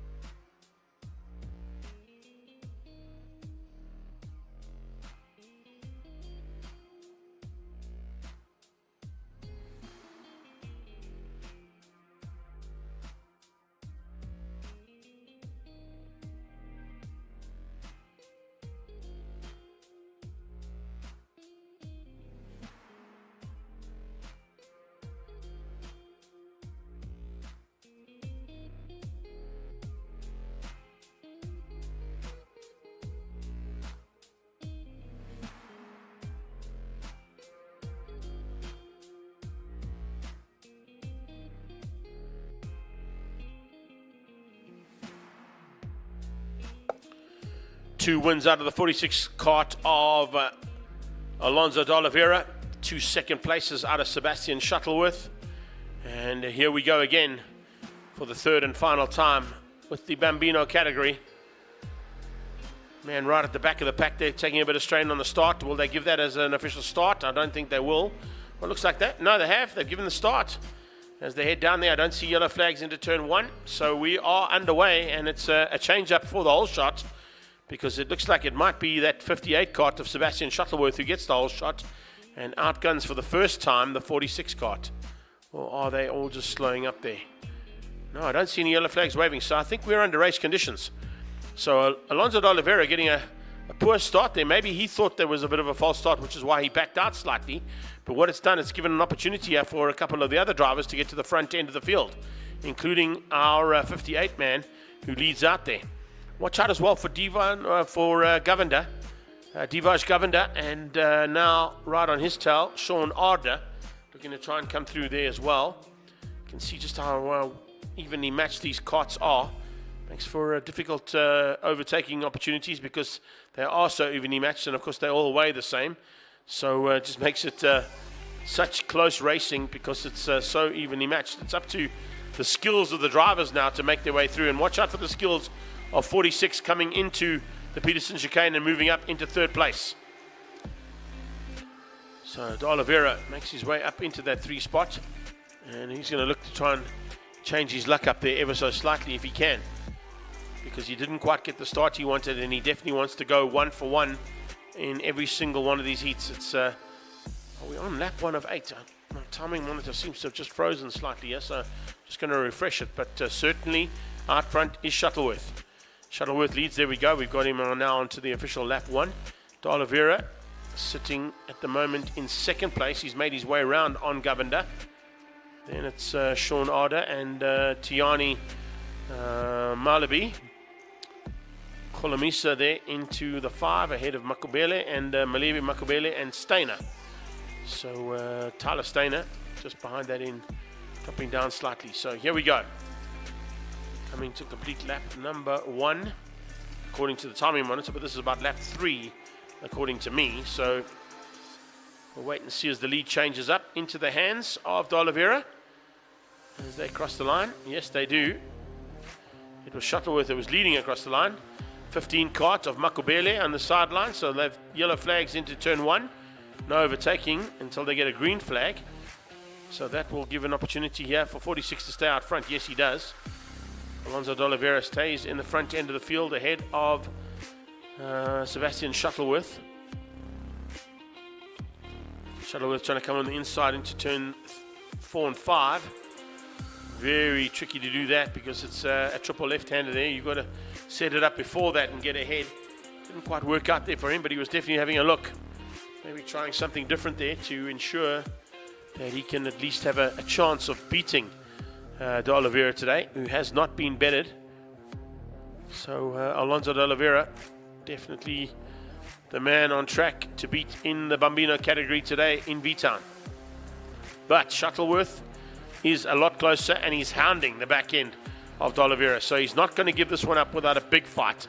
Probably the biggest fight he's had so far today in terms of trying to get that race victory. The final race victory is always the best one to have, because you leave the circuit and make your way to the next round with the advantage of having taken the last win of the last set of heats.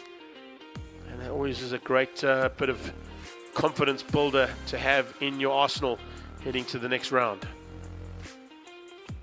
You come flying down into the triple left-hander, and look how tight it is there. Shuttleworth literally 0.1 of a second behind. You can put not much between those two karts. I don't think even one of those Rotax banners would fit between those two karts right now. That's how tightly and evenly they're matched. Governor and Arda, very similar little battle just behind there for third. They've pulled a bit of a margin now over the 4th place and 5th place karts of Holomisa and Malabi.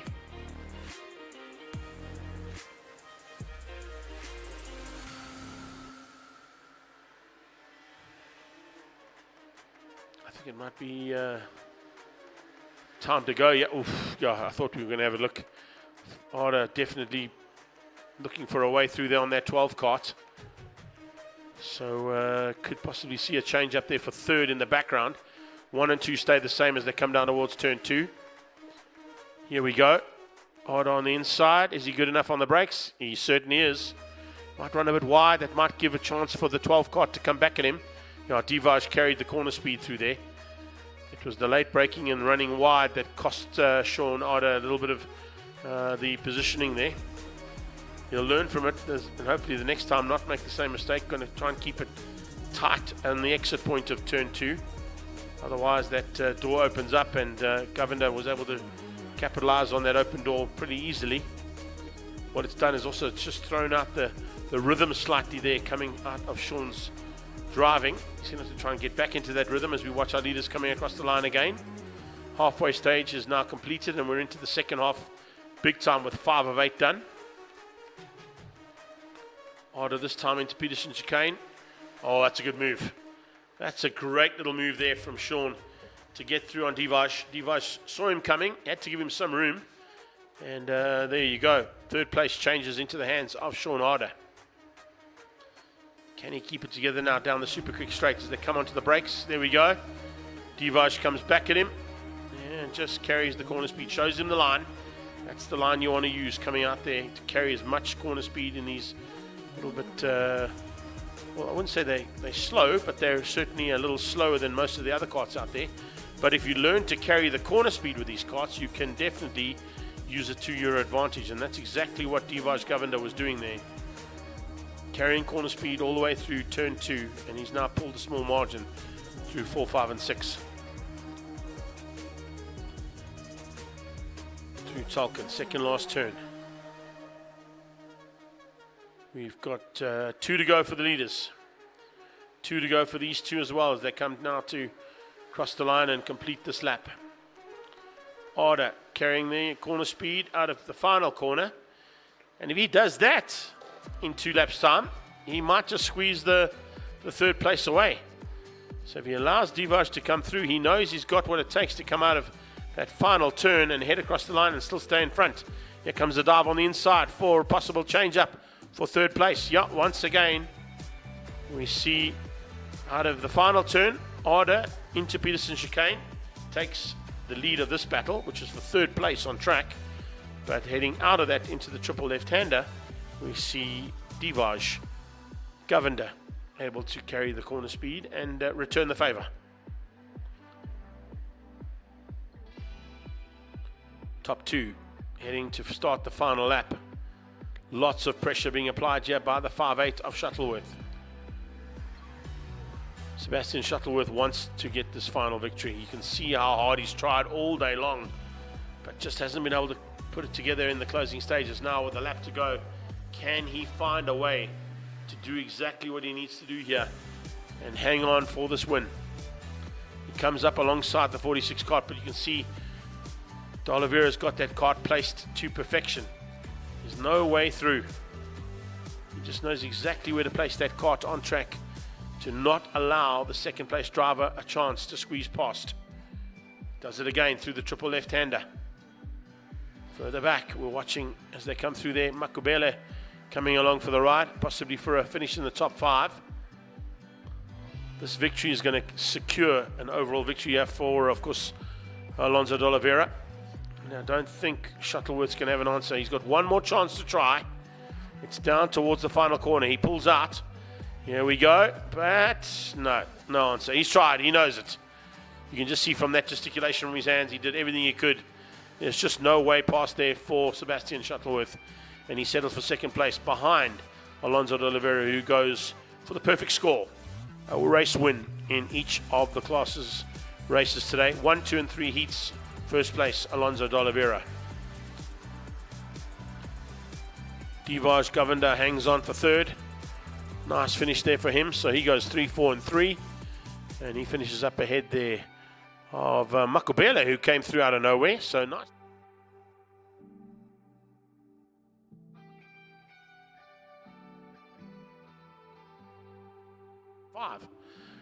So Sean Arder, unfortunately, losing out, and he goes 6, 5, and 5. Not quite the way they wanted to do it. So I would say, if we look at the way things have gone there, it's going to possibly be first overall going to Alonso de Oliveira, second overall to Sebastian Shuttleworth, and third overall to Divaj Govender in the way that they have finished up so far. That's, of course, unofficially, without all the possibilities of drop points and drop etc. and how they work out their points at the end of the day. So that's how we wrap things up here for the Bambino class. Great effort from our youngsters, and certainly no doubt they've got some talent and will be coming through to start their motorsport careers in the Bambino class, but hopefully going on to bigger and better things in the future. From Bambino, we head to our most competitive class of the day. It's Senior Max in a few moments' time.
We're expecting hot action for our final heat of Senior Max, as we've seen all day long from them so far. It's been a pretty tight affair at the front end, but with the ambient temperature dropping here in V-Town and the track temperature dropping, it means that it could be some tactics being played around, particularly with tire pressures right now, because you are finding track conditions a little bit cooler, which means you may have to play around with your tire pressures to get them 100% right. Other thing that we need to take into account is that our two race winners are not on the front row. Race 1 win went to Charles Visser. Race 2 went to Ken Swartz, and they both start from the second row behind Pasquale and Wadley. Jordan Wadley definitely didn't go according to plan in the second heat for him and in the first heat. So we'll have to wait and see what his plans are to try and get to the front end there and hopefully stay at the front end, because a 10th and a 6th place is definitely not what Jordan Wadley wanted. Starting from the front row, maybe slightly different effect here. Let's see what happens as they get under the starters' orders and into the tram lines we go. Wadley trying to get off the line now. He follows Pasquale into turn 1, but Ken Swartz is putting pressure and goes around the outside. Little touch. Oh, someone's gone onto the inside. Is that Visser? I think Visser might have got... No, it wasn't. It wasn't Visser. It was, I think that might have been John O'Wilson who got squeezed out. Visser's in third. And Wadley's dropped down to fourth. So who dropped right to the back of the pack? They're just trying to pick up on that number. It's the 266, I think. Just want to double check and see. Or was that, yeah, Spice. It was Spice. Spice going right to the back of the pack there after a little touch there. So Retabila Takiso. No, it was Takiso. It wasn't. It wasn't Spice. I beg your pardon. It was Takiso who went to the back of the pack. So let's see if they've sorted things out at the front end. They have slightly, as Ken Swartz hits the front and gets ahead of Pasquale. Visser into third. They come across the line and complete the first lap of 15. And in the fourth spot, it's Jordan Wadley and Scrimgeour in there as well, ahead of Goodman and Bostander. It was definitely, Takiso dropping to the back of the pack there after being sent onto the inside of the circuit. Might be a little bit of manoeuvring with the COC with that, and maybe a couple of karters having a chat about that manoeuvre. Speaking of manoeuvring, it is massive moves being put on here by Charles Visser to try and find a way through here on Pasquale. Pasquale looks on the inside of the Gazoo Racing Academy man there, but Ken Swartz says, no, you're having none of that, I'm shutting the door. And it looks like he also wants to try and check out as well by the looks of it, as he heads through towards Tulkin and into the final corner. Comes across the line in the lead. 49.9 was the opening lap. Drops down to a 48.8, so literally a tenth of a second going to come off every single time they pass here. And there's Visser the second. Visser with a massive move down in the second place into turn 1. Gets ahead of Pasquale. Pasquale trying to come back and looks up the inside. Perfectly done. Pasquale just squeezing through and up into second place. Returns the favour on Visser. Visser falls back into the clutches there of Scrimgeour. Some nice manoeuvring coming out. And you can see just how hard it's going to be between these four. Taylor joining the party. Taylor wants some of that action. Second pack's opened up. It's between Goodman and Bostander. Then there's a little gap down to Jamie Smith with Duplessis, Schussler, and Georgia Lennox up into 11th. So a better start this time from her. Remember, she was in the top 7 in the first heat. Dropped down to about 11th place, or 13th place, I should say, in the second heat. And now into 11th. So trying to get back up into that top 10 overall. Ken Swartz, his hand over, tries to richen the mixture up there ever so slightly as they go down towards turn 2. A bit of a wide line there from Visser, trying to carry as much corner speed as possible to bridge that gap that's starting to open up again between himself and second place Gianna Pasquale.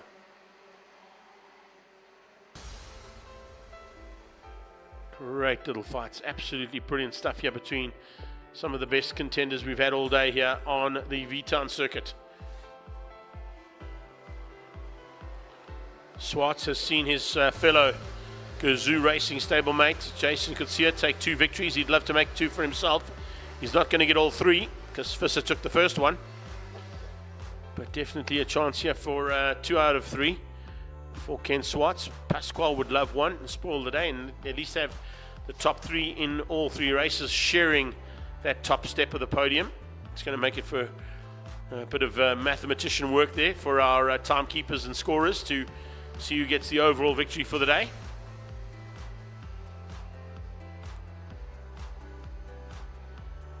Pasquale with 2 second places, a win and a third each for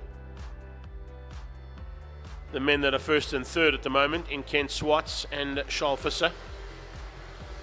So if Swartz takes the victory, 1, 1 and 3 will be better than 3 second places, so that'll put him into the overall win. And I think the 3 second places will put Pasquale into second, and Visser with the 1, 3 and 3 will drop down to third overall. But it's not done yet. We have only completed 1/3 of the race. 5 of 15 done. 10 more laps still to come your way. .266 having a nightmare out there. Tekisa for the second time off track. And I think that might have been all on his own sim. Roshan Goodman just put in the fastest lap of the race, a 47.125 there for the Wamsa and Mzansi Racing Man.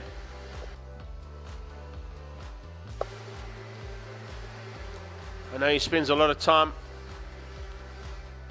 putting in efforts here, but he's no longer in, of course, that championship. He's in an MSA championship this weekend, and he's going to be looking forward to putting this race practice action into very good effect by the time he gets to the Quebec circuit in 2 weeks' time for the 3rd round of the National Extreme Festival, and the 3rd round, of course, coming from the Astron Energy Polo Cup, where he's part of Team Red Racing, the Universal Motorsport team.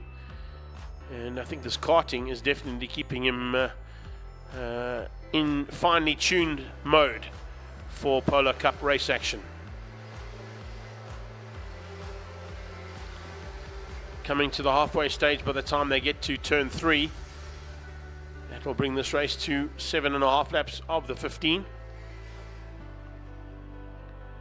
And your top 3 remain the same, but fastest and that stage at this stage is 3rd place man Charles Visser.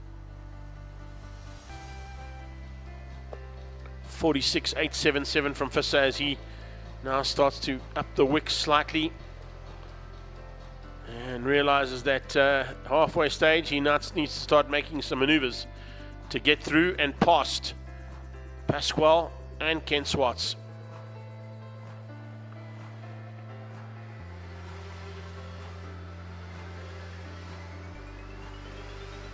Swartz goes quicker now. 46.7 from Swartz. We still haven't seen a 46.6 that we saw earlier on from Pasquale, setting the fastest lap of the day so far in this class. But 46.8s from Pasquale and 46.8s from 46.9s, I should say, from Visser means that they're not going to close that gap down on Swartz. They've got to go quicker because he's just done a 46.778. Might see an answer here from Pasquale. Gianna Pasquale now looking for a chance to maybe get a little closer and have a look at least to get through on that Toyota Gazoo Racing Academy kart ahead of him.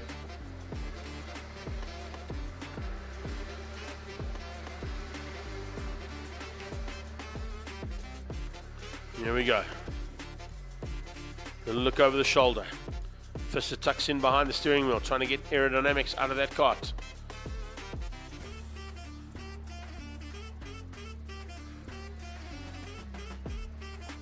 Through that triple left. Corner speed being carried nicely there by Pasquale, trying to close that gap down. It was at one point up to 1.2 seconds. It's come down to 0.2 seconds. So second being made up now by Pasquale to close in on Swartz. Kent looks comfortable. Looks like he's controlling things from that front end. So I don't think as much pressure as you put onto the back of him, it's going to affect him. It's certainly not going to trouble him in any way. Although, as I say that, he has a quick look over his shoulder. The same thing can be said there from Pasquale's point of view. A little look over the shoulder just to make sure the gap is still being maintained to Visser for third. Visser doesn't have to worry. It's a long way back to Jordan Wadley. Scrimgeour into 5 and Smith is up to 6. Goodman is 7th. Bostander, Wilson and Schlusser making up your top 10. Michael Besaidnout in 12th. And looks like Georgia Lennox down in 13th. So a little bit of a fight there amongst that little pack, I think, is what's having the chopping and changing effect in those 4 karts there, just outside of the top 10.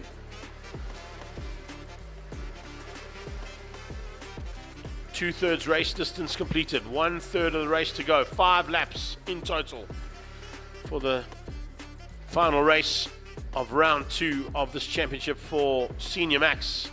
And that point of view today.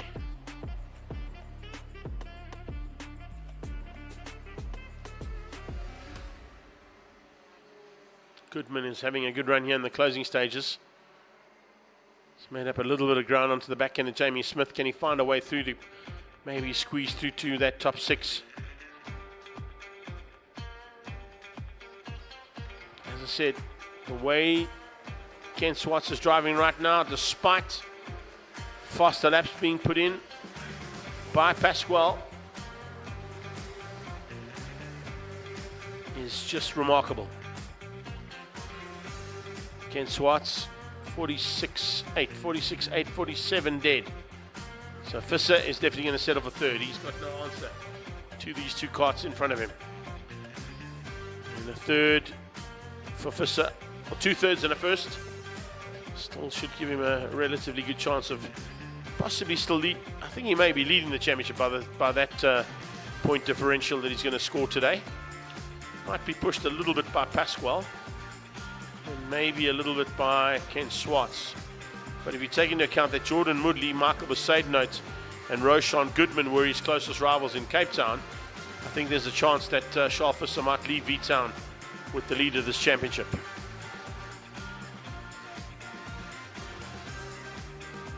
Travis Mingay, Reese Boots and Duplessis having a fantastic tussle a bit further back in the pack there. They are currently running for 12th, 13th and 14th place. Also quite evenly matched amongst the 3 of them as they cross the line. Their names light up almost instantaneously together. That's how close they are.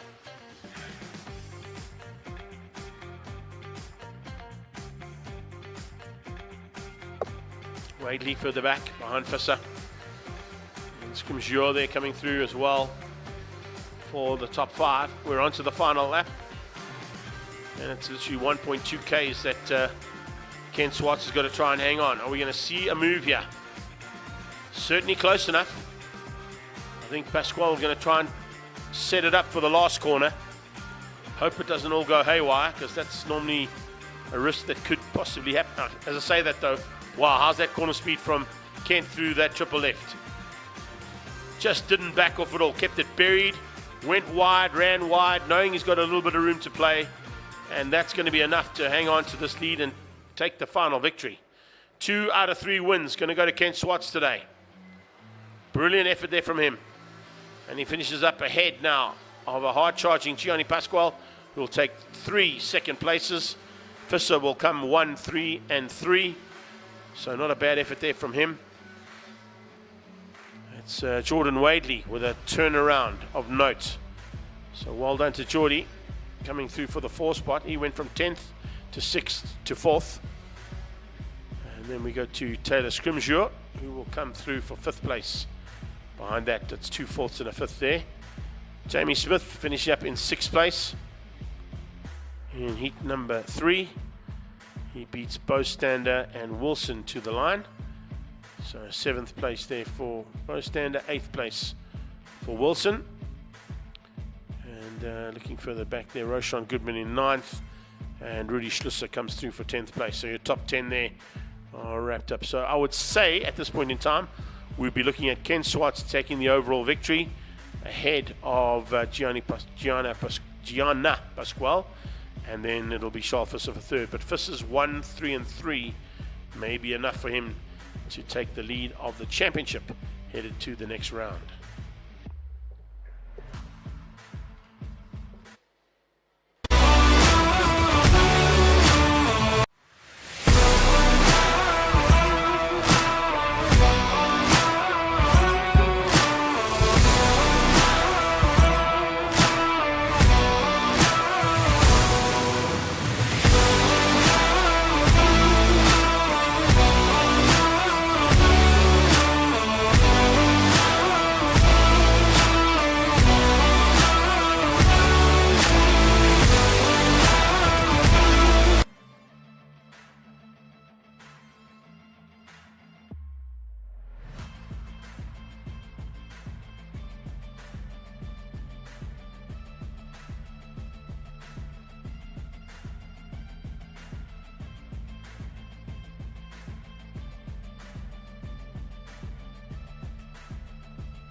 They certainly do.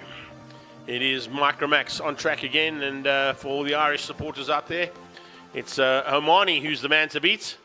He's had two out of the 3 victories so far, and has been the man who has literally been on fire at the moment at the circuit. But he starts from the second row of the grid, as you can see there, down in 3rd and 4th place, alongside championship leader Luan de Wet, although de Wet with a DNF in the last race could potentially have lost the lead of the championship to Mr. Michael Omani. We'll wait and see how that finishes up. Omani will start on the front row alongside the 611 of Adrian Steyn. So that's how they're going to line up as the rest of the pack come through to take up their positions. They'll have to form up into their positions now, slowing them down just to get them into their tram lines, because there are a couple of carts that are straggling a little bit there, but they've eventually caught up. There we go. And we're under starters' orders. Do we get a go? It looks like we do. Down towards turn 1. It's going to be Steyn looking for the whole shot. Omani tucks into 3rd place and gets forced onto the grass. Has to go over the grass. He does down into 4th place now as they come onto the back straight. He has a look over his shoulder, looking to see who's on his tailpiece there. It looks like it might be Luan de Wet.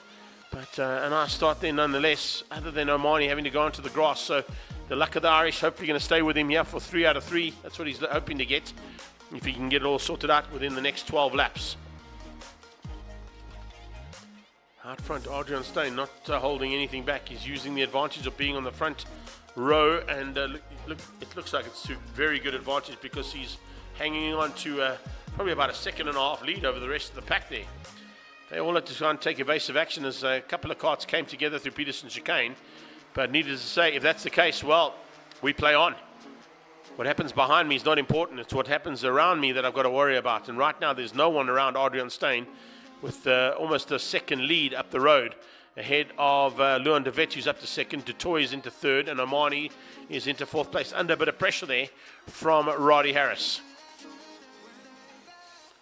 That's the 4 carts and 5 carts that I've just mentioned that have literally been at the front end of this field all day long. So they're all back at each other's throats again for the 3rd and final time today.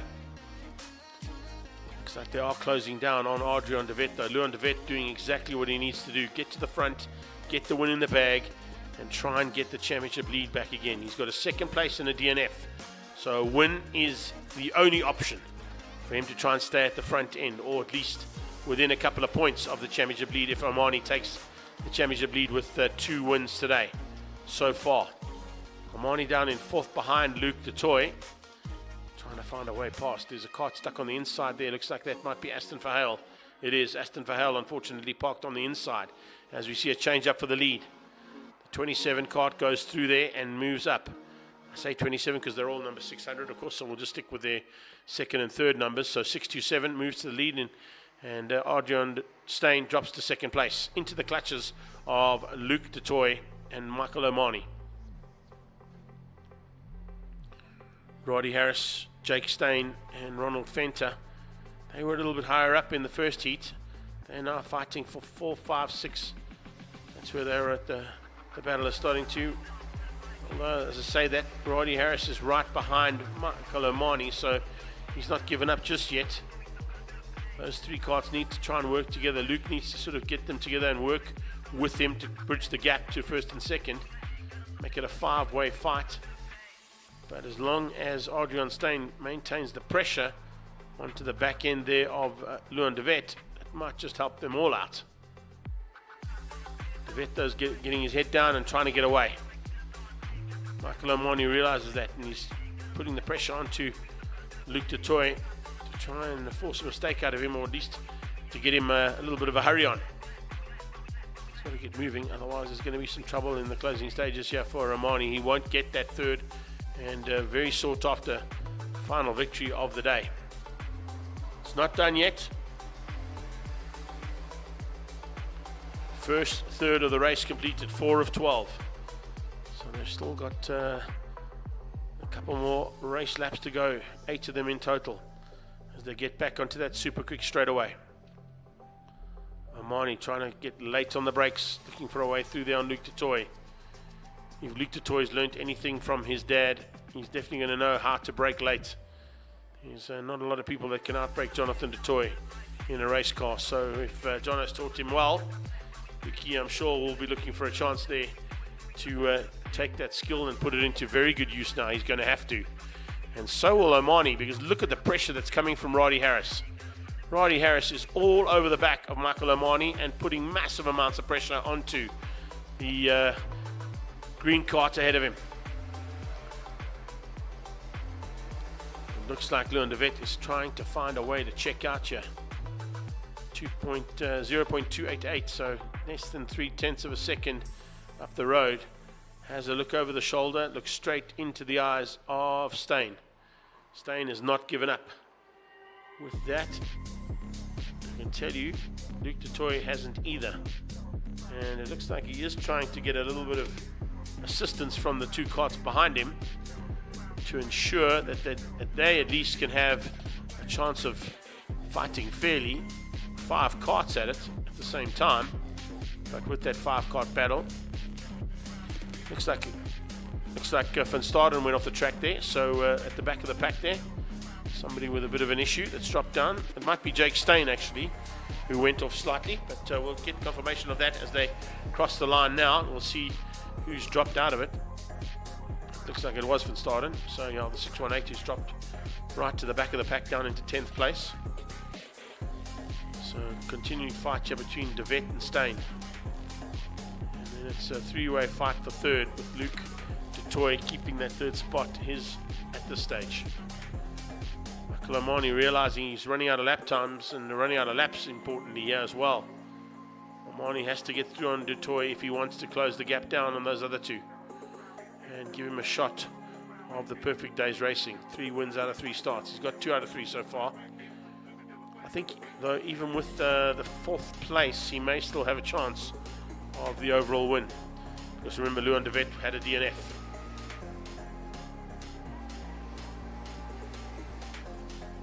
So Omani, maybe he's considering that. Maybe that 4th place is enough. Well, he's having a look at 3rd as they went down towards turn 1. Yeah, look at that. He's even talking. He's saying to Roddy, come on, work with me. We've got to catch Luke. See the gesticulation from his hands saying, come with me, let's work together, let's try and get past Luke, and then we can fight. Right now we've got to find a way through on Luc du Toit, otherwise it's pointless. There we go, inside line from Omani. Oh, it's brilliantly done. Finds a great line, and there you go. Roddy Harris tried to go with him. Roddy should have been a little bit closer, and that's what Omani was saying. He said, I'm setting it up, I'm going to open the door, come with me.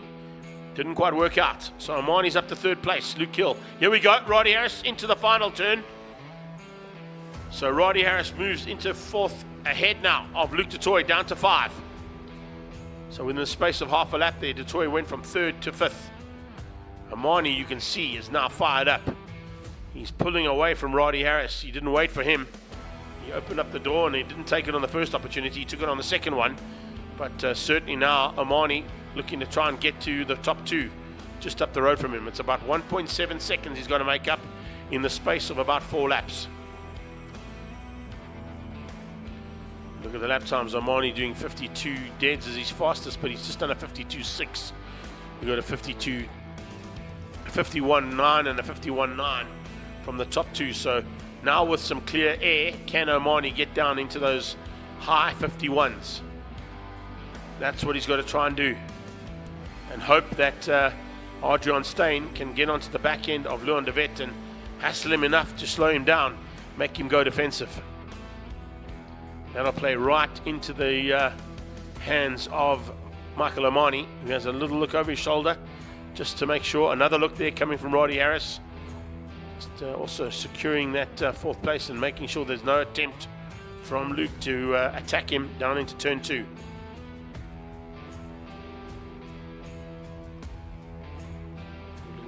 Change in line there from Roddy Harris, trying to catch Luc du Toit off guard. Maybe make him break a little earlier. Didn't quite work out. Luke kept it buried and stayed with him.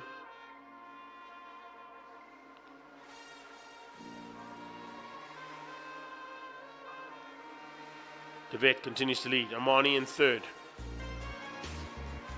Lap times 51.9, 51.9, 52.2. So Omani's got to find that extra, probably about, I would say he needs about half a second to bridge the gap there on these two. And he's now having to drive defensively. So is he going to be able to get that half a second? I don't think so. Not with the pressure being applied there by Roddy Harris for third. Harris wants a way past. He's now right on the bumper. Is he going to have a look yet? No, not this time. But he's certainly setting something up to get through there on Michael Omani. Devet and Steyn, 1 and 2. They're about to cross the line and start their penultimate lap. Make it the last one. Last lap now for Luan Devet and Adrian Steyn. Last lap as well for Michael Omani to keep Roddy Harris and Luke Dutoy behind him. Third place will certainly secure the overall win there for Michael Omani in Micromax.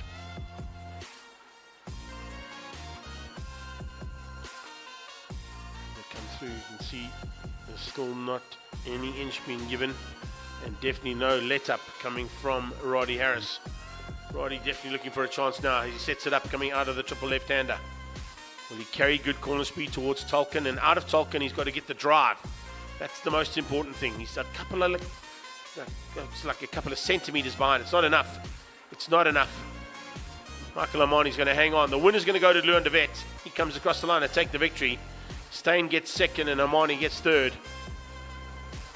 Brilliant race action there from our Micromax competitors. Nice recovery from the DNF there from Luan Devet, coming back to take and steal the victory away from Adrian Steyn, who gets second. It's Omani for third. It's Harris who hung on to keep out Jonathan Dutoy's youngster Luke. And a good effort there from him for fifth place from Luke Dutoy. Good day in the saddle there for Dutoy as well. Consistency there, 4, 4 and 5 to wrap up the top 5. It's Ronald Fenter in sixth place. So Fenter will also go 6, 3 and 6th place. So not quite as good as he was in race number 2. Alessio Brits, well done to a recovery there. And a much better outing there for Brits, getting 7th in the third and final heat. And beating Van Staden, who unfortunately didn't have it go according to plan. He got second in that second heat, and he drops down into 8th place for heat number 3. So that's not quite where he wanted to be, that is for sure. Good effort there as well from Yakin. Yakin coming through to wrap up the 9th spot. And your top 10 is Jake Steyn with Aston Verheul, unfortunately not finishing up that third and final heat.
So tell me, why do we do it? Why do we push so hard? Why do we test our limits? Why do we reach for perfection? When others leave, we stay. When others pack up, we work harder. When others keep in the dry, our blood turns to ice. When others give in, we dig deeper.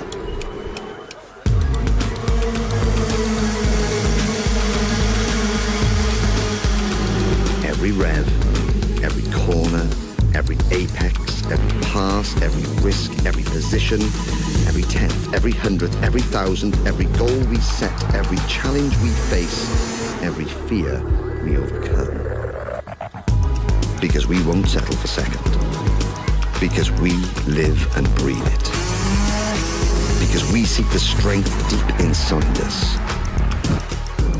Because we give our best. Because this is Rotax.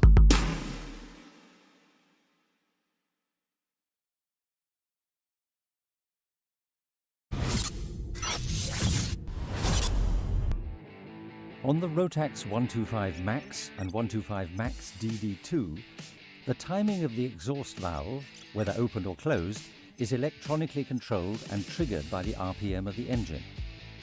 The exact timing point of the exhaust valve, open or closed, improves the performance characteristics from low to mid-range.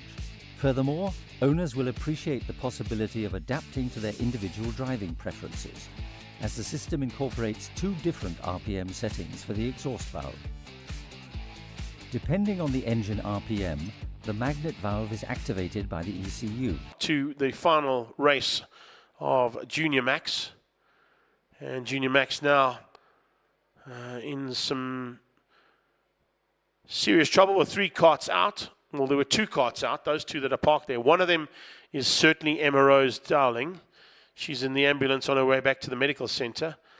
I'm not quite sure who the other 2 were. One got going again, and the other one now is stricken in the middle of the track. I think, if I'm not mistaken, it might be the Namibian driver there, Zendaya. But at this angle, it's unfortunately we're not close enough to the karts and can't see the numbers. So we'll have to wait for them to circulate, and then we'll be able to pick up who's who and what went down. I did see Vian Mulder. There we go, 441. Thank you for that. Yeah, I was right. It is Zendaya. So Zendaya Brickett, unfortunately, is the second kart involved. And in fact, that's, if I'm not mistaken, it's our 2 lady drivers in this category that were unceremoniously taken out there. There was a big touch between a couple of karts. I can't tell you who was who and which was who was at fault. And I'm not sure if our team downstairs there could possibly give us another look at it. DT film, are we able to do a replay or not? I'm not sure. You just come back to me in my ears if we are, because it was literally just as we went into the Peterson chicane. And if we can find it, it'll be quite cool to have a look at it one more time. Maybe see the karts involved. As I said, the 2 ladies definitely are worse for wear because they're not going to get back on track. But there are a couple that were able to get going again. One of them, as I said, was Vian Mulder. I saw the 433 making its way around again. But Vian also has had a bit of a tough day in the saddle because he had a DNF in the first heat. So he would certainly want to have got his kart going again as quickly as possible if that was the case.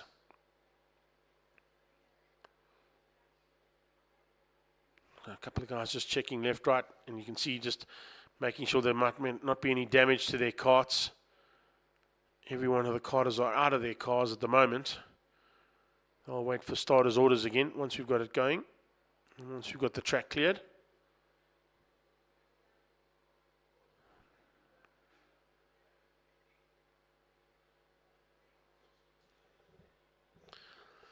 No worries. Looks like we are going to try and find that replay if we can. Guys are just working to try and rewind, find the replay and see if we can pick up who the protagonists were there in that incident. Mason and Fahale had gone side by side. They got through Peterson chicane unscathed, and so had Caleb Moss. It was just behind that, so there's a good possibility it was Emma Dowling, and as I said, it was definitely Zendaya that were involved in that one. But then I'm thinking it might be Tsepang Shinsenwawa and Caleb Woodendal, who were also caught out by a couple of carts spinning coming into the Peterson chicane.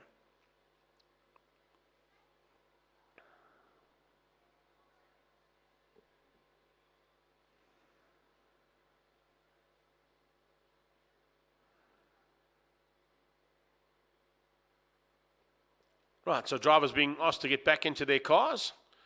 So Caleb Moss running across there to jump back into his cart so we can restart it. We can restart, and if we do find it, we can come back to it, guys. It's not a major issue if we don't get it. Just would have been nice to see if we could. But I know that our boys downstairs have been working frantically to give us some fantastic race action today. And the whole team from DT Film Services are now going to have to go at it again. You can see them coming into the tram lines. And are they going to... Okay, they've been told to cut their engines so that Mitch can just give them a heads up how the restart's going to work.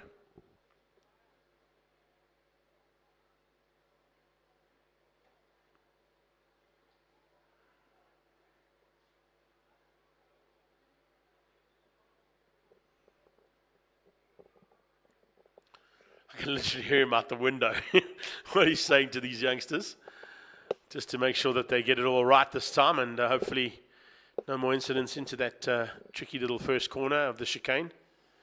It's Nick, of course, named after the late great Gary Peterson, who spent a lot of his racing career here in Supermoto National Championship Racing, when Mr. Price was still the main sponsors of that category.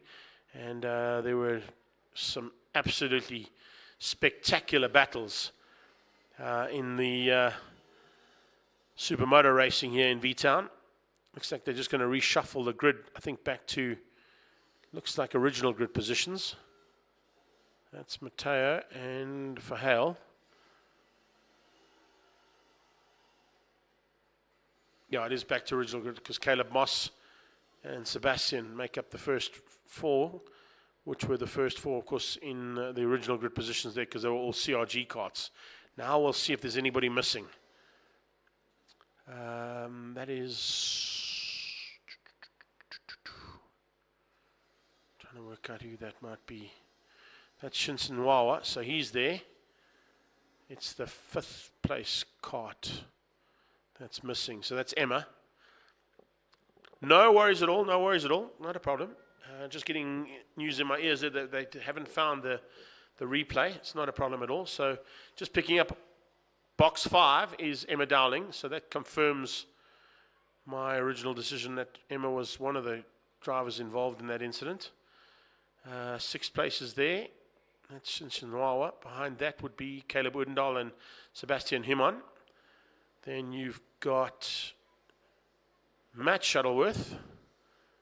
And alongside Matty should be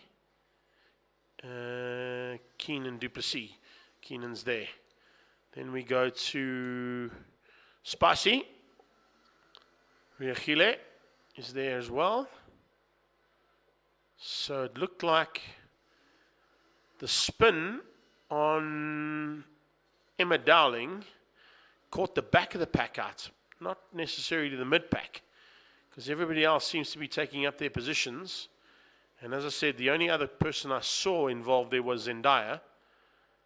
So Zendaya Brookett is one of the only carters that was caught out by that. The other one, as I said, I thought was Vian Mulder, but Vian's taken up his position. So it's Zendaya Brookett, Vian Mulder, and Emma Dowling that were the carts involved there. So it looks like team members are being able to come back onto the grid just to double check the carts and give it a quick once over before we go racing. It's not a bad call there from the COC after standing for so long, and also just making sure that anybody that was involved in race incidents hasn't got too much damage or pieces that they haven't spotted themselves. Some of the carters always look at their carts and think, no, I'm all good. And you send a mechanic on there, and all of a sudden they pick up on something that you're not looking for. So good call there, just for a quick once over for everybody, so that we can then get an all clear and go racing again for the third and final heat. Be the second attempt to do it for Junior Max. It's our first major stoppage actually in the race day, so good clean day's racing so far for round 2 of Rotax Max's championship here in South Africa. Remember, round 3 is the 13th to the 15th of June, and we head down to the Adobe kart circuit for that. So that's where all of these karters will be looking to take the points that they've secured today and ensure that they can go and fight for more in that weekend, 13 to 15 June, is where we've got a big one happening. It's a big weekend down in KwaZulu-Natal actually that weekend, if you think about it, because there is a national championship motocross happening in Richards Bay at the Teza motocross track, and national karting at the Adobe track. There's superbike racing in Italy and Formula 1 in Canada. And of course, it's also Father's Day weekend, so it's going to be a tough day for the fathers, a tough weekend for fathers that weekend. But needless to say, 13 to 15 June is the next round of the national championships for Rotax Max. Reason, of course, it's also going 13 to 15 June is that the Monday is, of course, Youth Day. So you've got Father's Day on the Sunday and Youth Day on the Monday. So it gives everybody a chance, of course, to get home safely on the public holiday. It's not a bad call there from that championship side of things in finding that calendar date.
Right, so they roll out now for their second attempt to get this all started, and hopefully under the right circumstances now, and no more crashes. We'll wait and see as they go through under starters' orders whether or not that's going to be the case.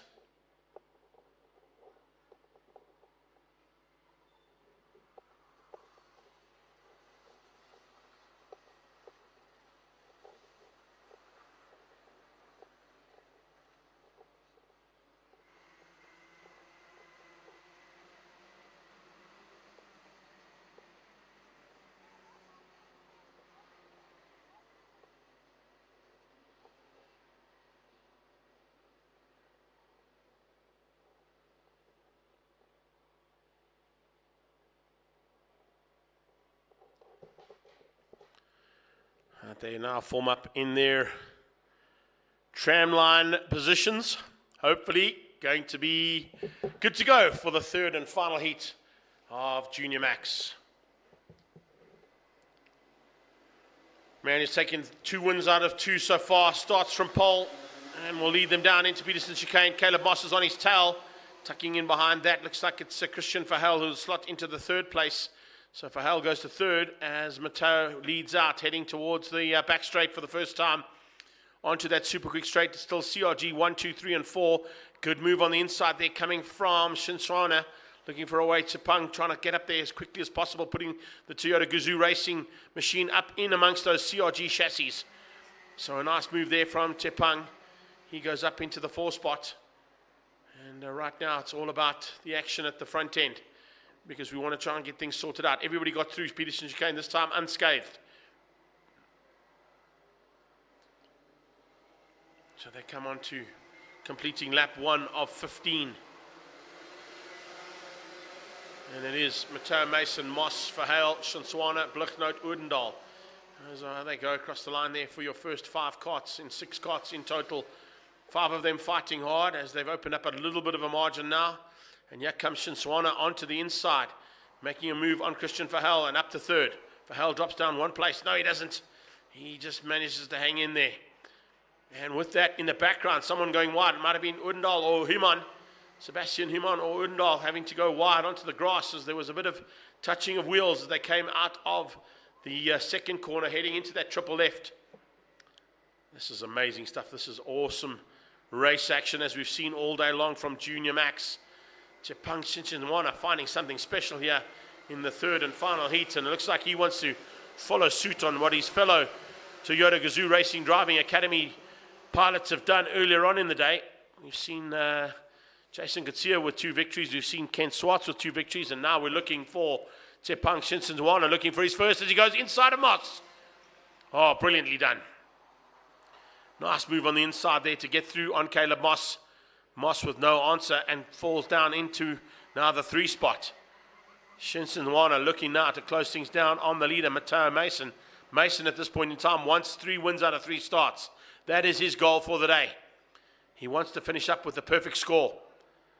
And right now, the only man who could possibly spoil that for him is up into 2nd place there, Tepang Shinswana.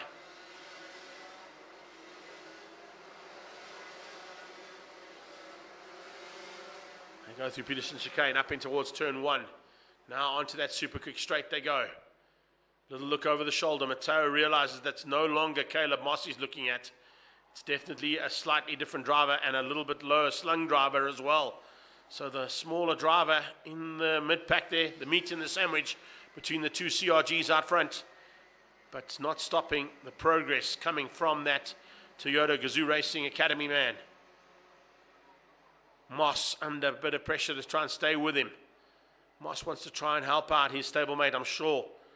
But Caleb Moss, of course, also looking for a chance now to be at least up into that top 3 overall by the end of the day. He's taken 2 second places so far. So 2nd place has now been taken away from him for the first time by Shinswana. And by this stage, it looks like Tepang might be in with a chance of taking the lead here. He pulls out, has a look into the final. Oh, he's gone. He's gone into the lead. Tepang Shinswana goes into the lead and leads for the first time. It's the first time we see Mateo Mason under a bit of pressure, and his stablemate puts him under more. Caleb Moss to 2nd.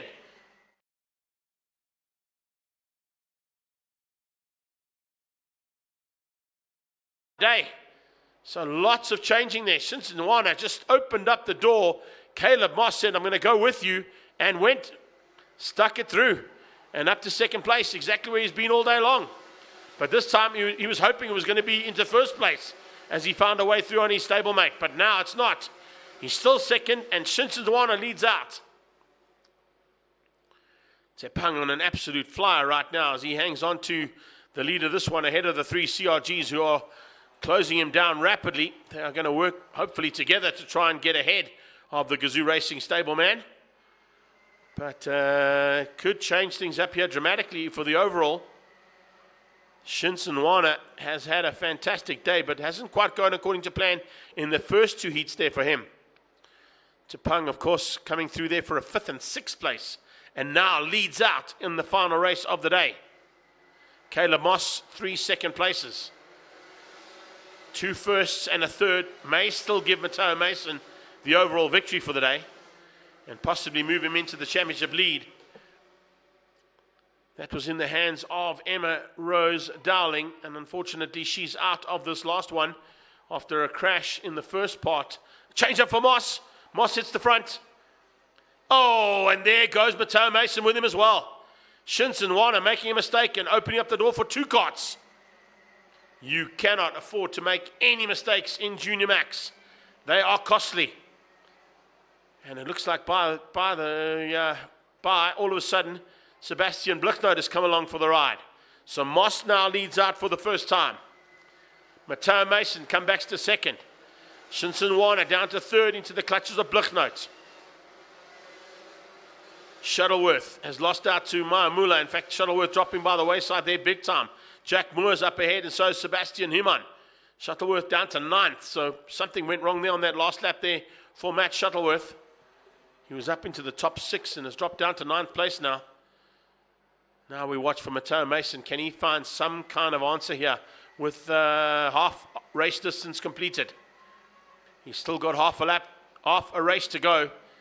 So 7.5, make it 7.25 laps to go now for Mateo Mason to see if he can sneak back and find a way through and possibly still take the win here. You see what happens in karting. You do not give up. You never ever give up. There's still a chance that you can come back and redeem whatever mistake you may have made. That's exactly what Mateo is trying to do here. Mason on a flyer. Lap times coming out of Shinsenwana again. Fastest again out of the 3 karts at the front end. There's Mateo going for the lead. He's got it. Moss runs wide. Oh, Shinsenwana on the inside. Finds a way through there on Mateo. Blichnout trying to get through on him as well. Wow. Tepang saw an opening that just was gifted to him by the attack coming from.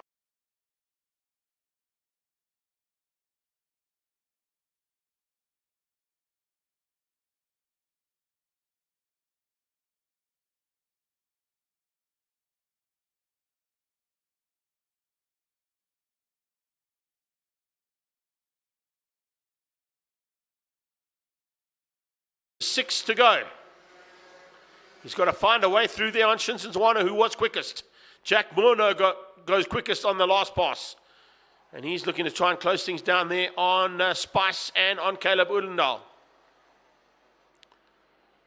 So can Mateo find a way past? Watch through the triple left-hander. Watch for the inside line now. No, not quite close enough just yet. Closes in on the tail piece there of Tepang Shinsenwana for Toyota Gazoo Racing.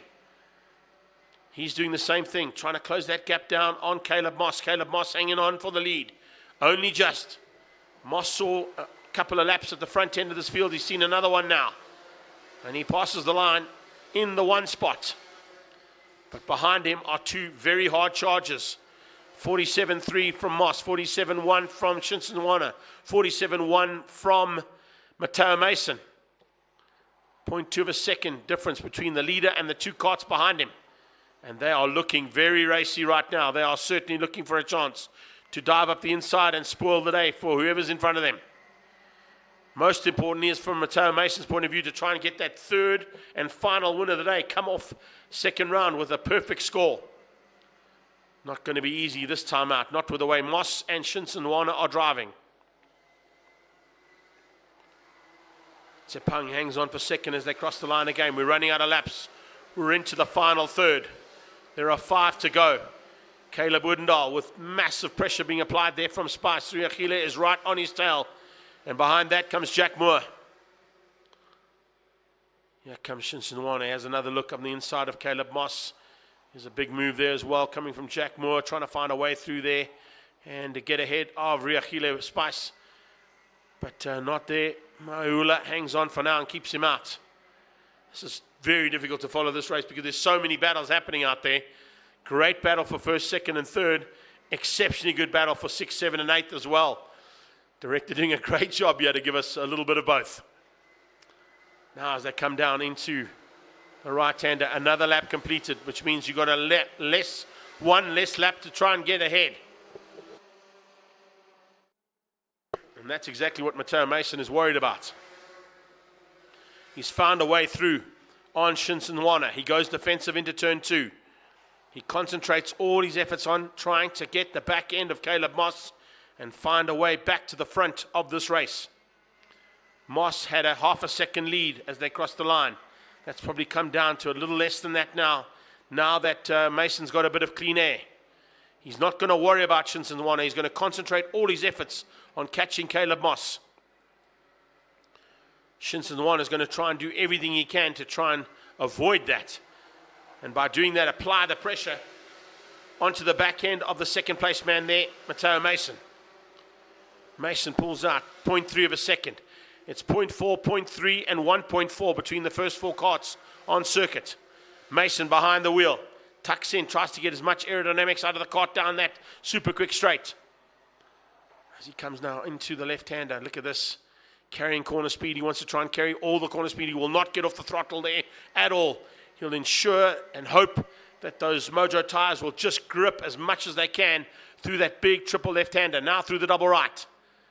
He hasn't really made up any ground there on Moss. Under brakes he does slightly, but Moss is carrying good corner speed. He's got good rhythm, and he's got less than 1 lap to go. It's now 1 lap to go as they cross the line. Can Mason find a way through here on this last lap?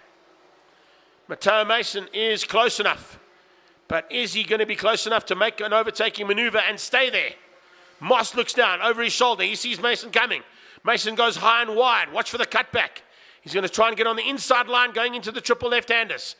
He's got there. He's right in touch with an opportunity there to dive onto the inside, coming to the exit point. Moss is going to go defensive. He does that. Moss hangs on. Moss and Mason going for the lead, going for the win here for the final race in Junior Max. So close between these two.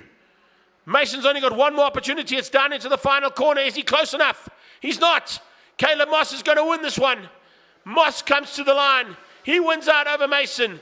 And what a dice to the line there between those drivers. Shinsenwane for third, Blicknote for fourth, and Spice Riachile coming through there to take 5th place ahead of Caleb Woodendal. What a finish. Caleb Moss gets the final victory. That's fantastic effort. Mason will get the 2nd spot. It's Shinsenwane with an amazing drive there. Chipang changing his luck up completely in that 3rd and final heat, up into 3rd place overall. Sebastian Blicknote will finish up in 4th. A fantastic effort from him, beating Spicy all the way down into 5th place. It's 6th place there to Caleb Woodendal, who also had a fantastic finish to the race, but he didn't quite start the way he wanted to. He got forced onto the grass though. Jack Moore, a good effort there as well, into 7th, keeping him pretty consistent. 8th place goes to Seb Himon. Not a bad effort from his side of things either. And he beats out Matty Shuttleworth for 9th. The top 10 is made up by Christian Verheul, who started incredibly on the front row. It didn't quite work out for him though. A 10th place there for him. And the fastest lap going to Matteo Mason on that last lap. Brilliant effort. Well done to our junior Max drivers.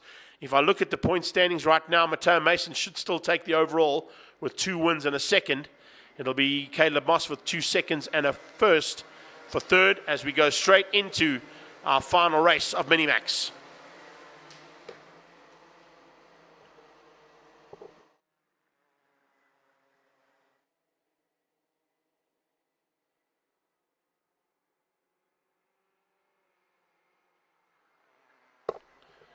Minimax has been pretty much a shared affair this weekend between Brody Dowling and Max Boshoff.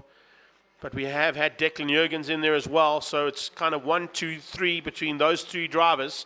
A win going to Brodie Cooper Dowling in the second race, a win going to Max Boshoff in the first race. And of course, Max came into this round leading the championship. And then it was second and third places for Declan Jurgens. So Declan would certainly like to possibly get a victory here in the third and final one. But it's the 2 drivers who've already taken victories that start from the front row. Brodie Dowling, Max Boshoff, the front row. D'Souza with some work to do, as he's at an 8th and a 4th place so far. Will start in 3rd, ahead of Declan Jurgens, Ruvan Maritz, and then Rafielwe Takiso, Michael Ard, Diego Antunes, who of course had a big crash in the second one. He came together there in the closing stages. Antunes with Rafael da Silva. They are now on the same row as they start this third and final heat of Minimax. 25 carts about to go to battle, and getting the drop on everybody is Brodie Dowling again, doing exactly what he did in the second heat to get the victory. He gets the whole shot. Can he now control things from the front and stay there? On his tail, he has got the 33 of Max Boshoff closing him down, and already starting to put pressure on there is Jurgens. Declan Jurgens moved up to 3rd place as they go into turn 2. Further back in the pack, we see a little bit of fights happening there with the 592 of our Namibian counterpart there, Kiamo. Kiamo fighting with Keon Reddy and Kiriev Chetty as well. Maddox Mason hoping to change his luck ever so slightly as well, as he ended up on the sidelines in race number 2 with the DNF. Let's see what Maddox can do here in this third and final heat. This is where things get a little bit gnarly, as they say. The first couple of laps, they just want to settle down into some kind of a rhythm, and that's exactly what Boshoff is trying to do there with Dowling. The 2 of them going to try and work together to pull away from Jurgens and D'Souza. Ruvan Maritz has moved up 1 place, and he's looking now to try and squeeze through between the 2 CRGs if he can. He might have got through on one of them. I think he might have got through there on D'Souza. So a couple of chopping and changing there for 3, 4, and 5, as opposed to 1 and 2 that remain the same.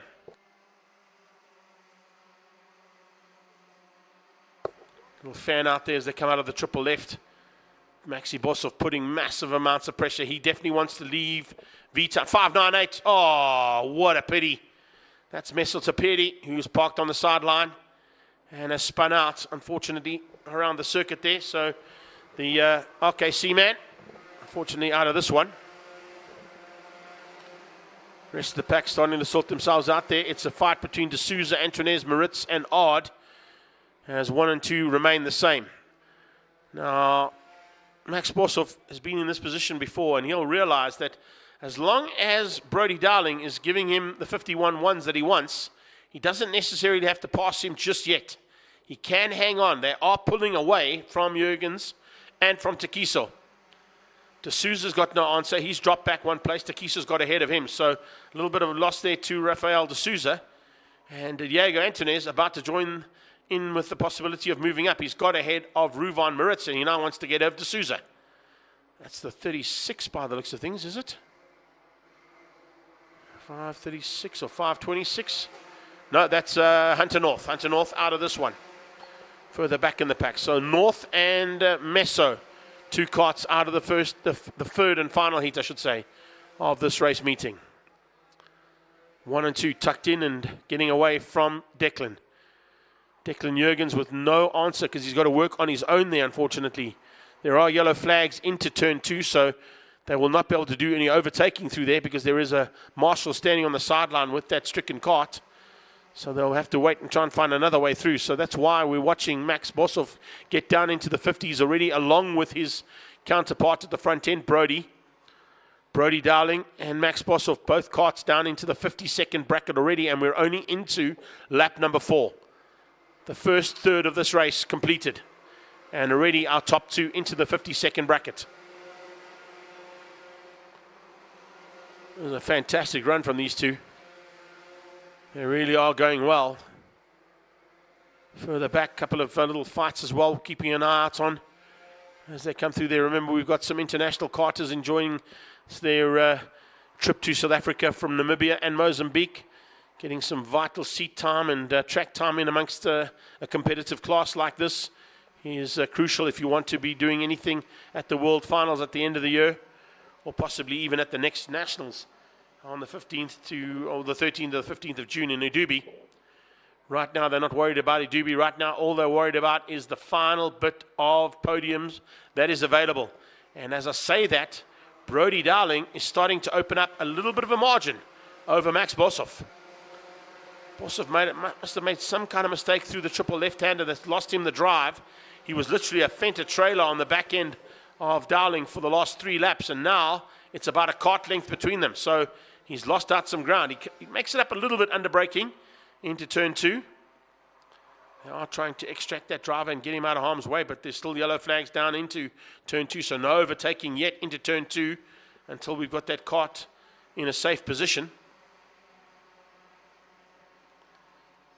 Is it maybe Boshoff just backing off slightly, giving himself a little bit of breathing room, giving the kart a chance to maybe cool down a little bit so he can have another go at it later on?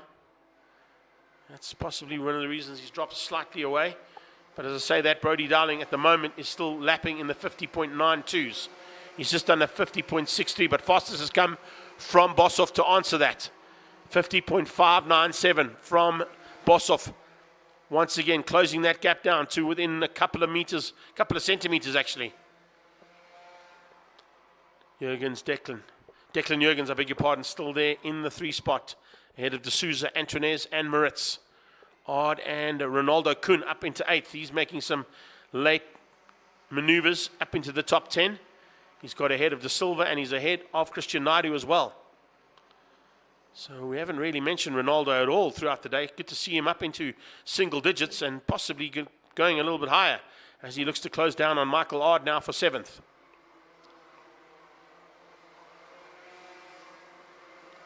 Halfway stage has been reached and passed now. We've done 7 laps. We've got 5 to go. Is there still enough time there for the lap times that we're seeing out of Max Boshoff to count? It was a 56.14 from Dowling, a 57.41 from Boshoff. So only about a couple of hundredths of a second difference between those two drivers for 1 and 2 on the road. But the gap has opened up again. Then further back, that's the other battle I wanted to see. Yeah, exactly, 100%. Antoinez. And is that Ruvon? It is on his tail. Moritz Ruvon and Michael Ard trying to put the pressure onto the back end there of Antoinez. In fact, it looks like, I think Moritz Ruvon might have moved. He's moved ahead of Antoinez. So a little chopping and changing there between them as they come to the line. Top 2 go through. Declan goes through into the 3 spot. D'Souza, Antoinez, Moritz, then Kuhn Ronaldo.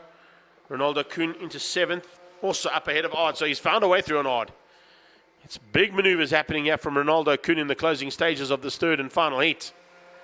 He's found something special in this 3rd heat, that's for sure. Now, can Dowling hang on? He's got about 3.5 laps to try and fend off the intentions being shown by Max Boshoff. Boshoff's victory here, even though it's going to be 2nd place, he's got a 1, 2, and 3 on the day. And we're going to see a 1, 2 victories and a 2nd place for Brodie. Brodie may take the overall victory, but I think Boshoff will still hang on to the overall championship lead.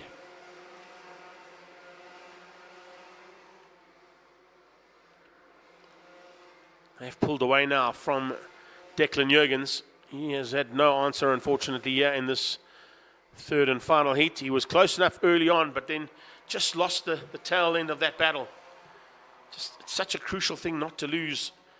You just can't afford not to be in the train as it gets going. And if you lose one caboose in that train, that's what happens. You just drop out of it. And now to drive on your own makes it exceptionally difficult. 2 karts definitely work better together, and that's why we're seeing these two being able to maintain an almost 3-second gap over Declan Jurgens. That is 10 of 12 done. We got 2 more to go. And it's going to wrap up the affairs here for Minimax. Another exceptionally competitive class that we've seen all weekend long here in V-Town. Carters involved here, of course, come from RKC. They come from the Western Province in Max Boshoff. And the championship leader is going to maintain the lead in the championship.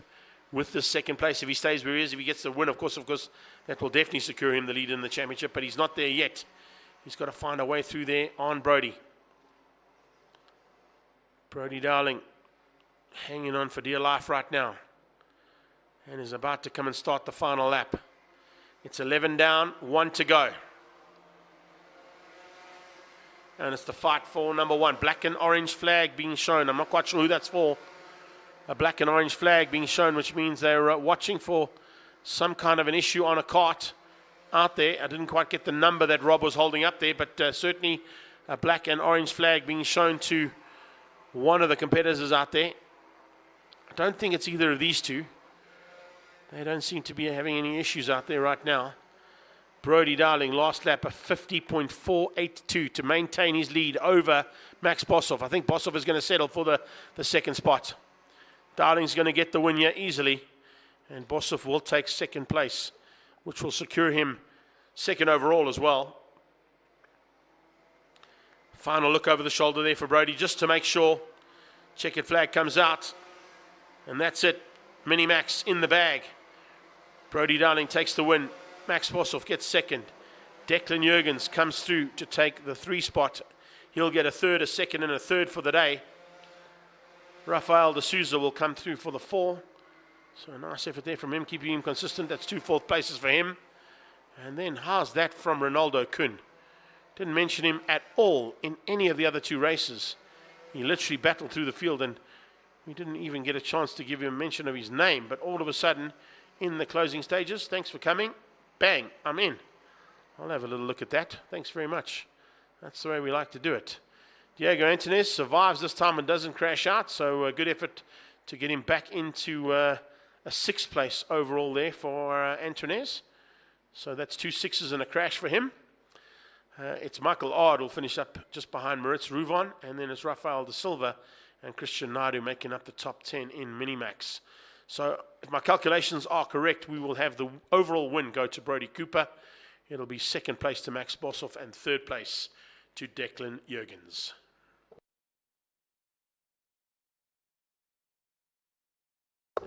Two more to go. One comes out of DD2.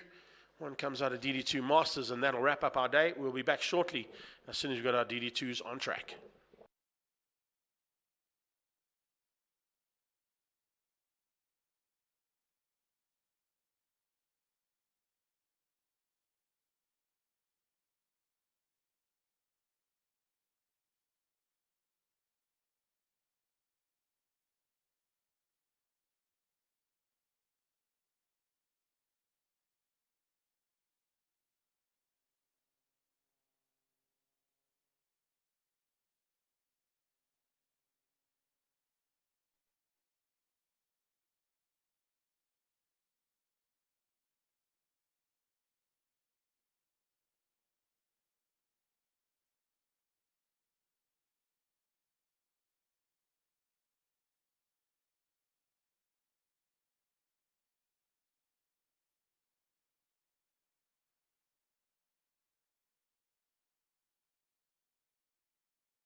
Let's roll them out for the last time now for DD2.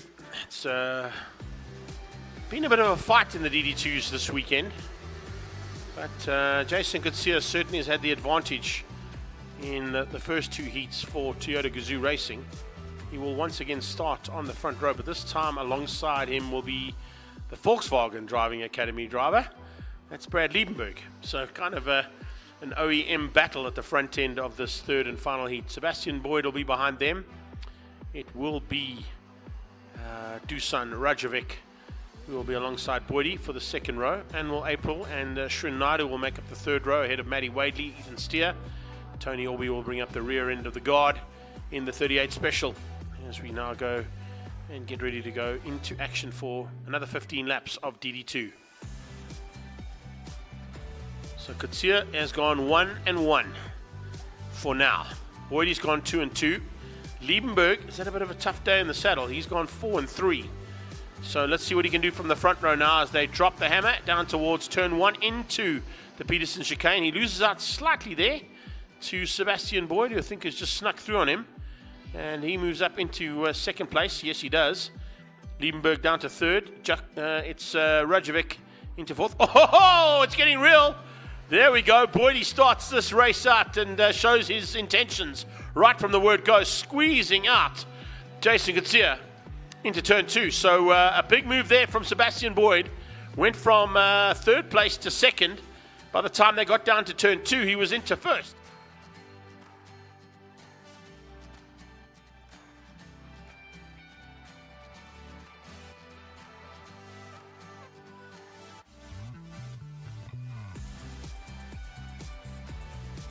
Line for the first time in anger, and it's pretty angry stuff coming out of the man in first place at the moment. Sebastian Boyd looks over his shoulder. He's about to see a little bit of retribution here, maybe from Jason Kutsia, but Brad Liebenberg keeps Kutsia at an honest pace as he goes around the outside trying to find a slightly different line through turn 2. Didn't quite work out for him, loses a little bit of ground. Boyd was happy about that because it's opened up a little bit of a margin and some breathing room for him. But Jason Kutsia closes that down almost instantaneously. So Kutsia now looking for a chance to get through and maybe get that perfect day in the saddle. There's only one other driver that's got that so far today, and that came out of Alonso de Oliveira. Everybody else has had to share the honors, and no one's gone 3 for 3 other than Alonso in the Bambino class. So it'll be pretty awesome to see if the Bambinos and the seniors can kind of match each other here. Here comes Kutsia and Liebenberg. Wow, Boyd's gone missing. Liebenberg dives on the inside, finds a way past, and now holds on. Brad Liebenberg at the front end of a kart race is a difficult man to pass, but he's now going to try and make it even more difficult for both Kutsia and Boyd. Liebenberg hits the front for the first time today. That's the first time we've seen him at the front of a race, other than when he started on the pole position, but he wasn't able to capitalize on that. So they've definitely done something on that kart for race number 3 here, and Brad is now in the place that he loves to be in a kart. That's at the front end of a race. Can he control it from there? Can he keep up the 2 contenders that are looking to make it 3 out of 3 for themselves? One would be 3 out of 3 for Jason Kutsia. It would be 3 out of 3 for second place if Sebastian Boyd can get back into second as well. But they would both like the victory over Brad Liebenberg. Brad is going to make it so hard for these guys. Nice dive on the inside there, the 52 kart squeezing through of Matty Wadley. Trying to make up some ground. Did he get up into fourth? He has. He's got ahead of Rajovic and Alshrin Naidu. So the CRG now moves himself up into fourth place. It's a 2-race battle. One is for first place. It's 1, 2, and 3.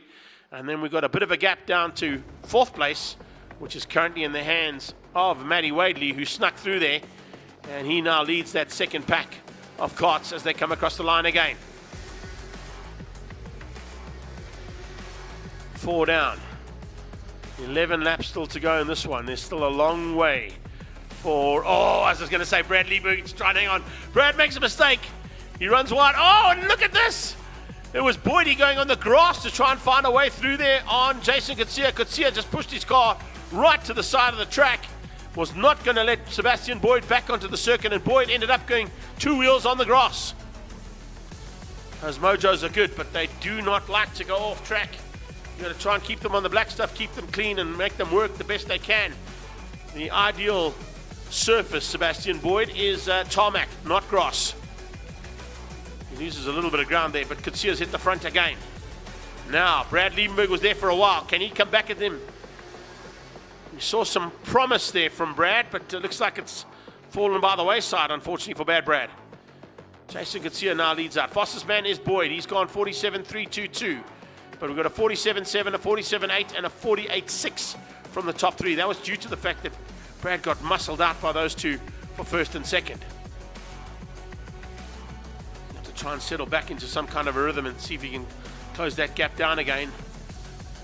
But it's the Gazoo Racing stable. It's the Toyota Gazoo Racing Academy that Leroy Poulter runs. And Jason Coetzee pilots for this weekend, but normally in a Toyota 86 at the Extreme Festival of Motorsport. Sebastian Boyd hasn't made the step up into circuit racing just yet, although I've kind of expected him to be there on a number of occasions throughout the last probably 3 or 4 seasons. Hasn't quite got there. He's concentrated his efforts on karting, possibly wanting to take a world title before he moves up into circuit racing, main circuit racing that is. And now looking for a chance to try and get through there and just spoil the day for Jason Coetzee, who, like his number on his kart says, has taken 2 victories already. 77 fighting hard, but it's not going to be an easy day in the saddle there for him. Sebastian Boyd in the 69 kart in second, looking to spoil that day and ensure that there's only one driver on the day that's got the perfect score. Last run here as well. Srin Naidu closing onto the back end, trying to return the favor there on Matt Wadley. Manuel April, Ethan Steer, Tony Orby, Rajovic dropped down to 8th. Brad's out. Brad's gone missing. He's dropped right to the back, and I think he's gone into pit lane. So Brad Liebenberg is out of this one. That is a huge, huge loss to this race. Not what Brad Liebenberg wanted, that is for sure. It's going to leave the first 2 to fight it out. It means that Matt Wadley has moved up into 3rd place, which is why you can see Srin Naidu applying a little bit more pressure, because he realizes now that that is now for a podium position. They are fighting for 3rd.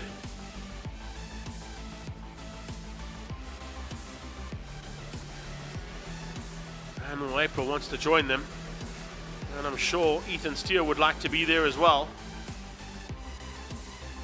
Still a long way to go. We're just over the halfway stage. That happened about half a lap ago. 46.584 coming out of our leader as he tries to open up a little bit more of a margin, bit more breathing room. It's just under half a second between himself and Sebastian Boyd as they crossed the line the last time they finished up a lap, and this will be lap number 9 they're about to complete, so 6 to go, and he's looking for at least half a second. As I said, half a second in DD2, that's a massive margin that you've got to play with. DD2, it's normally only hundredths of a second that you're going to play with, not tenths. Hundreds and thousands are normally what you play around with when it comes to how close the racing is. It's exactly almost to the T, a half a second. 5:01 is the difference there between Boyd in second and the leader, Jason Coetzee, in first. He almost got it spot on. Just missed out by 1,000th of a second. As I said, that's where we normally play in DD2. You normally play around in the tens and hundreds and thousands of a second difference between drivers out on circuit to ensure you can get victories. Watching from the sidelines there are the DD2 Masters. They're enjoying all this action being thrown around the VKC circuit here. And exceptional kart racing has happened all day long in every single category. So it just bodes well for round 3 later on in the year at the Adobe kart circuit. There's Srin Naidu having a little look on Matty Wadley. Matty saw him coming, was a tad later on the brakes, but it is definitely slowing them down, the two of them. They're going to have to be wary of that, because here comes April for the ride. Manuel April about to join the back of the pack and almost onto the back end of Naidu's kart. So Srin Naidu about to be caught here by Manuel April. That is the battle for 3rd place, by the way, as well, now that we've lost Brad Liebenberg.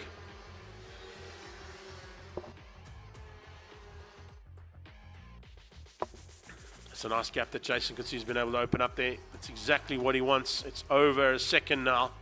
There's Srinadu diving on the inside for third. Wadley going to try and come back at him, but he can't. As Nadu covers that inside line. Now he's going to have to keep an eye out because here comes Anwar.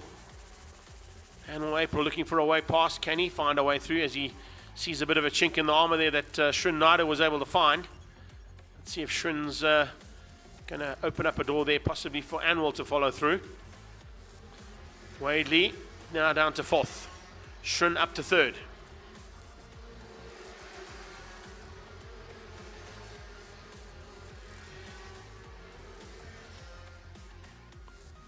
The gap now massive, 1.5 seconds. Jason Gutsia has got something special underneath him today in that Toyota Gazoo Racing Academy kart that's prepped there. He's been an amazing driver today as well, with firsts in both heats of the racing today, looking for his third and final one to wrap up a perfect score. It'll be a perfect second place score there for Sebastian Boyd if he stays where he is. Here's Matty Wadley back up the inside. And just watching the background, no, Shrin kept him out. Wadley had a look, but couldn't quite make it stick there, as they're now getting into the last 2 laps of race action. Oh, Naidu going wide, clipping the start line cone there as he went across, trying to defend going into the Peterson chicane. But Naidu was third across the line and then lost out as he just went a little bit wide over the line and hit the cone. He had to come out of it slightly, so Wadley has got through on him. And Anwar wasn't able to capitalize. Ethan Steer not too far behind as well. Look at that, Ethan coming along right in the closing stages. That's good to see there from Ethan. Steer Racing guys will be happy about that. But about to start the final lap and looking for his third victory. Here's Jason Kutsia. 46.3. His fastest has been a 46.350. He's just done a 46.361. So literally 11 hundredths of a second slower than his fastest lap around the track here in this third and final heat. Boydie doing a 46.451, his personal best of the race, but not enough to catch Jason.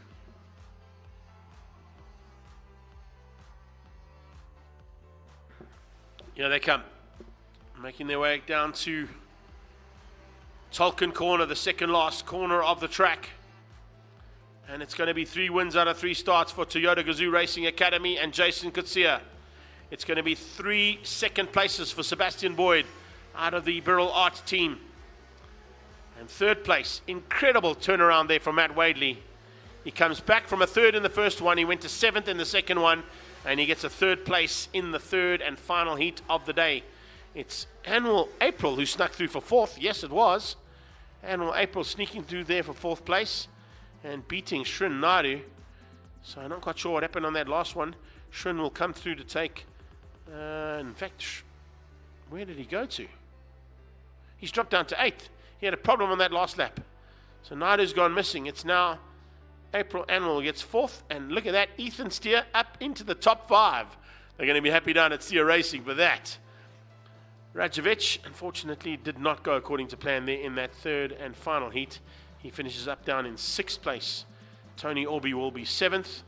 And a good effort there once again from him. But it's Naidu who may still be classified in 8th place, which is not what Shrin wanted. That is for sure, having taken a 5th and 6th so far. So overall win going to Jason Kutsia ahead of Sebastian Boyd. And it looks like, from the way things stand right now, there's a possibility of... I think Matt Wadley might get it. Matt Wadley might get 3rd overall with that 3rd place in the 3rd and final heat. So our final heat of the day, of course, is standing by. It's the DD2 Masters. They'll be on track shortly and to wrap up a phenomenal day's racing here in V-Town.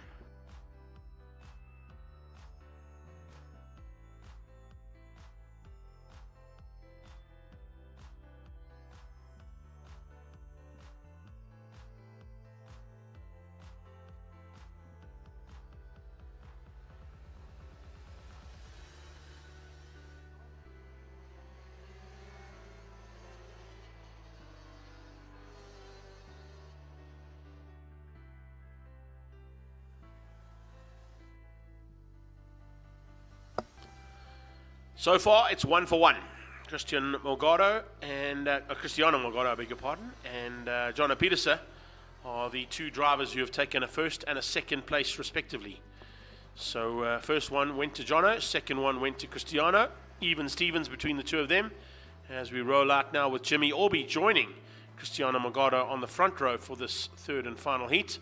It will be Jono Pieterse and Justin Rogers who will be alongside each other on the second row. And our man from Mozambique, Christian Boucher, will make up the final DD2 master as they come to the line. Now, if this is how they're going to start, Jimmy Orby has to try and get the whole shot. There's no doubt about it. He cannot afford to lose any ground. And looks like Justin Rogers may be losing a little bit of ground there. Makes it up on the squirt onto the line. Here we go. Last race of the day. Morgado looking for the whole shot and gets it.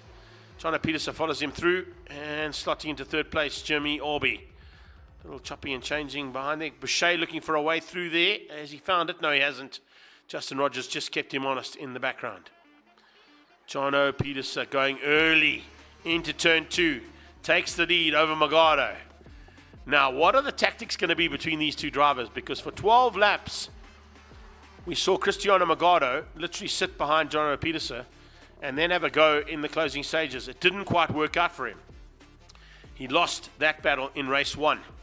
In the second race, he decided to go early on and get ahead of Jono, which is what Jono's done right now, to get ahead of Cristiano. And if that's the case, let's have a look and see what their tactics are going to be. It might be too early to pull an overtake maneuver right now for Cristiano. He might wait a little bit later on in the race to have a go and get through and then try and get away from Jono as he did in race number 2. But it's all to play for now because it's even Stevens in terms of points. The best man out of these two will take the overall victory for the day. Jimmy Orby will maintain third place if he stays where he is right now, overall that is.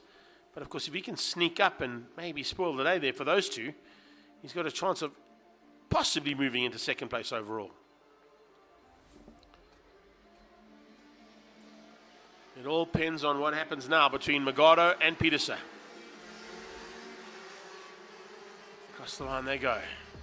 Orby's a bit closer there to Cristiano, so this time he's not going to let that train get away. He's going to try and take my advice from the second heat and said to him, listen, do not lose the tail end of that train, because if you do, you will not be able to stay with these two. They will just get quicker and quicker as those Mojo tires come into play.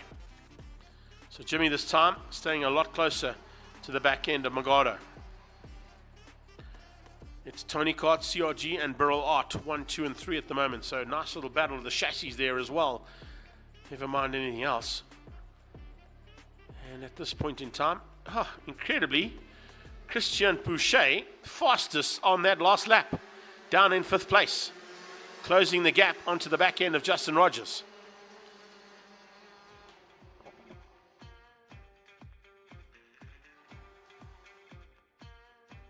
That, of course, changes. They crossed the line that time. It's back into the hands of Jono Pieterse, 47.4 on the dot, ahead of Morgado's 47.403.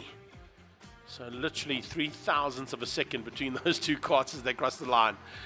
Orby is not too far behind them. He is only, 0.13 of a second behind them. So that's how close it is for the first 3 karts on track. 0.003 and 0.13 between the top 3. This time Jimmy Orby, he's had something special in this late afternoon to get it right. And is certainly a lot closer and potentially in with a chance of spoiling the day for both of them. Possibly won't put himself into contention for the overall win, but definitely got a chance of getting into second place for this race, or even with a win. You saw Morgado gesticulate to Jimmy saying, come on, let's work together here. That'll be interesting to see. Cristiano Morgado having a look here at Jono Pieterse. There you go, has a look. Oh, there's a touch! And they're both off into the water. I mentioned it earlier on today. Do not get into the water. Cristiano went on the inside. Jono Pieterse shut the door. And the two of them have ended up in the very thick water on the outside of the track. Morgado pulling his own kart out of that thick mud and water. And Jono Pieterse trying to get his kart back onto the track as quickly as possible. Who's going to get their karts back onto the circuit quicker than the other? Jimmy Orby has basically been gifted the victory here, and it's Burrell Art 1, 2, and 3 with Justin Rogers into second place. And can you believe that? Christian Boucher is third from Mozambique. All right, other two up and running. It looks like they might be. We wait to see them in. Well, they say they're in. Do they go into pit lane? There's Magado trying to get the kart started again. He's a lap down. Has Peterson gone through? He has. Peterson's gone through in fourth place. Magado only got his kart going once the leaders had passed him, so he's a lap down. And I wonder if he's going to peel in the pit lane. I doubt he will. He'll probably try and finish the lap and at least stay out there for fifth place. It's still points in the bag that he can work with later on in the championship if he needs them. Because remember, there are some drop rounds that come into play once they sort out the final championship points. And Cristiano certainly wants to go and represent South Africa again at the World Finals in Bahrain. That Bahrain circuit is absolutely incredible. And he would definitely like to be back as the Masters representative at the World Finals for Rotax Max World Final Championships. Across the line, and we got 5 to go. Halfway stage is reached. This is a turnaround of note. Jimmy Orby in with a chance of a victory ahead of Justin Rogers and Christian Boucher. Boucher putting in some good laps there. We saw earlier on he was actually one of the quickest drivers out there. Cristiano Magado has just gone quickest of everybody, despite having been off track and wet all 4 of those Mojo tires. 47.332, but he's now laps down, of course. Staying out there will still secure him some championship points. That's the reason why he's possibly stayed on track. Same thing here for Jono Peterson. There might be a little word between the two of them after this, though. Magado certainly had the inside line, and the door was literally slammed in his face, putting the two of them off track and into the wet patch on the outside of the double right-hander. Not what they wanted. Certainly turned around what we expected to happen in this one, but needless to say, it's kind of how karting goes sometimes. You think it's all in the bag, and then all of a sudden, that little, Murray Walker used to say, F and F1. That's how it goes. Sometimes in karting, it's yes and no. It was certainly no there from Jono Peterson's point of view. You're not coming through. And Magado said, no, I am. And they just tangled and went sliding into the mud. Peterson was able to get going again, and he remains on the same lap, but it's Magado who's pulled out. He's off track and in pit lane. So Cristiano Magado has decided, no, he's not going to fight this one. He's going to stay on the sidelines. And, well, that's his decision to make. Fortunately, we lose a former multiple world karting champion in that incident. Peterson stayed out. He's going to still secure fourth place because he's on the same lap as these guys. He was not lapped by the leaders before he got going again. Into the final, final quarter of this one? Yeah, because we're into 10 of 12 about to be completed. 2 more laps for these drivers. Jimmy Orby going to be scoring a national karting victory. It's been a long time since he scored one of those, I can tell you. And he's going to be ecstatic about that. It's kind of how the race runs sometimes. You've got to be in it to win it. And Orby was in it. He stayed with the train, as I mentioned. He did not let them get away, and he was waiting for something to go wrong. Maybe he had a bit of foresight there in saying that, yeah, if something goes wrong, I'm going to pick up the pieces. And that's exactly what he's done here, to stay at the front end of the race ahead of Justin Rogers. Rogers, as I mentioned earlier on, had a DNF in the first one. He came back for a 4th place in the second heat. He's going to get a 2nd place here in the 3rd and final heat. And that is a huge turnaround there for his day as well. So what looked like it was going to be a 2-horse race has turned into the mid-pack taking the lead and taking control of the race. Peterson still continues to circulate in 4th place, but that's the gap. It's almost a lap. If Orby had a couple more laps out there, he could probably catch and pass him, but we don't have to worry because he's on his final one right now. So it is going to be Jimmy Orby for the 3rd and final victory here today. It's going to be Justin Rogers to take second place. And incredibly, Christian Boucher is going to get a podium in South Africa for the Mozambican team. Jono Peters is going to finish up with a fourth, and a DNF there for Cristiano Magado. That will ensure that Peters still takes the overall victory. It'll probably mean that Jimmy Orby will get second. And if I look at it right then and there, good possibility that it's going to be Justin Rogers. No, it won't be. It's going to be Christian Boucher, who may get a third place overall.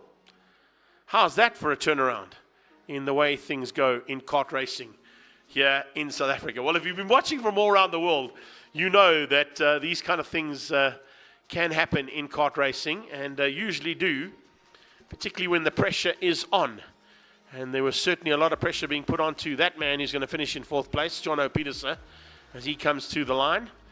And he will get the fourth place. He looks back to see where Magado is. He shakes his head. He knows that he might have maybe given Cristiano a bit more space to play. They will then sort that out between themselves and the COC afterwards. It's not up to us to decide that. But certainly not the way that we wanted those two to finish up, because they were clean and clear ahead of everybody else, other than maybe Jimmy Orby, who was waiting in the sidelines there, and he was waiting in the right place at the right time. So great effort there from him. From our side, we want to say thank you to everybody for, of course, joining us here today for the second round of the Rotax National Championships here in South Africa. Of course, an FIA and MSA sanctioned event. And a massive thanks, of course, to EMR, the Ed Murray Racing Team, Mojo Tyres and XPS, Del Auto, Top Kart, and to Coma, and to all the associate sponsors and team sponsors involved in this racing today.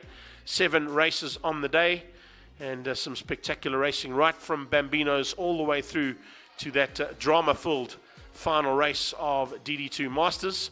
It wraps up our coverage here from V-Town in Gauteng, South Africa.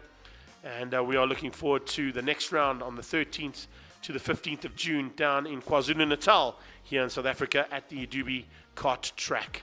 That wraps up all of our coverage. A massive thanks to DT Film Services, to the marshals and medics out there, and of course to Race Control for keeping us on time all day. We'll see you in Adubi on the 13th to the 15th of June. Take care then. Bye-bye now.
When I saw the karts for the first time, you know, it was just magic.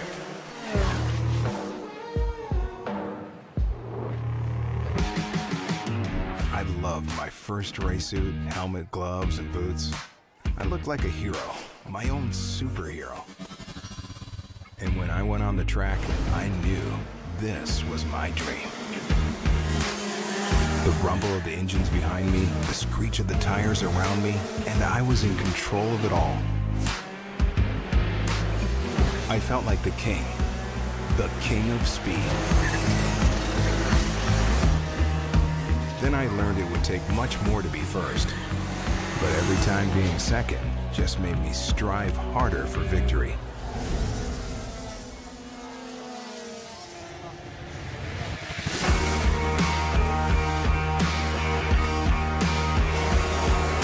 Week after week, month after month, we learned, we practiced, we traveled, and we raced. We couldn't buy speed, we had to learn it.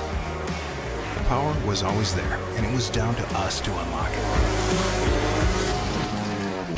Every year we set out with one goal, one dream: to earn my ticket to the Rotax Max Challenge Grand Finals.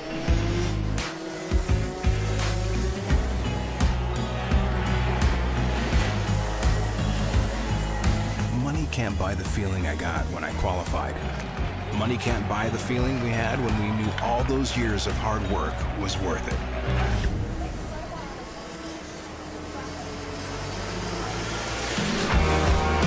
And now I am here.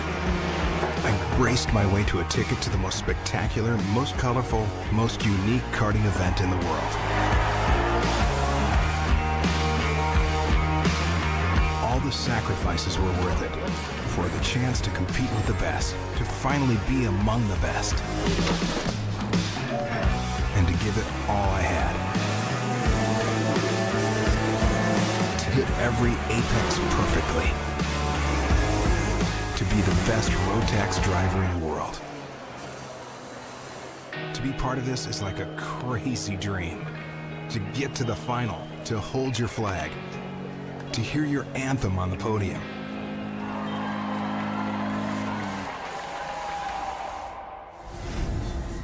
I have raced, I have competed, and I have won.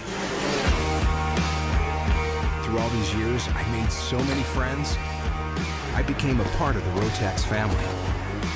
The noise, the color, the speed, it still makes my heart beat faster, my eyes open wider, and my desire to race get stronger.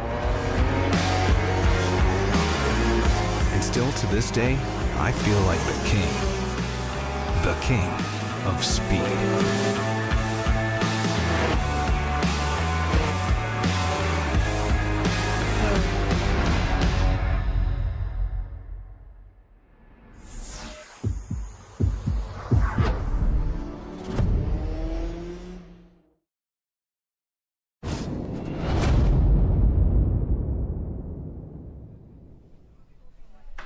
I really enjoyed working with drivers and teams and helping people in the sport, and I thought I could have a positive impact on the people in the sport, and I started to do this professionally from that point on. My name's Stephen Chapman. I've been involved in kart racing since I was a child. I currently work for Rotax, developing the North American and the Asian markets. Back in the day when the Rotax Max first came to the market, the kart sport was really in a difficult place. The engine life was too short, it was too expensive, and it wasn't sustainable for the end user or the industry as a whole. For me, the Rotax Max engine saved kart.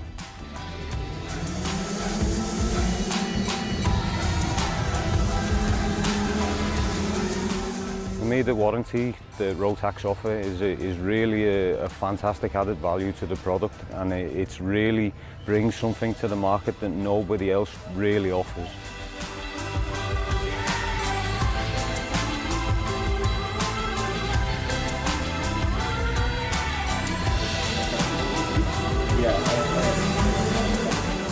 People are racing the engine, people are pushing the engine to its limit, They're also taking the engine apart, servicing the engine, and this is not normal in any industry in the world. Once you take something apart, normally a warranty is invalid, but Rotax believe in the product. The product will live throughout this use. I think that the reliability of the Max engine is exceptional. For example, this year, racers participated at the 24-hour of Le Mans. They completed the full 24-hour race and actually finished first, second and third, competing against our competitors' engines. While the other competitors were changing engines, the Rotax was still on track, performing laps while they were stopped for engine changes because they did not have confidence to complete the 24 hours without a failure.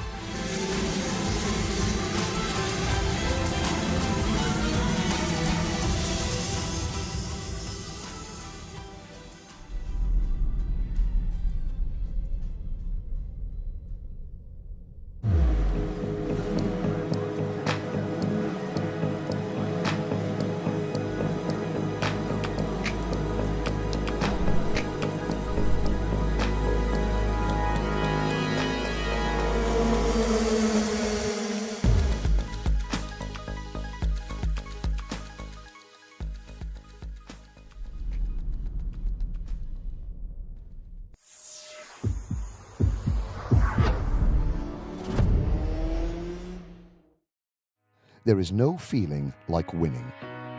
The glory, the emotion, the memories. But there is so much more to the Rotax Max Challenge Grand Finals than the world-beating, adrenaline-pumping racing.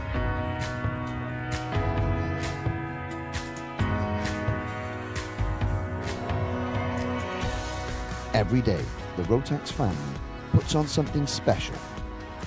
This is an event like no other.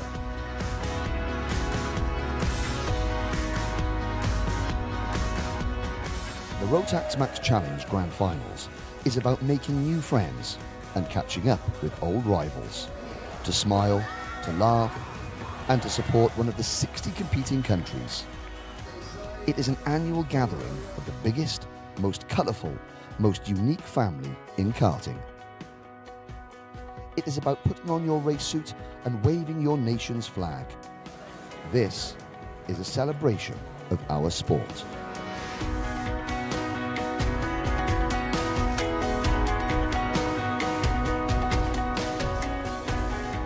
Every driver has earned their place here, and this is their reward.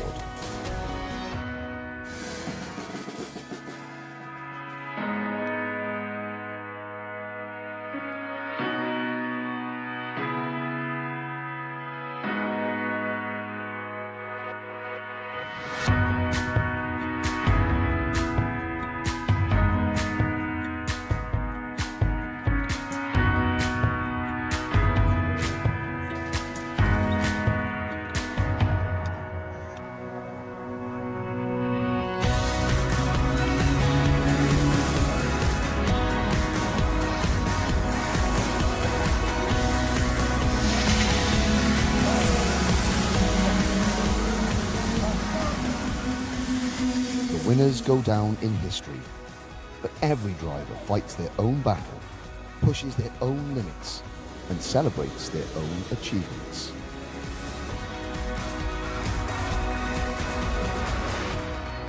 Oh yes, the Rotax Max Challenge Grand Finals is more than just a race.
absolute crackerjack of a race day.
Right. Ladies, gents, we're going to start with prize giving.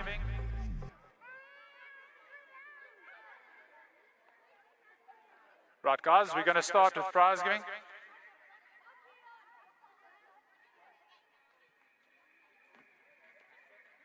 One, two, 1, 2.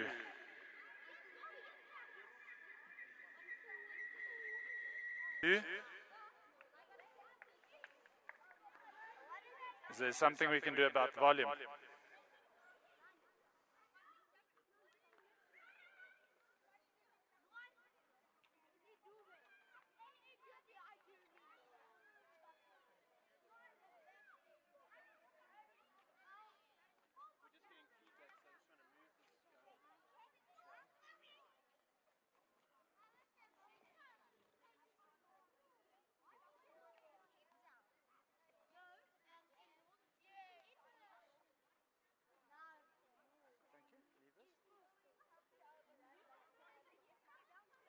Right, testing 1, 2. 1, 2. Okay, guys, we're going to start with prize giving. 1, 2. 1, 2. Right. Okay, guys, we can't go any louder than this, so please, Bambinos, guys, let's keep it quiet during prize giving. So we're going to start off with Bambinos. And we're going to do the national trophies for the day first. And as we usually do with all our events, we're going to call up every Bambino competitor. You come forward, you grab your medal of participation, and then we go to the top 6 for trophies for the national event. So in 13th position, kart number 29, Grayson Fenter.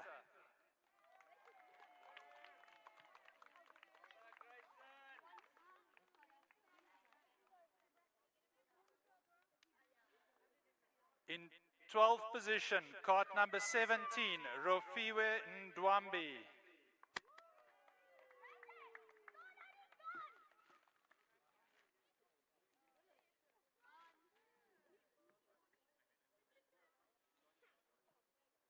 Right, in 11th position, kart number 14, Tyler Stanya.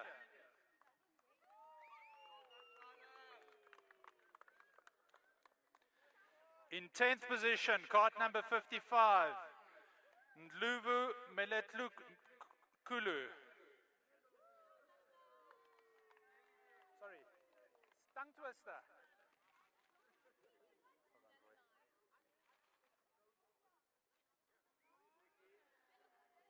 In 9th position, Che Makubele.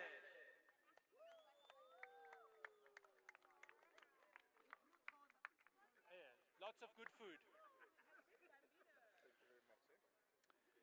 In 8th position, kart number 22, Tiani Malabi. Hey, even bigger. In 7th position, kart number 13, Yinla Makubile.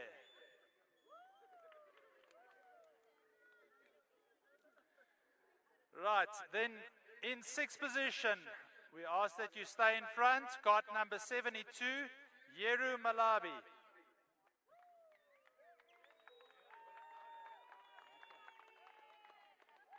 Well done, Yeru. In 5th position, kart number 18, Zonki Zizwe Holemisa.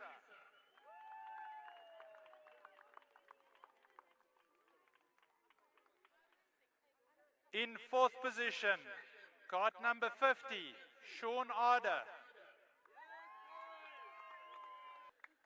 Onto the podium in 3rd position, kart number 12, Divan Govinda. Put your cap on, boy. In 2nd position, kart number 58, Sebastian Shuttleworth.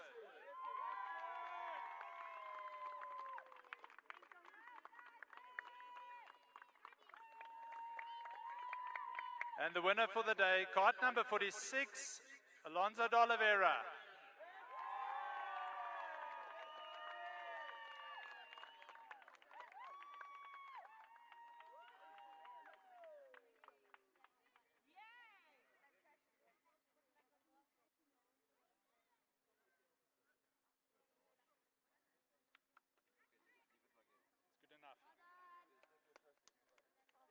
done, boy.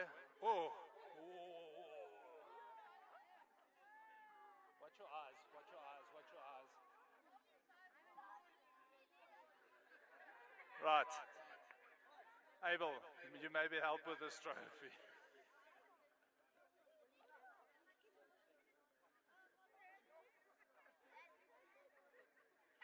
Okay, that's our Bambino class for the day. Again, the top 6. KART 72, Yeru Malabi, Olamisa Zonkizizwe in 5th, Sean Ade in 4th, Divaj Govender in 3rd, Sebastian Shuttleworth 2nd, and the champ for the day, 46, Alonso de Oliveira.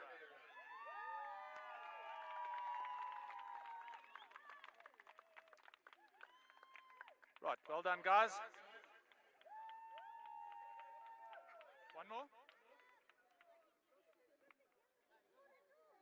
Okay, we move on to the Micromaxes. Micromax in 6th position. KART 655, Ronald Fenter.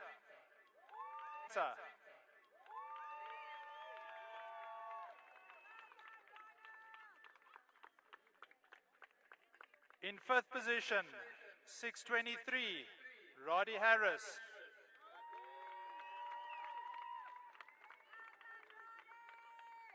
In 4th position, KART 627, Luan de Vet.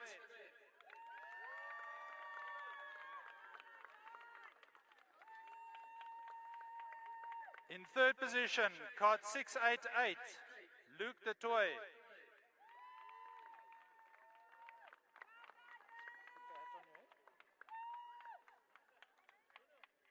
In 2nd position, KART 611, Adrian Stein.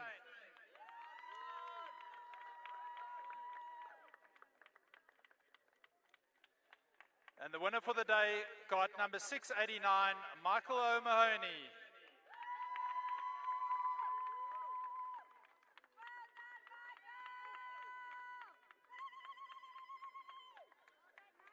Well done, boys.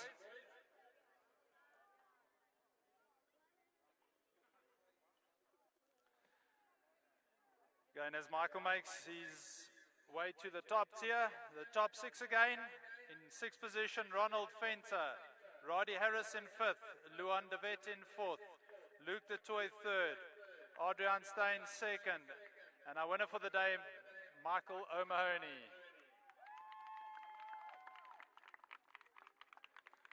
Well done, guys. We move on to Minimax. Minimax, what a competitive field of 23 competitors. And we hand trophies to the top 6. And in 6th position, KART 519, Luwashu Matsabule.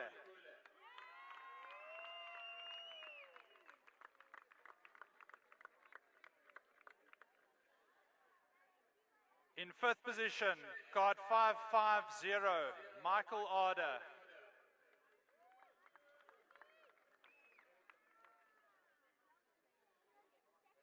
In 4th position, 565, Rafael de Souza.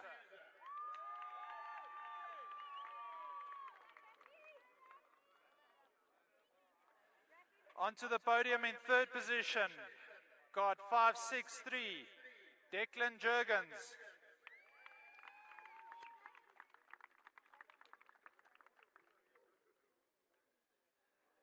Second position, KART 533, Max Bosov.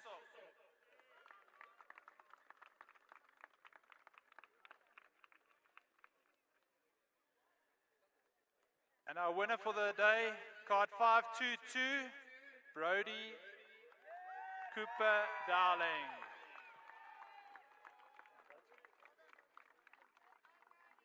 Put that cap on your head.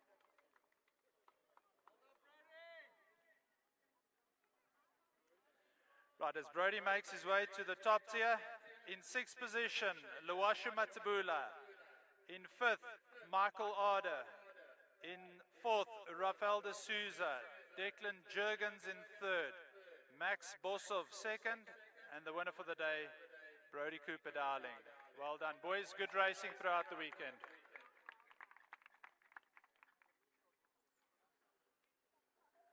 Right, we move on to Junior Max. A very competitive field of 19 drivers again. Awesome racing throughout the weekend. In 6th position, KART 446, Sebastiano Human.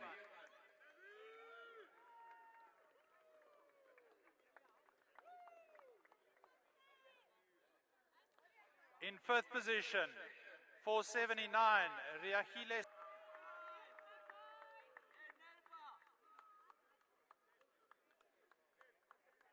In 4th position, 430, Tsepang Shesanwana.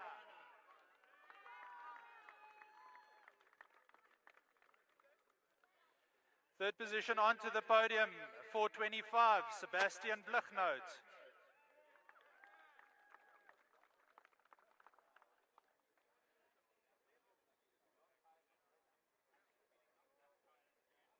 Second on the podium goes to Caleb Moss, 488.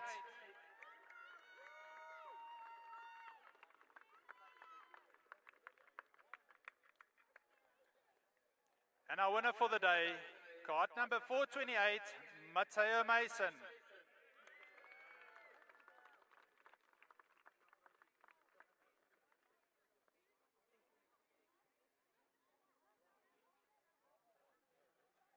Guys, again, our Junior Max podium.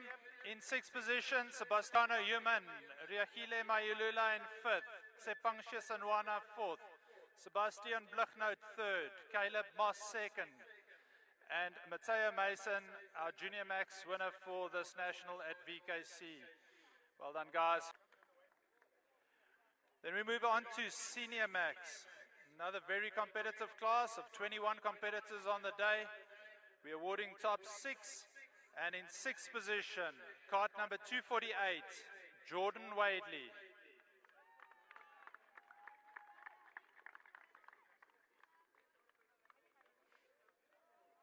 In 5th position, KART 225, Ethan Boerstander.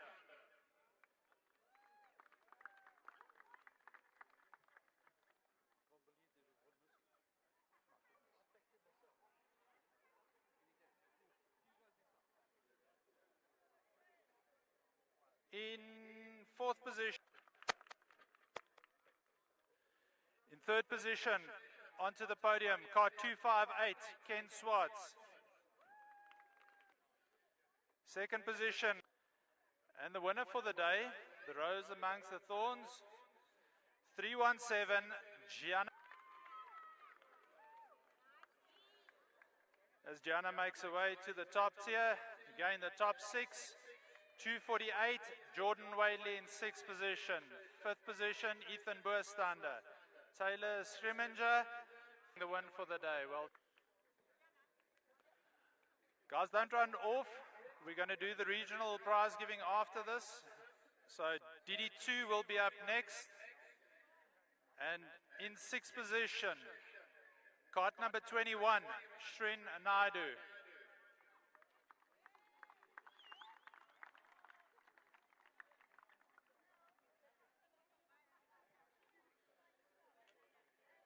In 5th position, is Dusan still around? Anvil April.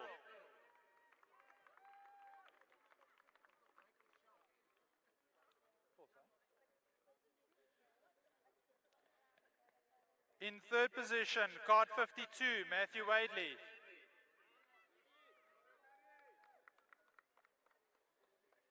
In 2nd position, KART 69, Sebastian Boyd.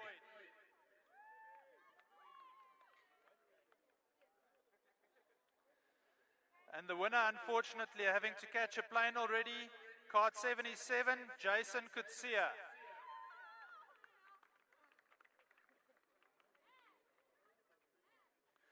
So again, as we wait for Jason's trophy, 6th position, Shrin Naidu. 5th, Dusan Radovic. 4, Anwar April. 3rd position, Matthew Wadley. Sebastian Boyd was 2nd. And Jason Kutsia, the winner for the day in DD2. Well done, guys.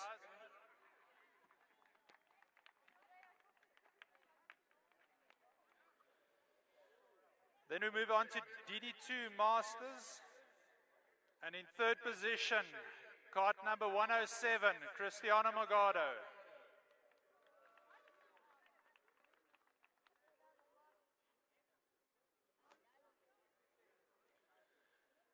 In second position, kart 111, Jimmy Orby.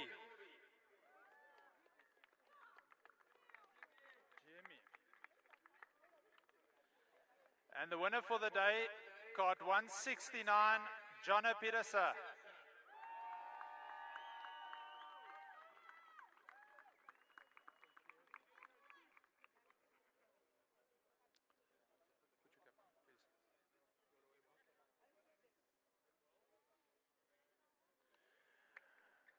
Right, again the podium in third position, Cristiano Morgado, second Jimmy Orby, and the winner, Jono Pedersen. Well done, guys.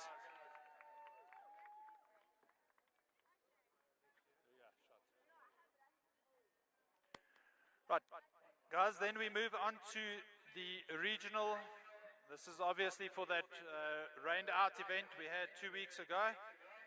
And we're starting off with Bambinos. Top 3 competitors, as the medals of participation have been handed out. And in third position, kart number 18, Zonki Zizwe Olemisa.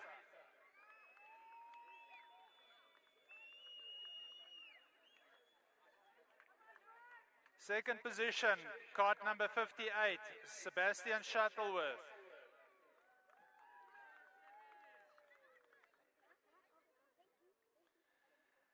And the winner, kart number 46, Alonso de Oliveira.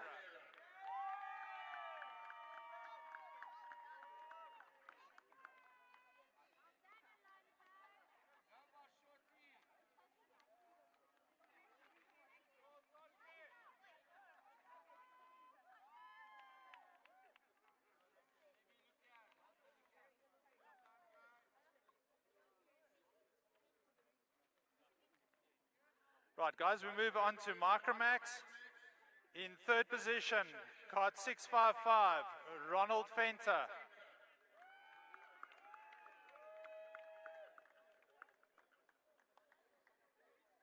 In second position, 627, Luan de Wet.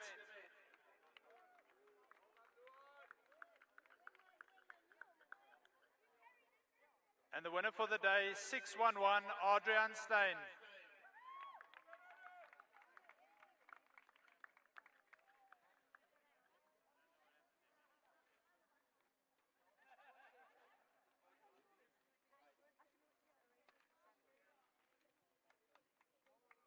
Right, well done, guys.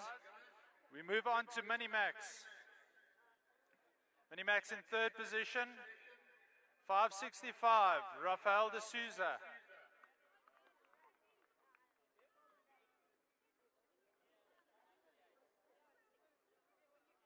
Are there 6? Sorry, we've got the top 6. Yeah, we got a good entry for the Minimax. So, sorry, in sixth position, Rafael de Silva. What did you hand out there? Is Raf here?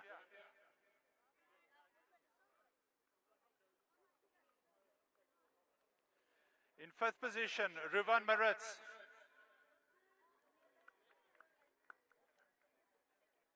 In fourth position, 519, Luashu Matabula.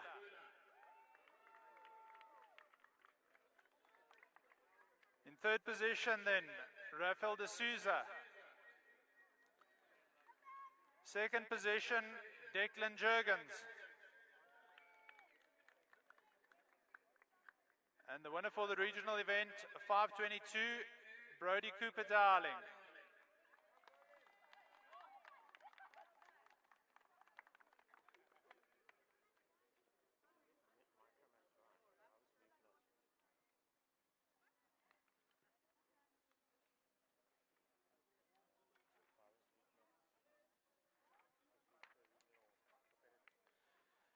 In fourth position, Tsepang Shesanwana.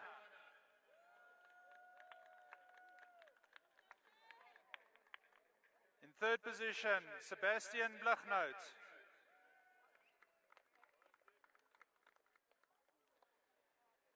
second position, Caleb Moss. And the winner for the day, Mateo Mason.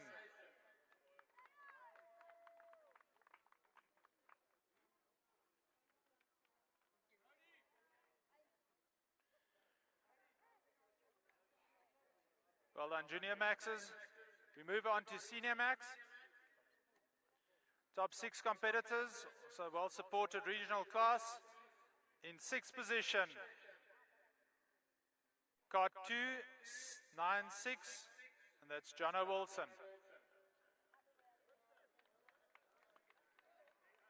In 5th position, 247, Roshan Goodman. In 3rd position, KART 228, Taylor Scrimminger.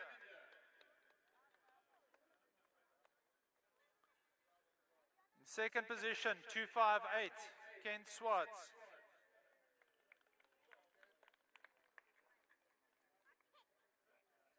And the winner of the regional class, 317, Gianna Pascal.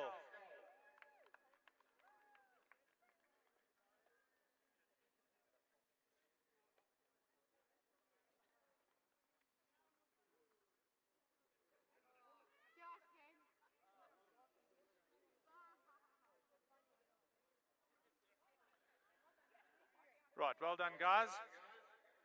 We move on to DD2. In 3rd position, KART 21, Shrin Naidu. In 2nd position, Dusan. And the winner of the regional class, KART number 12, Bradley Liebenberg. Nobody up.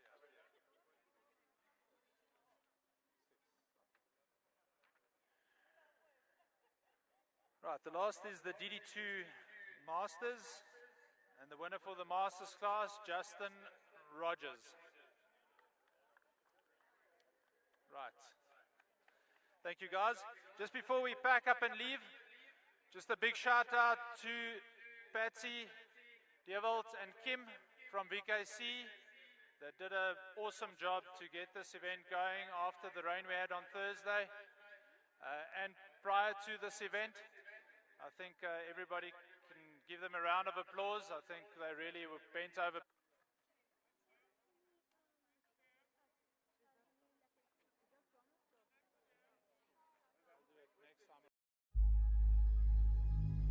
So tell me, why do we do it? Why do we push so hard? So hard. Why do we test our limits? Why do we reach for perfection? When others leave, we stay. When others pack up, we work harder. When others keep in the dry, our blood turns to ice. When others give in, we dig deeper.